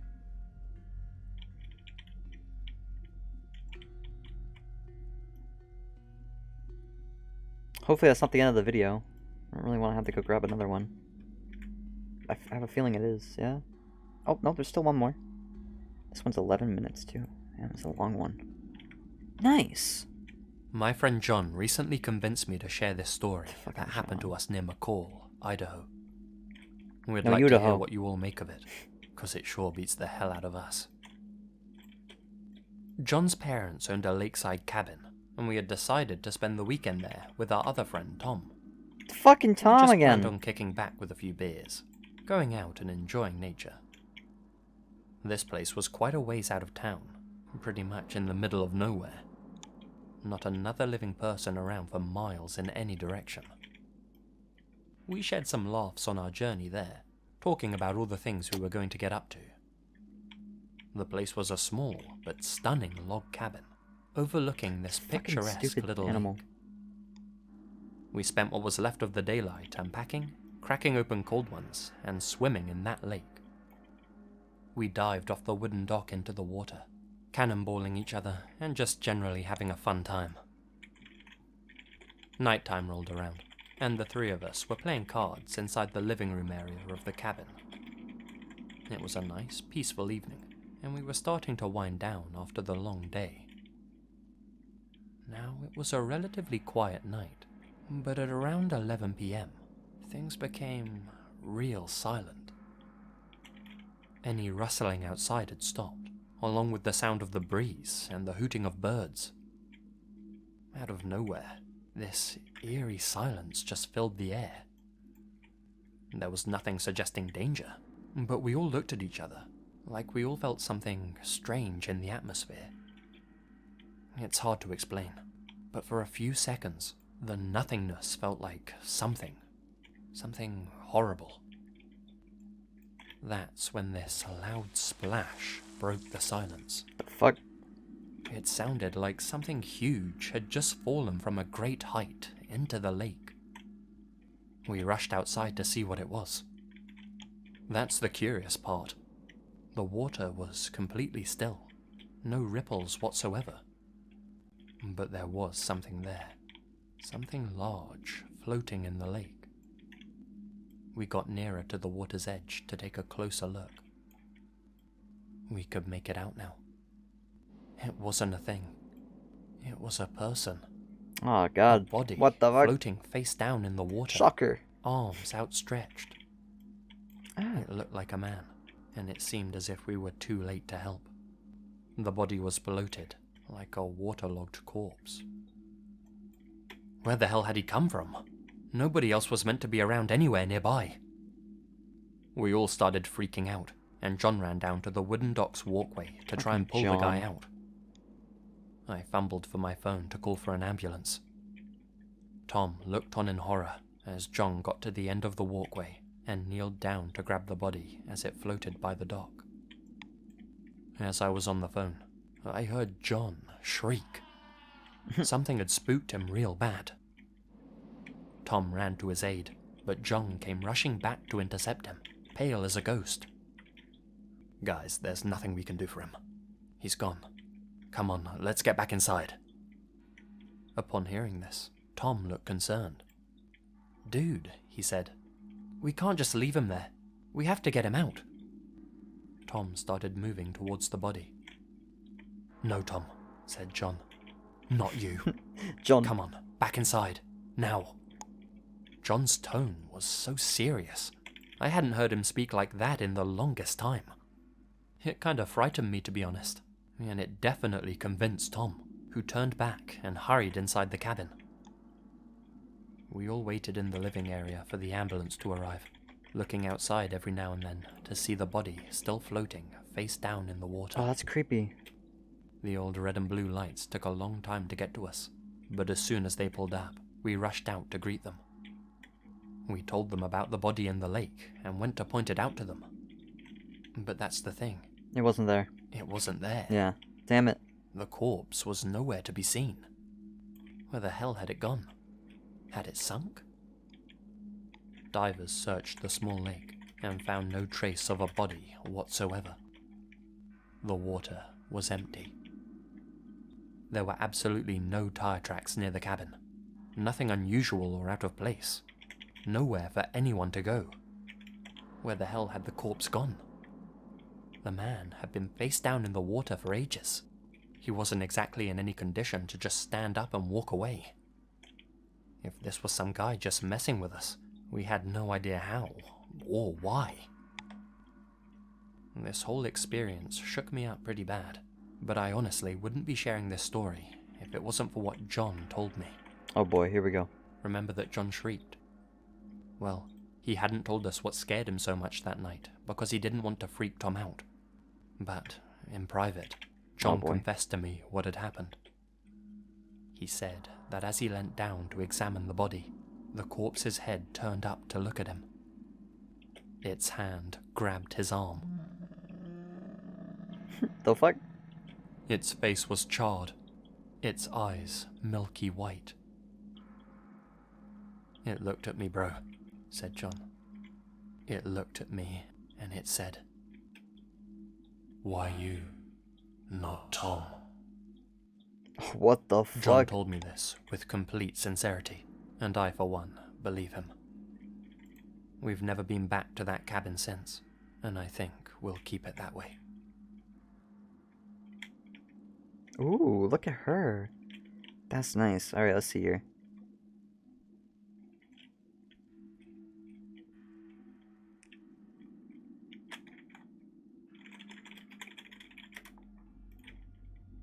So that's the last one, right? What, there's still one more? Really? Yeah, this one's 4 minutes. It's a short one. This is one of the only known pictures of the Leatherman, a traveling vagabond. Damn, he looks burly. Despite his story becoming quite infamous in Connecticut and New York, the Leatherman's true I identity know the Leatherman, yeah. remains unknown. He was given his nickname for the simple fact that no matter the weather or the season, he always wore a handmade leather suit. From 1856 to 1889, he traveled a continuous circuit between western Connecticut and the Hudson River, a 365-mile route that took him 35 days to walk. Everybody along the trail knew the Leatherman, and he traveled the route with such accuracy that he'd always arrive at the same places within a few hours of when he was expected to. Whenever he came across a new scrap of leather on his trail, he would sew it into his ever-expanding suit. He hardly ever talked to anybody, communicating mostly in gestures and grunts. On the rare occasion he did talk, he spoke in broken English, and if asked about his background, he would abruptly end the conversation. Regardless, people fed him. When they offered him shelter, he'd always refuse. What's the next rank up He thing I lived need? in a series of caves along What the the trail fuck? that you can still Damn. explore to this day. One such cave consists of an 8-foot vertical chute that you have to climb down, and a small tunnel that goes 10 to 15 feet back. Even during the harsh winters in that part of the USA, he stuck to his routine and continued to sleep in his caves. Equinox. Nobody knows why he lived the way he did, though medical professionals at the time said he was suffering from an emotional affliction. You can take that how you want. Regardless, Emotional he was judged to affliction? be of sound mind and was living a nomadic lifestyle by choice. He eventually passed away and was found with a French prayer book on his person. Most people agree that he was probably either French or French-Canadian. Still, despite extensive research, nobody at the time, or even to this day for that matter, could work out his true identity. The brass plaque over his final resting place simply reads, "The Leatherman." Tales and theories abound to this day. I admit this mystery isn't exactly creepy like all the others, but I'd never heard of this guy before, and I wanted to share his story. It's interesting to hear about local celebrities from times gone by, especially ones with unknown origins. Alright, sorry, I was typing Leatherman something. tools are even named after this guy, so he clearly had an impact on people back in the day. Let me know what you think about this mystery and all the others down in the comments below. Perhaps we can come up with a few answers. Alright, so that's the end of the video, I think. Fuck. I'm sorry, I said to someone, that's like winning the lottery. Instead of turning in the ticket, you tuck it in your pocket and eat a pizza first. And you responded, no, you pay for the pizza using the ticket. I don't know why I found it so funny. Oh god. Alright,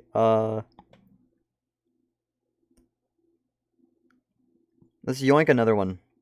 This one's top 18 scary stories. It's January 2018. That was a scary time too. Fuck.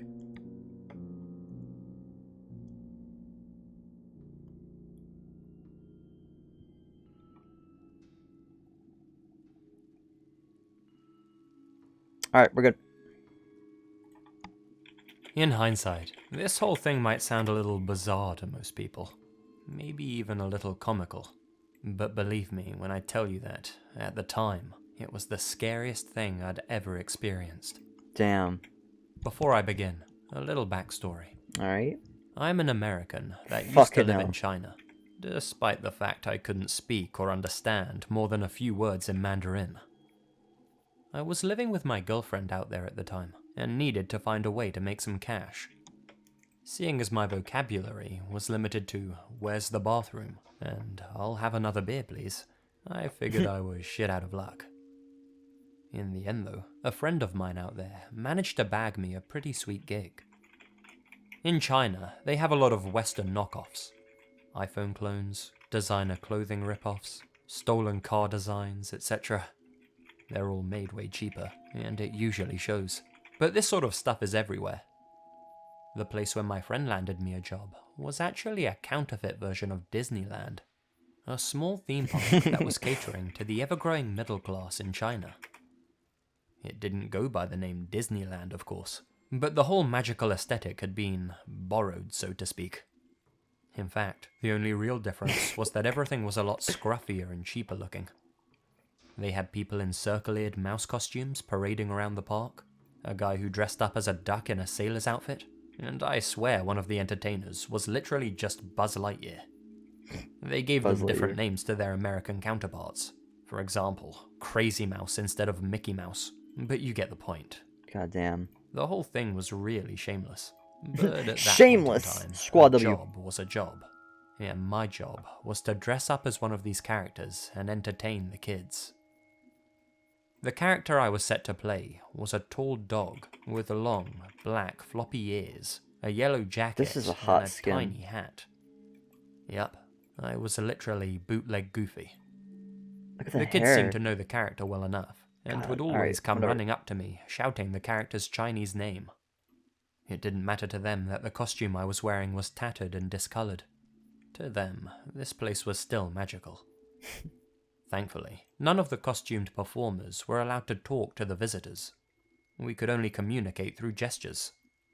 As such, my lack of Chinese wasn't so much of a problem. What the fuck? I was also lucky in a sense that Goofy's known for being quite dumb. So when I didn't react properly to whatever one of the kids said, it didn't seem so out of character. I was working the night shift at the park at the time. There was a special event going on to celebrate the upcoming New Year, and we were staying open a lot later than usual to build up buzz and put on some late night shows and attractions. I was doing my usual thing, namely waddling around the park, boiling to death in my Goofy suit prison, and trying to put a smile on all the kids' faces by being Hi, stupid. yo, it's popping. This might sound like an easy job to you guys, and in 4 terms a.m. of being gang. mentally Hey, challenging, what time is it? you'd be right. 4 a.m. Physically, though, it could get a little rough at times. The Shit. sun might have gone down that night, but it was particularly hot. Seriously, it felt like I was 6 inches from the sun inside that damn suit. I had to take a break, so I made my way to a nearby rec room, one of the few spots in the Can I park where serve a we're fish? authorized to take off Nope. our costumes. I get inside and immediately take off my giant character head. As I'm sitting there, relaxing, another one of my co-workers enters the room. They're in their costume, but immediately I know who it is because of the outfit they're wearing. It's a guy I called Sean. There was Sean. only one costume for each character at the park to avoid the kids ever spotting two of the same guy next to each other. That sort of thing ruins the illusion. Sean was hired to play this giant, anthropomorphic orange cat with a big grin plastered on its face. I have no idea who this character was supposed to be. Monka Maybe one W. of the park's own creations. There he was, just standing in the rec room doorway in all his feline glory. He was one of the few co-workers I had that spoke good English. Wait, I looked don't want up at him and to do said, public shit "Hey, solo. how's the night going?" He doesn't respond to me. In fact, he doesn't really move at all. The fuck? He's just standing motionless in the doorway, looking right at me through the eye holes of his costume. No, I don't want to. You not hot in there, buddy? You can take your head off. Fuck. Things go uncomfortably silent. I All didn't can know that. hear I forgot is that was a heavy breaths fucking. coming from inside Sean's suit. Alright. The kind of breathing you hear from people in a deep rage or something. Monka W. Sean, you okay in there? I ask him. That's when I notice it. In his gloved here we go. hands, he's We holding need to make something. it really small. It's a hammer. I'm starting to feel a little worried now, nervous about what's going on inside this guy's head. He bursts This out is into good. this verbal tirade Holy in shit, this is Chinese. bright. I could only understand I'll be right a few back. of the words, but one gotta of check them something. stood out. It's in my room still, though, though, so we're good. Foreigner. He's pointing the hammer at me as he's speaking. Whatever he's saying, Okay. he's furious. I'm back. All I'm thinking about is how to defend myself against this guy if he comes at me swinging. Step by step, he's inching closer, waving the hammer about like a fanatic. Chatterino. Okay. I can't get past him through the main door. My only other Is this a option good is the door size? to the Yeah, that's hallway fine. I don't behind give me. a shit. Alright. It leads to another room which has access to the outside. Problem was, half the time the door was locked. If there wasn't another member of staff in there already, I'd be running into a dead Really end. did. If that was the case, then I'd be screwed. I decided to take my chances. What other choice did I have? I leapt up from my seat I and have made no idea for what the the fuck's hallway. going on in the story. Sprinting down it, I could hear Sean's footsteps behind me. Fucking Sean. He was screaming in Chinese, though I couldn't tell you what. All I can tell is that he's hot on my heels. As I reach for the handle to the potentially locked door, I say a small prayer to myself. Please, God, let this thing be open. Bless RNG. I twist the handle, and the door gives way. There was indeed someone else in the room. I have no idea who he was, and he didn't seem to understand me as I tried to explain in English what was going on. Holding the door closed proved to be pointless. Where the fuck is the Sean entrance? slammed his way into the room, still holding the hammer. I made like a madman for the exit, hoping to lose him in the crowd of the park. I could hear the other employee trying to calm him down in Chinese. At least, that's what I assume he was doing. Thankfully, as I made my way through the park, the guy fuck? didn't pursue me any further. I informed my superior, and an investigation began. A few things came to light after that. Firstly, Oh boy. Sean wasn't working at the park that night. He wasn't even in the province. He'd gone back to see his family for New Year Oh celebrations. boy. Of The course. suits are left in lockers at the park, so whoever was wearing the costume had somehow got access to staff quarters and very deliberately made a point to target me personally. It also turned out that one of the on-site constructors had a hammer missing from his toolkit. This whole thing had been planned out. The other park worker who tried Isn't to there- calm the attacker down What the fuck? Isn't there wasn't water so down here? successful. What the hell? He ended up with a broken wrist after struggling with the guy for the hammer. Here we go. Sadly, nothing ever came of the case. I guess the whole thing just sounded too ridiculous to take seriously. Besides, the cops weren't interested in hunting down some random guy that threatened a Laowai at a theme park. Ultimately, The I'll bait never just learn who was disappeared. behind Okay. the mask, or why the hell they tried to threaten me. Nor will I know if they planned to take things further had my coworker not been in that room. I Monka ended W. up losing my job for running headless through the park. That didn't matter. I was gonna quit anyway. Despite the whole magical facade going on there, I no longer felt welcome. Not being able to find any other work, I ended up breaking things off with Back my to the gold girlfriend mines I and go. moving back to the States. And that's just how it is. I'm now married with 2 young children, and they both keep asking to go to Disneyland. If I see a guy in a goofy suit walking around over there, I'll be sure to shake his giant, gloved hand. Those guys don't get enough credit. Okay, dude. Good one. This guy. Fucking forehead. That's a basic bitch fish, too. I was spending a long weekend with my family in this log cabin. Nobody else around for miles. It was late afternoon, and I decided to go for a walk by myself through the woods. About 10 minutes in, something starts to feel a little off. I realize that it's because of the sound, or more specifically, the lack of it. The woods had become dead silent. No bird chirps, rustlings, or general nature noises at all. Just pure, unnatural There's no silence. Anyone What a who great spends bait. a lot of time outdoors will tell you that a quiet forest is a dangerous forest. I hear someone approaching from in front there they of are. me. When he comes into view, I see that it's a lone man in his 50s.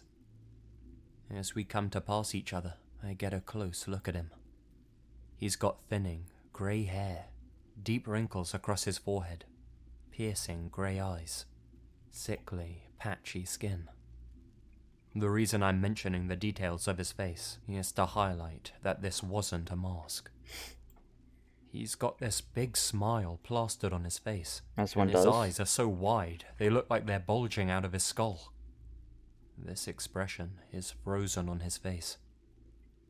As we get closer to one another, his head turns so that he can keep his unblinking eyes fixed on me. A little creeped out, I give him a polite nod. He gives me nothing in return, just that wide-eyed, toothy smile. As we finally cross by each other, his head is turned to the side, his vision still fixed on me. I continue past him, but I'm on guard for obvious reasons. What the hell was this guy doing out in There's these like no woods, fish, so no matter far what I from do. civilization? There wasn't a house besides our cabin for miles. Oh, there's I one. glance Son over of a my bitch. shoulder Get over to here. check that he's not following me. The blood drains from my face when I see him. He's still walking away from me, but his head is facing me, like it's on backwards, an impossible angle. That messed up expression still on his face. Jesus. I'm overcome by this sinking feeling, and I sprint off deeper into the woods. I want to put as much distance between me and him as possible. When I feel safe enough, I slow down and slap myself back into reality. The birds are chirping like normal again. Whoever that man was, he was walking in the direction of our cabin, but none of my family members caught sight of him. If this was some sort of prank, then I have no idea how he managed to get that effect. It was too real. Nor can I think why he'd be out in those woods, all by himself, where he'd most likely encounter no one. I still get nervous when I pass by strangers in the woods, and I always Who turn wouldn't? to check Hello? that they're not keeping an eye on me after I've passed them. Oh, there's a big boy. Look at him. Look at this big fucker.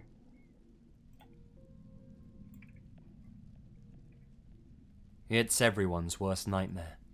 You come home by yourself from a long day at work and enter your dark, empty house. Only, it's not as empty as you were expecting. Oh no! On the night of September 6th, 2006, Susan Kuhnhausen got back from her long shift at the hospital, walked through her front door, and into her bedroom. Strange, she thought. The room isn't usually this dark. Wait, did I forget to open the curtains this morning? From behind the door, a man appeared. Monka W. She had never seen or spoken to before. It was me, Smile. His name's Edward Dalton Haffey, and he's holding a black claw hammer. What this guy didn't realize was that Susan Kuhnhausen was a badass. Okay. Fight or flight immediately kicks in.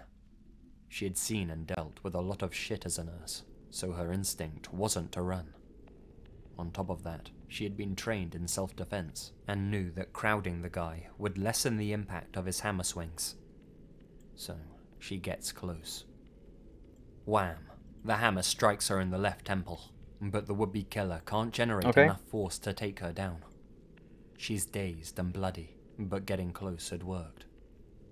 Susan knows that story she's fighting sucks. for her life at this point. Anyone that aims for the head with a hammer is aiming to kill. No shit! She tries to reason with him, but Haffey won't listen. He's hellbent on taking her out.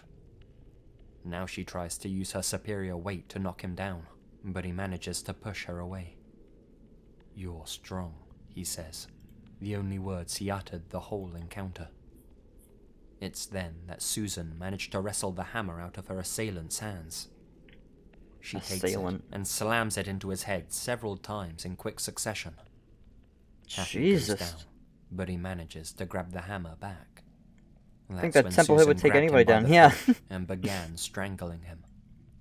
His face turns purple. Terrified, she makes for the exit. But Haffey isn't dead. Susan doesn't know it, but he's got a near-lethal amount of cocaine in his system. Nothing's gonna slow him down. Hey, my man, Squad W. He grabs her as she tries it's to actually escape and Trainwrecks. punches her in the face twice, knocking her to the ground. As he stood over her, brandishing his claw hammer, Susan knew that she was as good as dead. But the fighter inside her triumphed. Susan chose a life over death. She somehow manages to get him on the ground with her and puts him in a chokehold. She screams at him, demanding to know why he was trying to kill her. He just "Tell kind of me," looks up. she says. I'm kind of bored. "Tell me, and I'll call you an ambulance." Eventually, his face turns purple again. This time, permanently. Aw, She man. had strangled Haffy to death.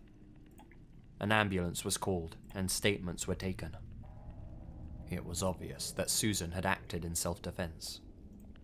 The question remained, however. Why had Haffy decided to kill Susan that evening? Oh, he was bored, that's why. As it turns out, the question that the police should have been focusing on was who had sent him.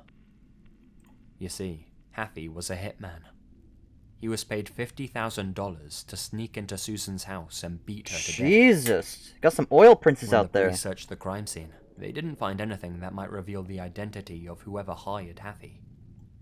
It wasn't until one of Susan's friends came over to her place and noticed an out-of-place backpack in her basement that the crime was finally solved.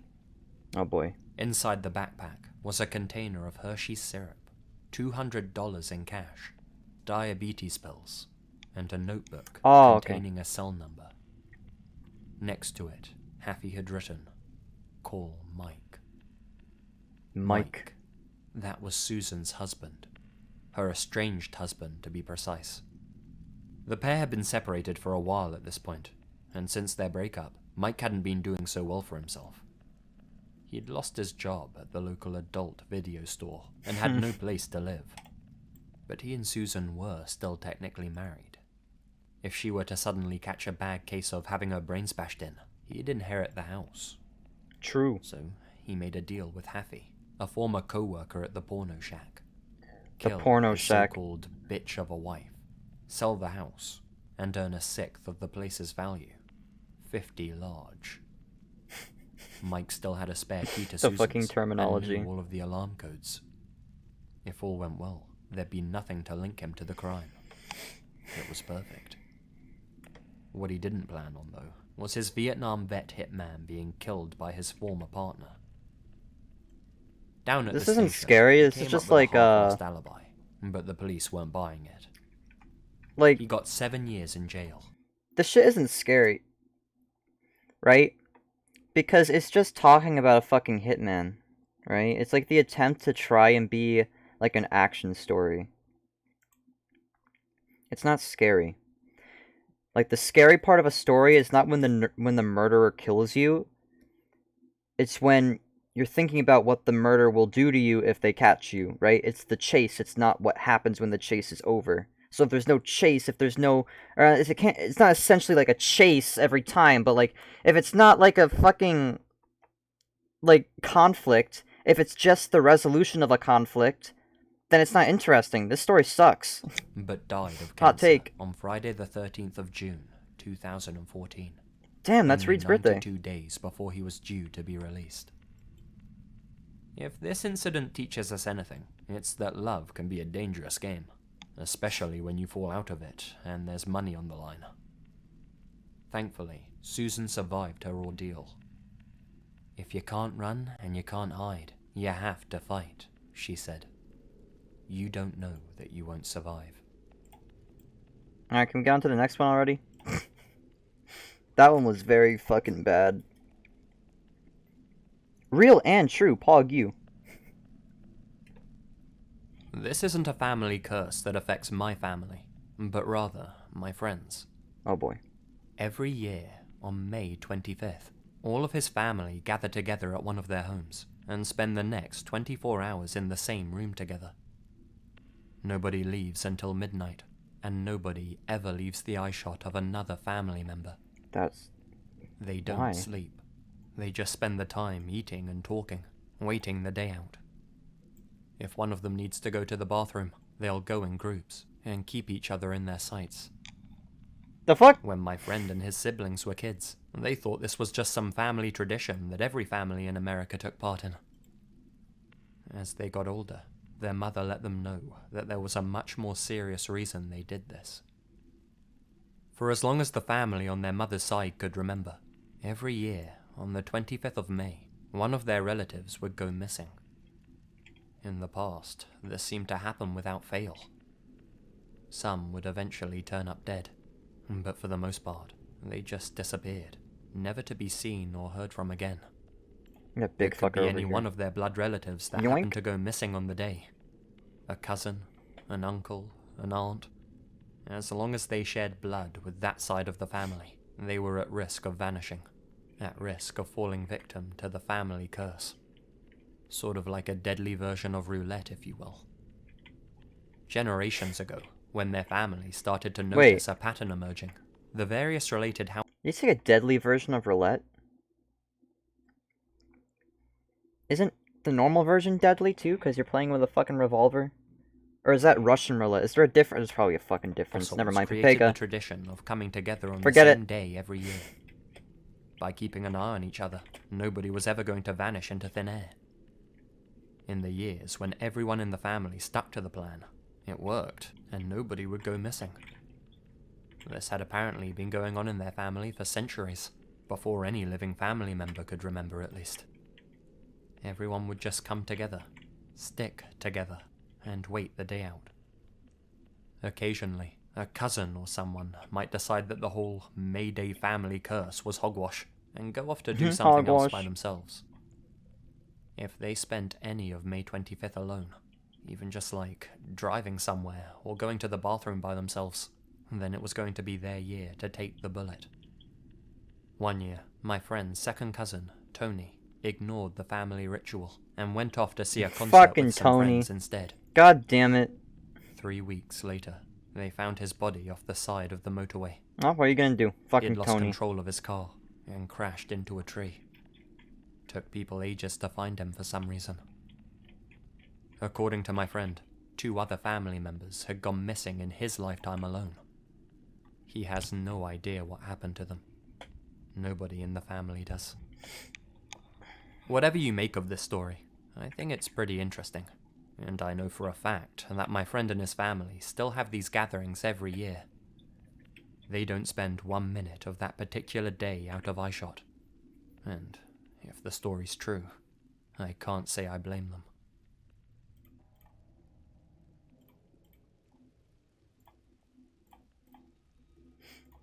Dude, selecting fish is always such a hassle. I swear to God.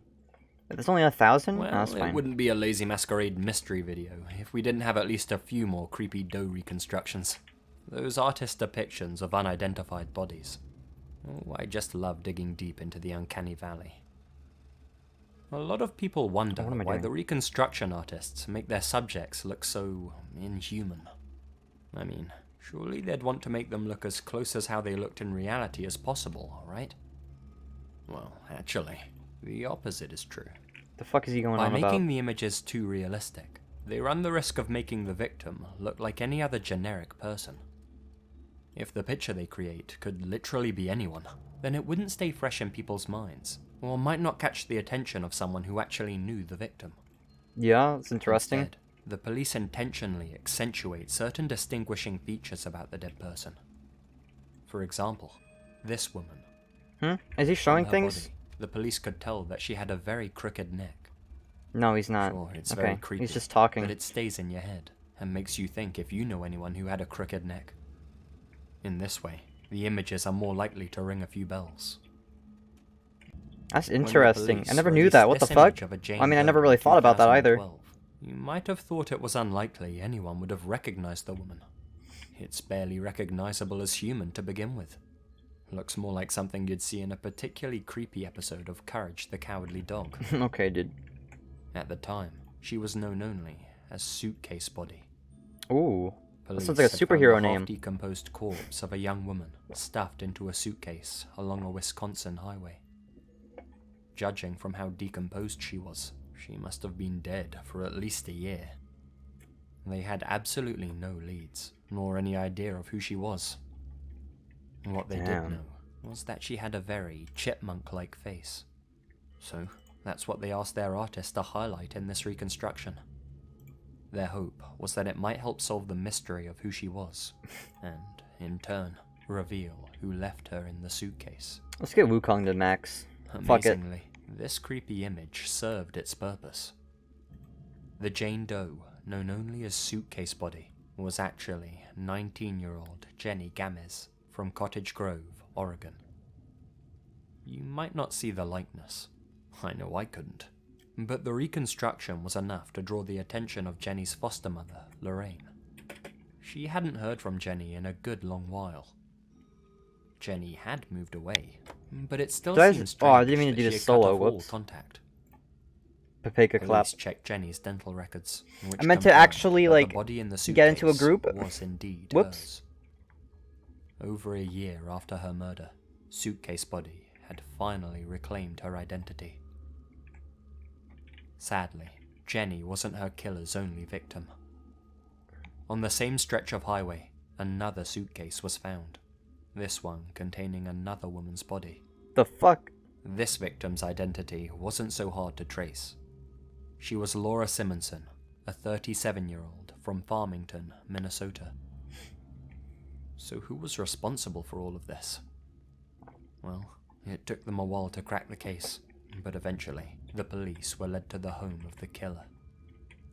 Stephen Zelich, an ex-cop. While an officer in West Allis, Oh he fuck, I abused forgot to his put mods on him. powers by stalking women in the area and gaining access to their God personal damn it. information. Why do I suck? He resigned in Okay, whatever. 2001 to avoid disciplinary action. That way, he could still go on I'm to good, become I'm a fine. private security officer. He met both Jenny and Laura in online BDSM chat rooms under the username Mr. Handcuffs. Mr. On Handcuffs. separate occasions, he convinced both of them to meet him in his hotel room. Then, they engaged in what Zelich called breath play, a dangerous sex game involving strangulation. The girls were bound and gagged, with a rope tied around their necks. He then pulled on the rope to asphyxiate them, something that gave him a sense of erotic satisfaction. Both women died so that this guy could get Shocker. off. He then kept their bodies hidden in his refrigerator for months, and then eventually dumped them. In court, he claimed that both of their deaths had been accidental. Man, what the fuck? Right, because if you accidentally killed someone in this way, you'd dump their body off in a suitcase and do it all over again. Yeah. The jurors saw through this poor attempt at avoiding responsibility. He was found guilty of their murders, and will remain in prison until the day he dies. Pog. What's another good thing I could put on here? Equilibrium? Oh, I can't put that one. I'll put this one. Whatever. Fine.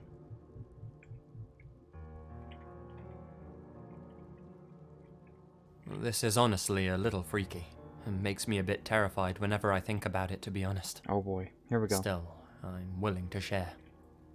I live in England, in an old, beautiful cottage that's been in my family since my great-grandfather bought it all those years ago. Prior to him, my ancestors had all been very poor. Oh and god, could this guy's scarcely name is afford to Anime put a Wolf. roof over their heads. The story goes that when my great-grandfather was a young man, he set off by himself up to Scotland. Several years later, he returned a rich man and was able to buy the family cottage. He never spoke about how he made his fortune. Well, he did, but not definitively. The story always changed. Why is... One day, he might tell you it was from a business venture. Then another day, he might tell you he got lucky gambling, or made a pact with a gypsy. Gypsy. There were so many different answers that he gave, that eventually, people just stopped asking altogether. Perhaps he'd come into the money illegally, they thought. That's why he always avoided answering the question. My family at the time couldn't have cared less if that was the case, to be honest. They could finally eat, drink, and buy whatever they wanted, and didn't have to scrounge to make ends meet. Anyway, over the generations, the money that my great-grandfather accumulated was added to, and to this day, we remain quite well off. Damn. The problem is, money wasn't all that my ambitious relative brought back with him from north of the border. You see, Okay. not long after buying the cottage, and still young, at the age of 29, he suddenly lost his sanity. That is to say, that overnight, he went completely mad. He started complaining about a thin, red man that kept following him. We know this from the journals that my great-grandfather kept. According to him, the thing, for lack of a better word, was a Whoa, that was a cool bony, ability. emaciated humanoid with sunken eye sockets and paper-thin lips that didn't fully cover its teeth. It didn't wear any clothes. It was Gadget just base. completely red, like it was constantly bleeding all over, like a human man if all of the skin had been stripped from him. He said he could see it watching him wherever he went, climbing on walls and ceilings. The last entry talks about how the thing kept whispering to him as he slept, that it kept him up all night, every night, and how he couldn't take it anymore. The next day, he took his hunting shotgun and shot himself in the head, leaving his wife and his young son, my grandfather, alone. Time goes by, and my grandfather, Winston, grows up to be a successful businessman himself. Just like his father before him, he found a wife and had some children of his own at a young age. The oldest of these children was a son, my father. Nice. Unfortunately, just like his father again, my grandfather also lost his mind exactly 10 years later in life than his father. At the age of 39, he started screaming about being followed by a red figure. He said that the thing creature stalked him and would appear out of the blue when he least expected it. He handled these hallucinations better than my great-grandfather had been able to. For all intents and purposes, life went on for him. But sadly, the hallucinations persisted and got worse over time. According to my grandmother, he used to say that the thin red man wouldn't leave him alone anymore. Finally, 10 long months after becoming mentally ill, he was found dead in the pond of the family estate. According to the coroner's report, my grandfather had been sleepwalking and somehow managed to unconsciously make his way to the pond outside. For whatever reason, he didn't wake up and drowned in the water. I never met either of those men. They both died before I was born, obviously. I've only ever read my great-grandfather's journal and listened to stories about my grandfather. My own father, however, I of course knew very well, and his story is what haunts me the most. Oh boy. Like his father and his father before him, he met a girl and had a family at a young age. Pog. I was the eldest of his children. Oh boy, he's the next one then. I'm grateful that I got to know my father growing up. He was a kind man, funny too, and very smart. He always took care of my mother, myself, and my siblings. Why'd you Our say youths K? were amazing. That makes no fucking sense. When my father turned 49, I noticed that something wasn't right at home. He and my mother kept his mental condition a secret from us youngsters, but eventually the truth slipped out. While home alone with my dad, he broke out into sweats and started telling me that he was seeing the thin red man. I misheard him. I thought he said This break was the out into first shits. time I'm I'd sorry. ever heard someone telling me about seeing the I'm creature childish. firsthand. He said it was just like it had been described in the journal. The stuff of nightmares. Thin, tall, and bony. He often saw it late at night while in bed, crawling across the ceiling of the bedroom, twisting its head backwards to stare down at him. My father held out for a little over a year, suffering from constant night terrors, which over time became day and night terrors. Things seemed to get worse and worse, and no amount of medical assistance seemed to do a thing. Eventually, he took his own life.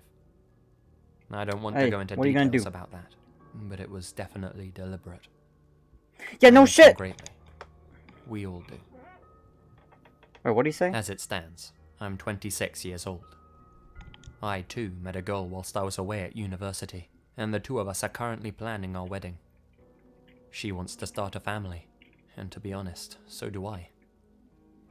I'm inclined to believe that all of these deaths in my family have been the result of a genetical mental illness, one which I hope I won't develop. I'll definitely be keeping an eye on it, I can tell you that much. I like to think that the only reason my father and grandfather saw the same red figure was because they had both heard about it from my grandfather's journal. They had read the story so many times that it had just slipped into their subconscious. So, when they started to lose grip of reality, their hallucinations manifested into this red man, Still, Oh my I'd be god, it's the lying if I Green said that the Man! thought that this could be a family curse God damn it. didn't affect me, seeing as I'm my family's firstborn son. For whatever reason, it seems to only affect the men in our family.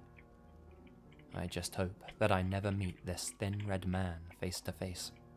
And, for the sake of our first future baby, I really hope it's a girl.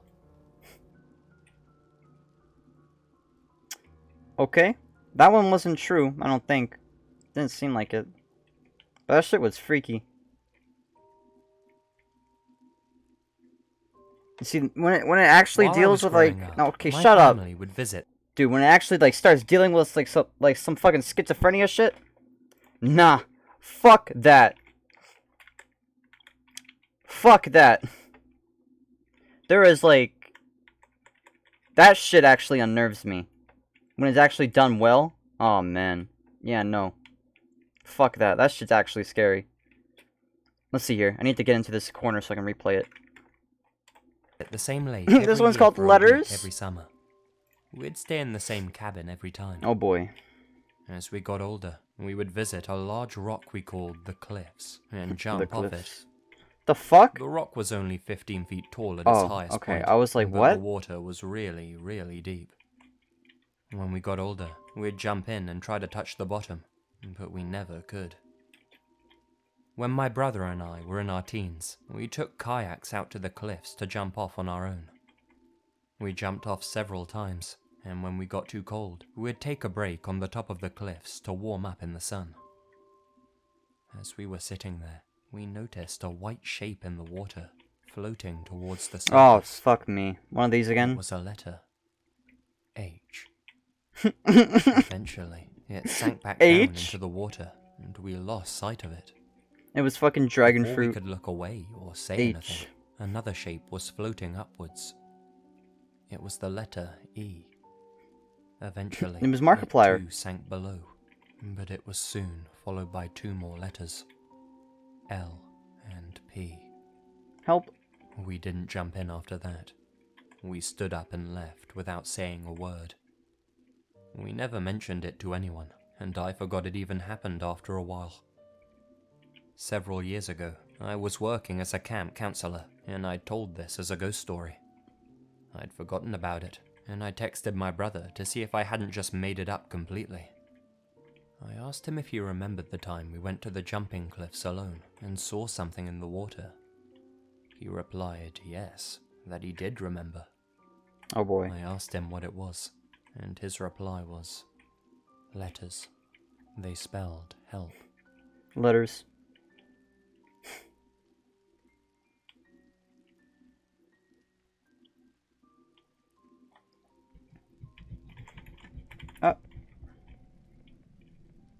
Yeah, that one was a little weird. This happened on a Norwegian peninsula when I was about 15 years old. It must have been 2006, give or take a year. Regardless, it was Halloween night, and I didn't really have any plans. Too old for trick-or-treating, too young for partying. Fucking It was loser. a small peninsula anyway, so there wasn't much going on. I was just sat at home, playing RuneScape on my desktop. Oh, never mind, he's not a loser. This continued until Oh, Sunday. my man. You could say I was mildly addicted to that game. Hell yeah. I usually like to play with the lights off. Hey, my man. Bad for your eyes, but I like the mood it set. Anyway, it's around 9 PM. My mum comes into my room and pats me on the shoulder. Didn't you hear me? I said I'm going out for 20 minutes, she said. I had my noise-cancelling headphones on, so I was oblivious to the fact that she'd been shouting to me. She In heads 2006? downstairs, and I hear the door slam. I Damn. put my headphones back on and sink back into my own little pixelated world. My As man. such, I can't really tell you how much time passed when this happened. When you looked out of my bedroom door, which at the time was wide open, you could see down into the long corridor leading to my mum's room opposite. Since all of the lights were off, I could only really make out the outlines of all the objects, and that was only after my eyes adjusted after looking at the bright computer screen. Until then, it was like looking into a dark void of total blackness. You know when one of your senses has picked up on something that you're not totally conscious of yet, and you feel a little uneasy? Well, that happened to me while I was playing. It felt like someone else was around me, like that I'm being watched sensation. I figure my mum came back from wherever she went, and that I just hadn't heard her due to my headphones. But if that was the case, why hadn't she turned the lights on? I looked down into the dark corridor. At the far end, something's glowing. It's large and fluorescent green. It's spherical. Looks like a floating orb of some kind. I freak out and whip off my headphones.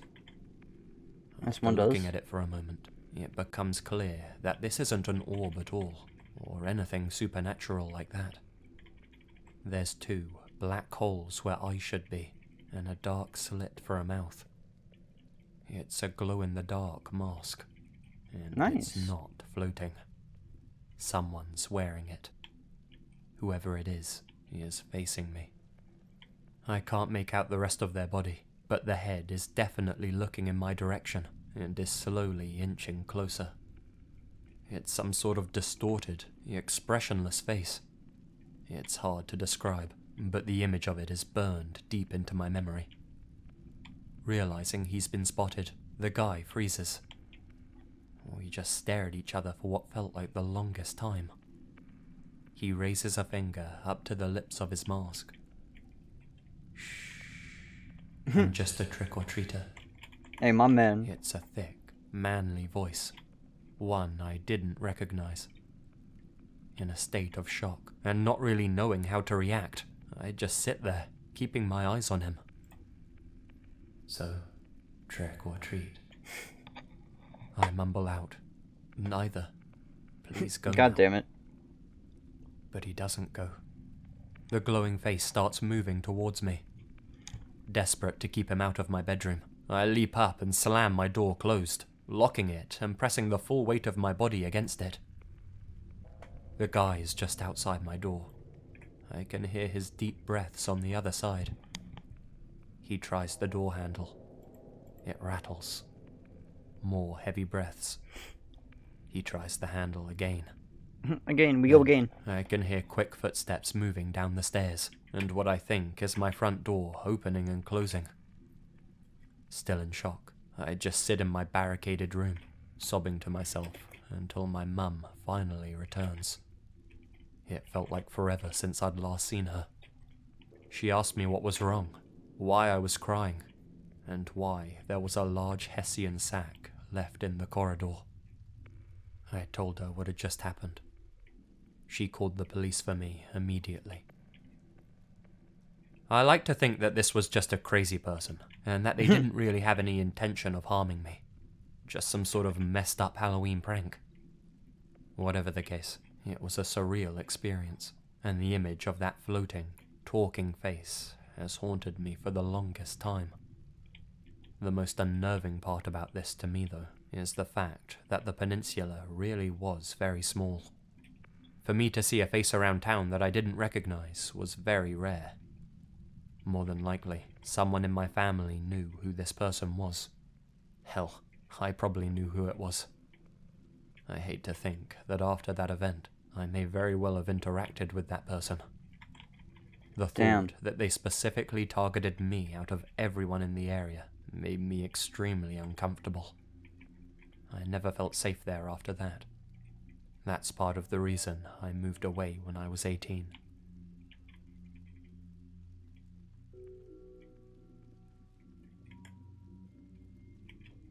That one was fucky. There's another, yeah, no. That one was fucky. This isn't a date story, but the guy involved did try to use his charm to deadly effect. Had my own circumstances been different, well, you'll see. It happened in California in May of 2015. I graduated college in June of 2014 and moved back to my old hometown.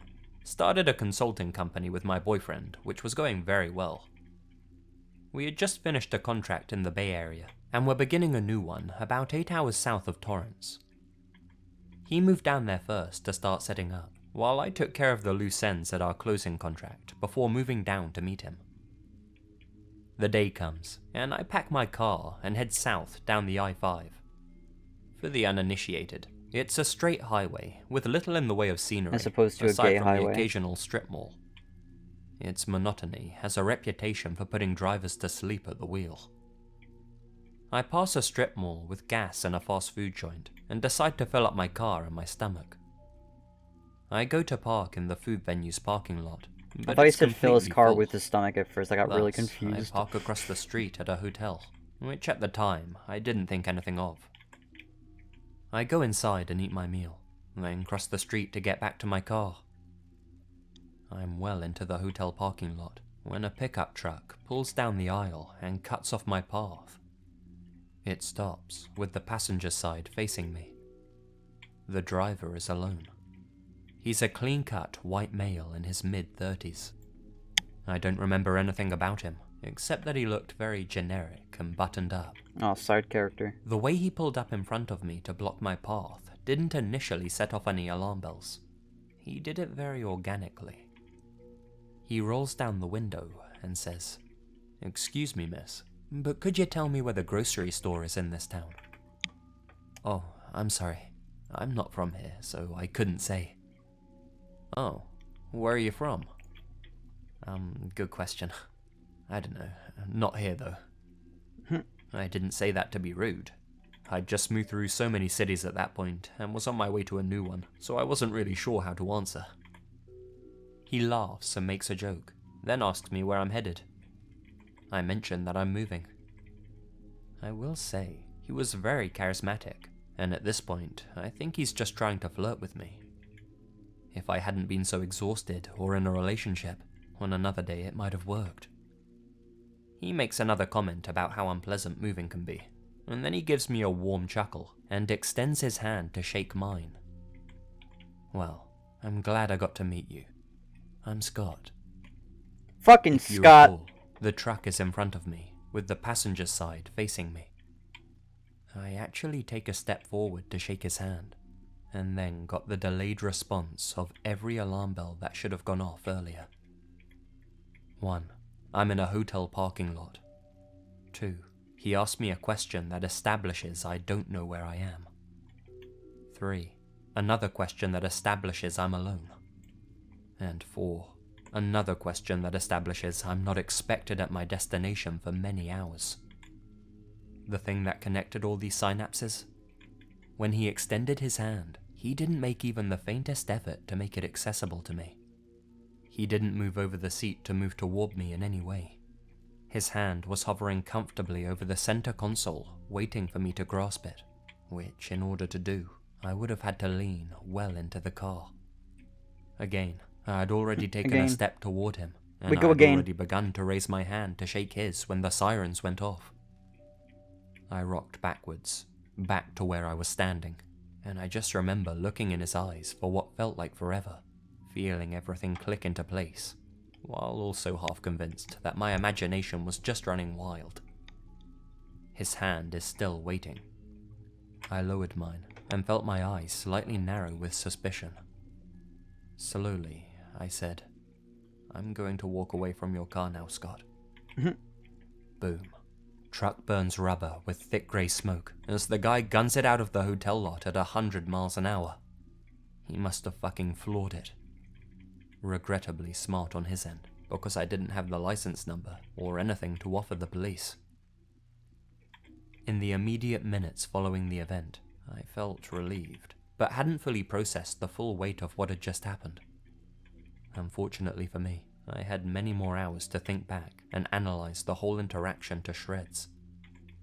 The car was somewhat lifted. There could have easily been another person, or even 2 or 3 other people hiding inside. Would he have pulled me in? Would I have been injected with something? Then my mind just kept creating all these scenarios where I wake up hours later and nobody would have known where in my drive I went missing, or possibly not noticed for most of the day. I still get creeped out thinking about how close I came to taking his hand, and how fortunate I was that I didn't allow my reaction to be driven by manners, which criminals often take advantage of. That shit was creepy. Not really that much scary, but just fucking creepy, dude. Fuck.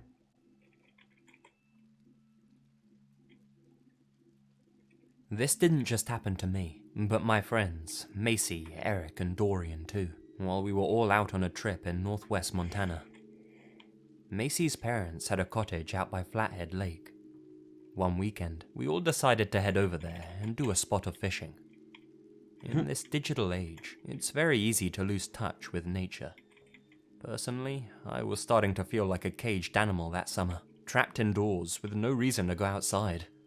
Well, no reason other than my crappy part-time job. I guess we all just wanted to reconnect with the great outdoors. They say that when you're around old friends, you act the same age that you were when you met them. That was definitely true for us. We were a bunch of 19-year-olds, goofing around like we'd just hit puberty. In 19? Are you fucking kidding me? We get to the cabin. There's no way you absolutely just hit beautiful. puberty when you hit A 19. serene little log cabin, far out in the middle of nowhere. Shut the fuck up. It was nice to get away from the bustle of our town. I mean, the cabin still had internet and everything, so it's not like we were totally living off the grid. But for us, this was going to be a taste of what it felt like to be a real outdoorsman. We all unpack and get to fishing as planned. Not many bites that day, sadly. Dorian wandered off by himself, looking for a better fishing spot. When he finally came back a while later, he seemed a little agitated. He told us that while out fishing a ways away, he heard what he thought was rustling in the tree line to his right. A little concerned about what it might be, he kept an eye on the area. Most of his attention was still focused on his rod in the water, when he heard what he thought was a bell ringing from the same spot in the trees. He swore that he saw a figure watching him from the bushes. Not that he could make out many features. He was still a fair distance away, but it looked like he was wearing a hoodie and crouching. That's when he grabbed his gear and hightailed it back to us. This put us all on edge. The closest cabin to ours was far, far away. We weren't expecting to see another soul this whole weekend. Still, it was probably nothing. We called it a day and headed back to the cabin early. We ate dinner and joked around until sunset, though we all kept occasionally glancing out the window. None of us said what we were looking for, but it was obvious that Dorian's story had made us all a little paranoid. Being the dumb kids we were at heart, though, we decided to stick around for the night. When you're deep in nature, the nights are particularly dark. No light pollution. Looking out the window was like looking into the abyss unless you pressed your face right up to the glass. Then you could just about make out the outlines of the trees that surrounded us. To us, the slight fear we were all feeling was kind of fun. You know when you're with your buddies and you get spooked by something, but for whatever reason, you all kind of stick around and try to spook each other as well? Well, it was kind of like sure. that. If any of us were by ourselves, we'd have been freaking out. But since we were all together, it was a sort of mini rush. Eventually, As opposed to a it big starts time getting rush. late and we hit the hay. We're all sleeping in separate areas of the cabin. I'm in the living space on the couch. I'm exhausted from the long day, and the sound of the wind outside is sending me off to sleep. I'm almost out cold when I hear the distinct sound of a bell ringing. It was coming from just outside the front of the cabin. It sounds off once, and then again, and again. Again. Sometimes quick and Go loud, again. sometimes slow and faint. I'm sitting upright in a heartbeat, and I don't have to call for my friends. They're all congregating in the living space now, keeping their voices low. It's the guy from the bushes, Dorian whispered to us all. He's outside the cabin. Pressing my eyes close to the window, I could see that he wasn't wrong. Out in front of the cabin, facing us, was a figure in a goddamn rocking chair. He was sitting stiff, rocking back and forth in the breeze. We have no idea how to react. After a while of watching in fear, Macy, the bravest of the group, opens up the window and shouts to the guy to go away, that his prank wasn't funny. The guy in the chair doesn't react, just sits there, rocking gently, the sound of the bell ringing out. We grab a few knives and cautiously walk out the front door of the cabin, staying in a tight group. I was just following Macy at this point, to be honest, hoping that he knew what he was doing. Serious? "Get out of here," Macy shouts as we slowly get closer to the guy. Again, he doesn't react, and for good reason. The guy in the chair isn't alive. Oh, what the fuck? It's an old, dead man. We panic. Eric made a break for the tree line. That guy got no to his kills. senses What the and running fuck? back How? to the cabin with the rest of us. We locked the door and made sure all of the windows were sealed tight. Then we called the authorities. It took what felt like a lifetime for them to finally find us. They were just as weirded out by the dead old man as we were. Examining him in greater detail, they said that whoever he was, he'd been dead for a long time. They could tell from the decomposition. He was most likely disinterred from his grave.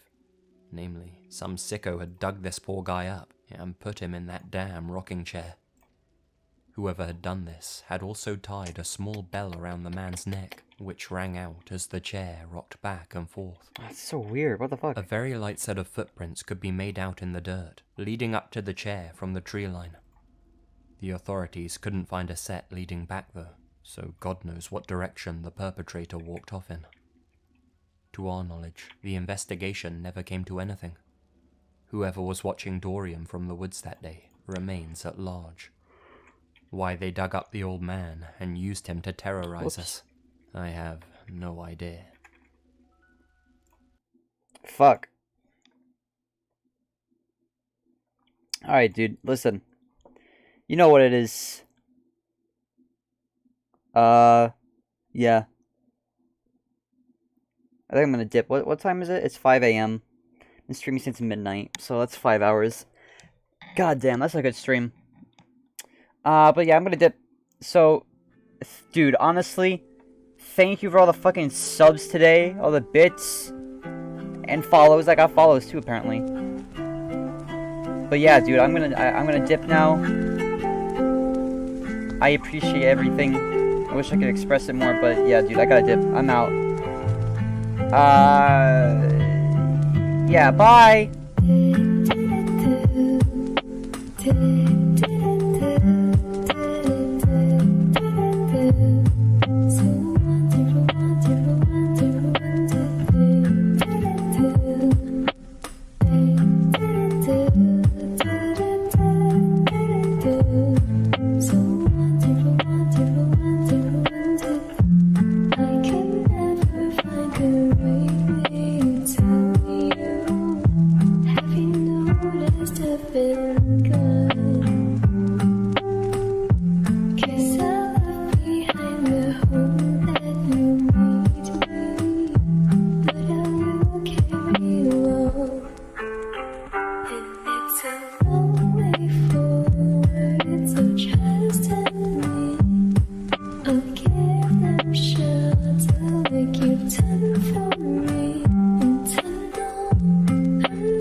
Ass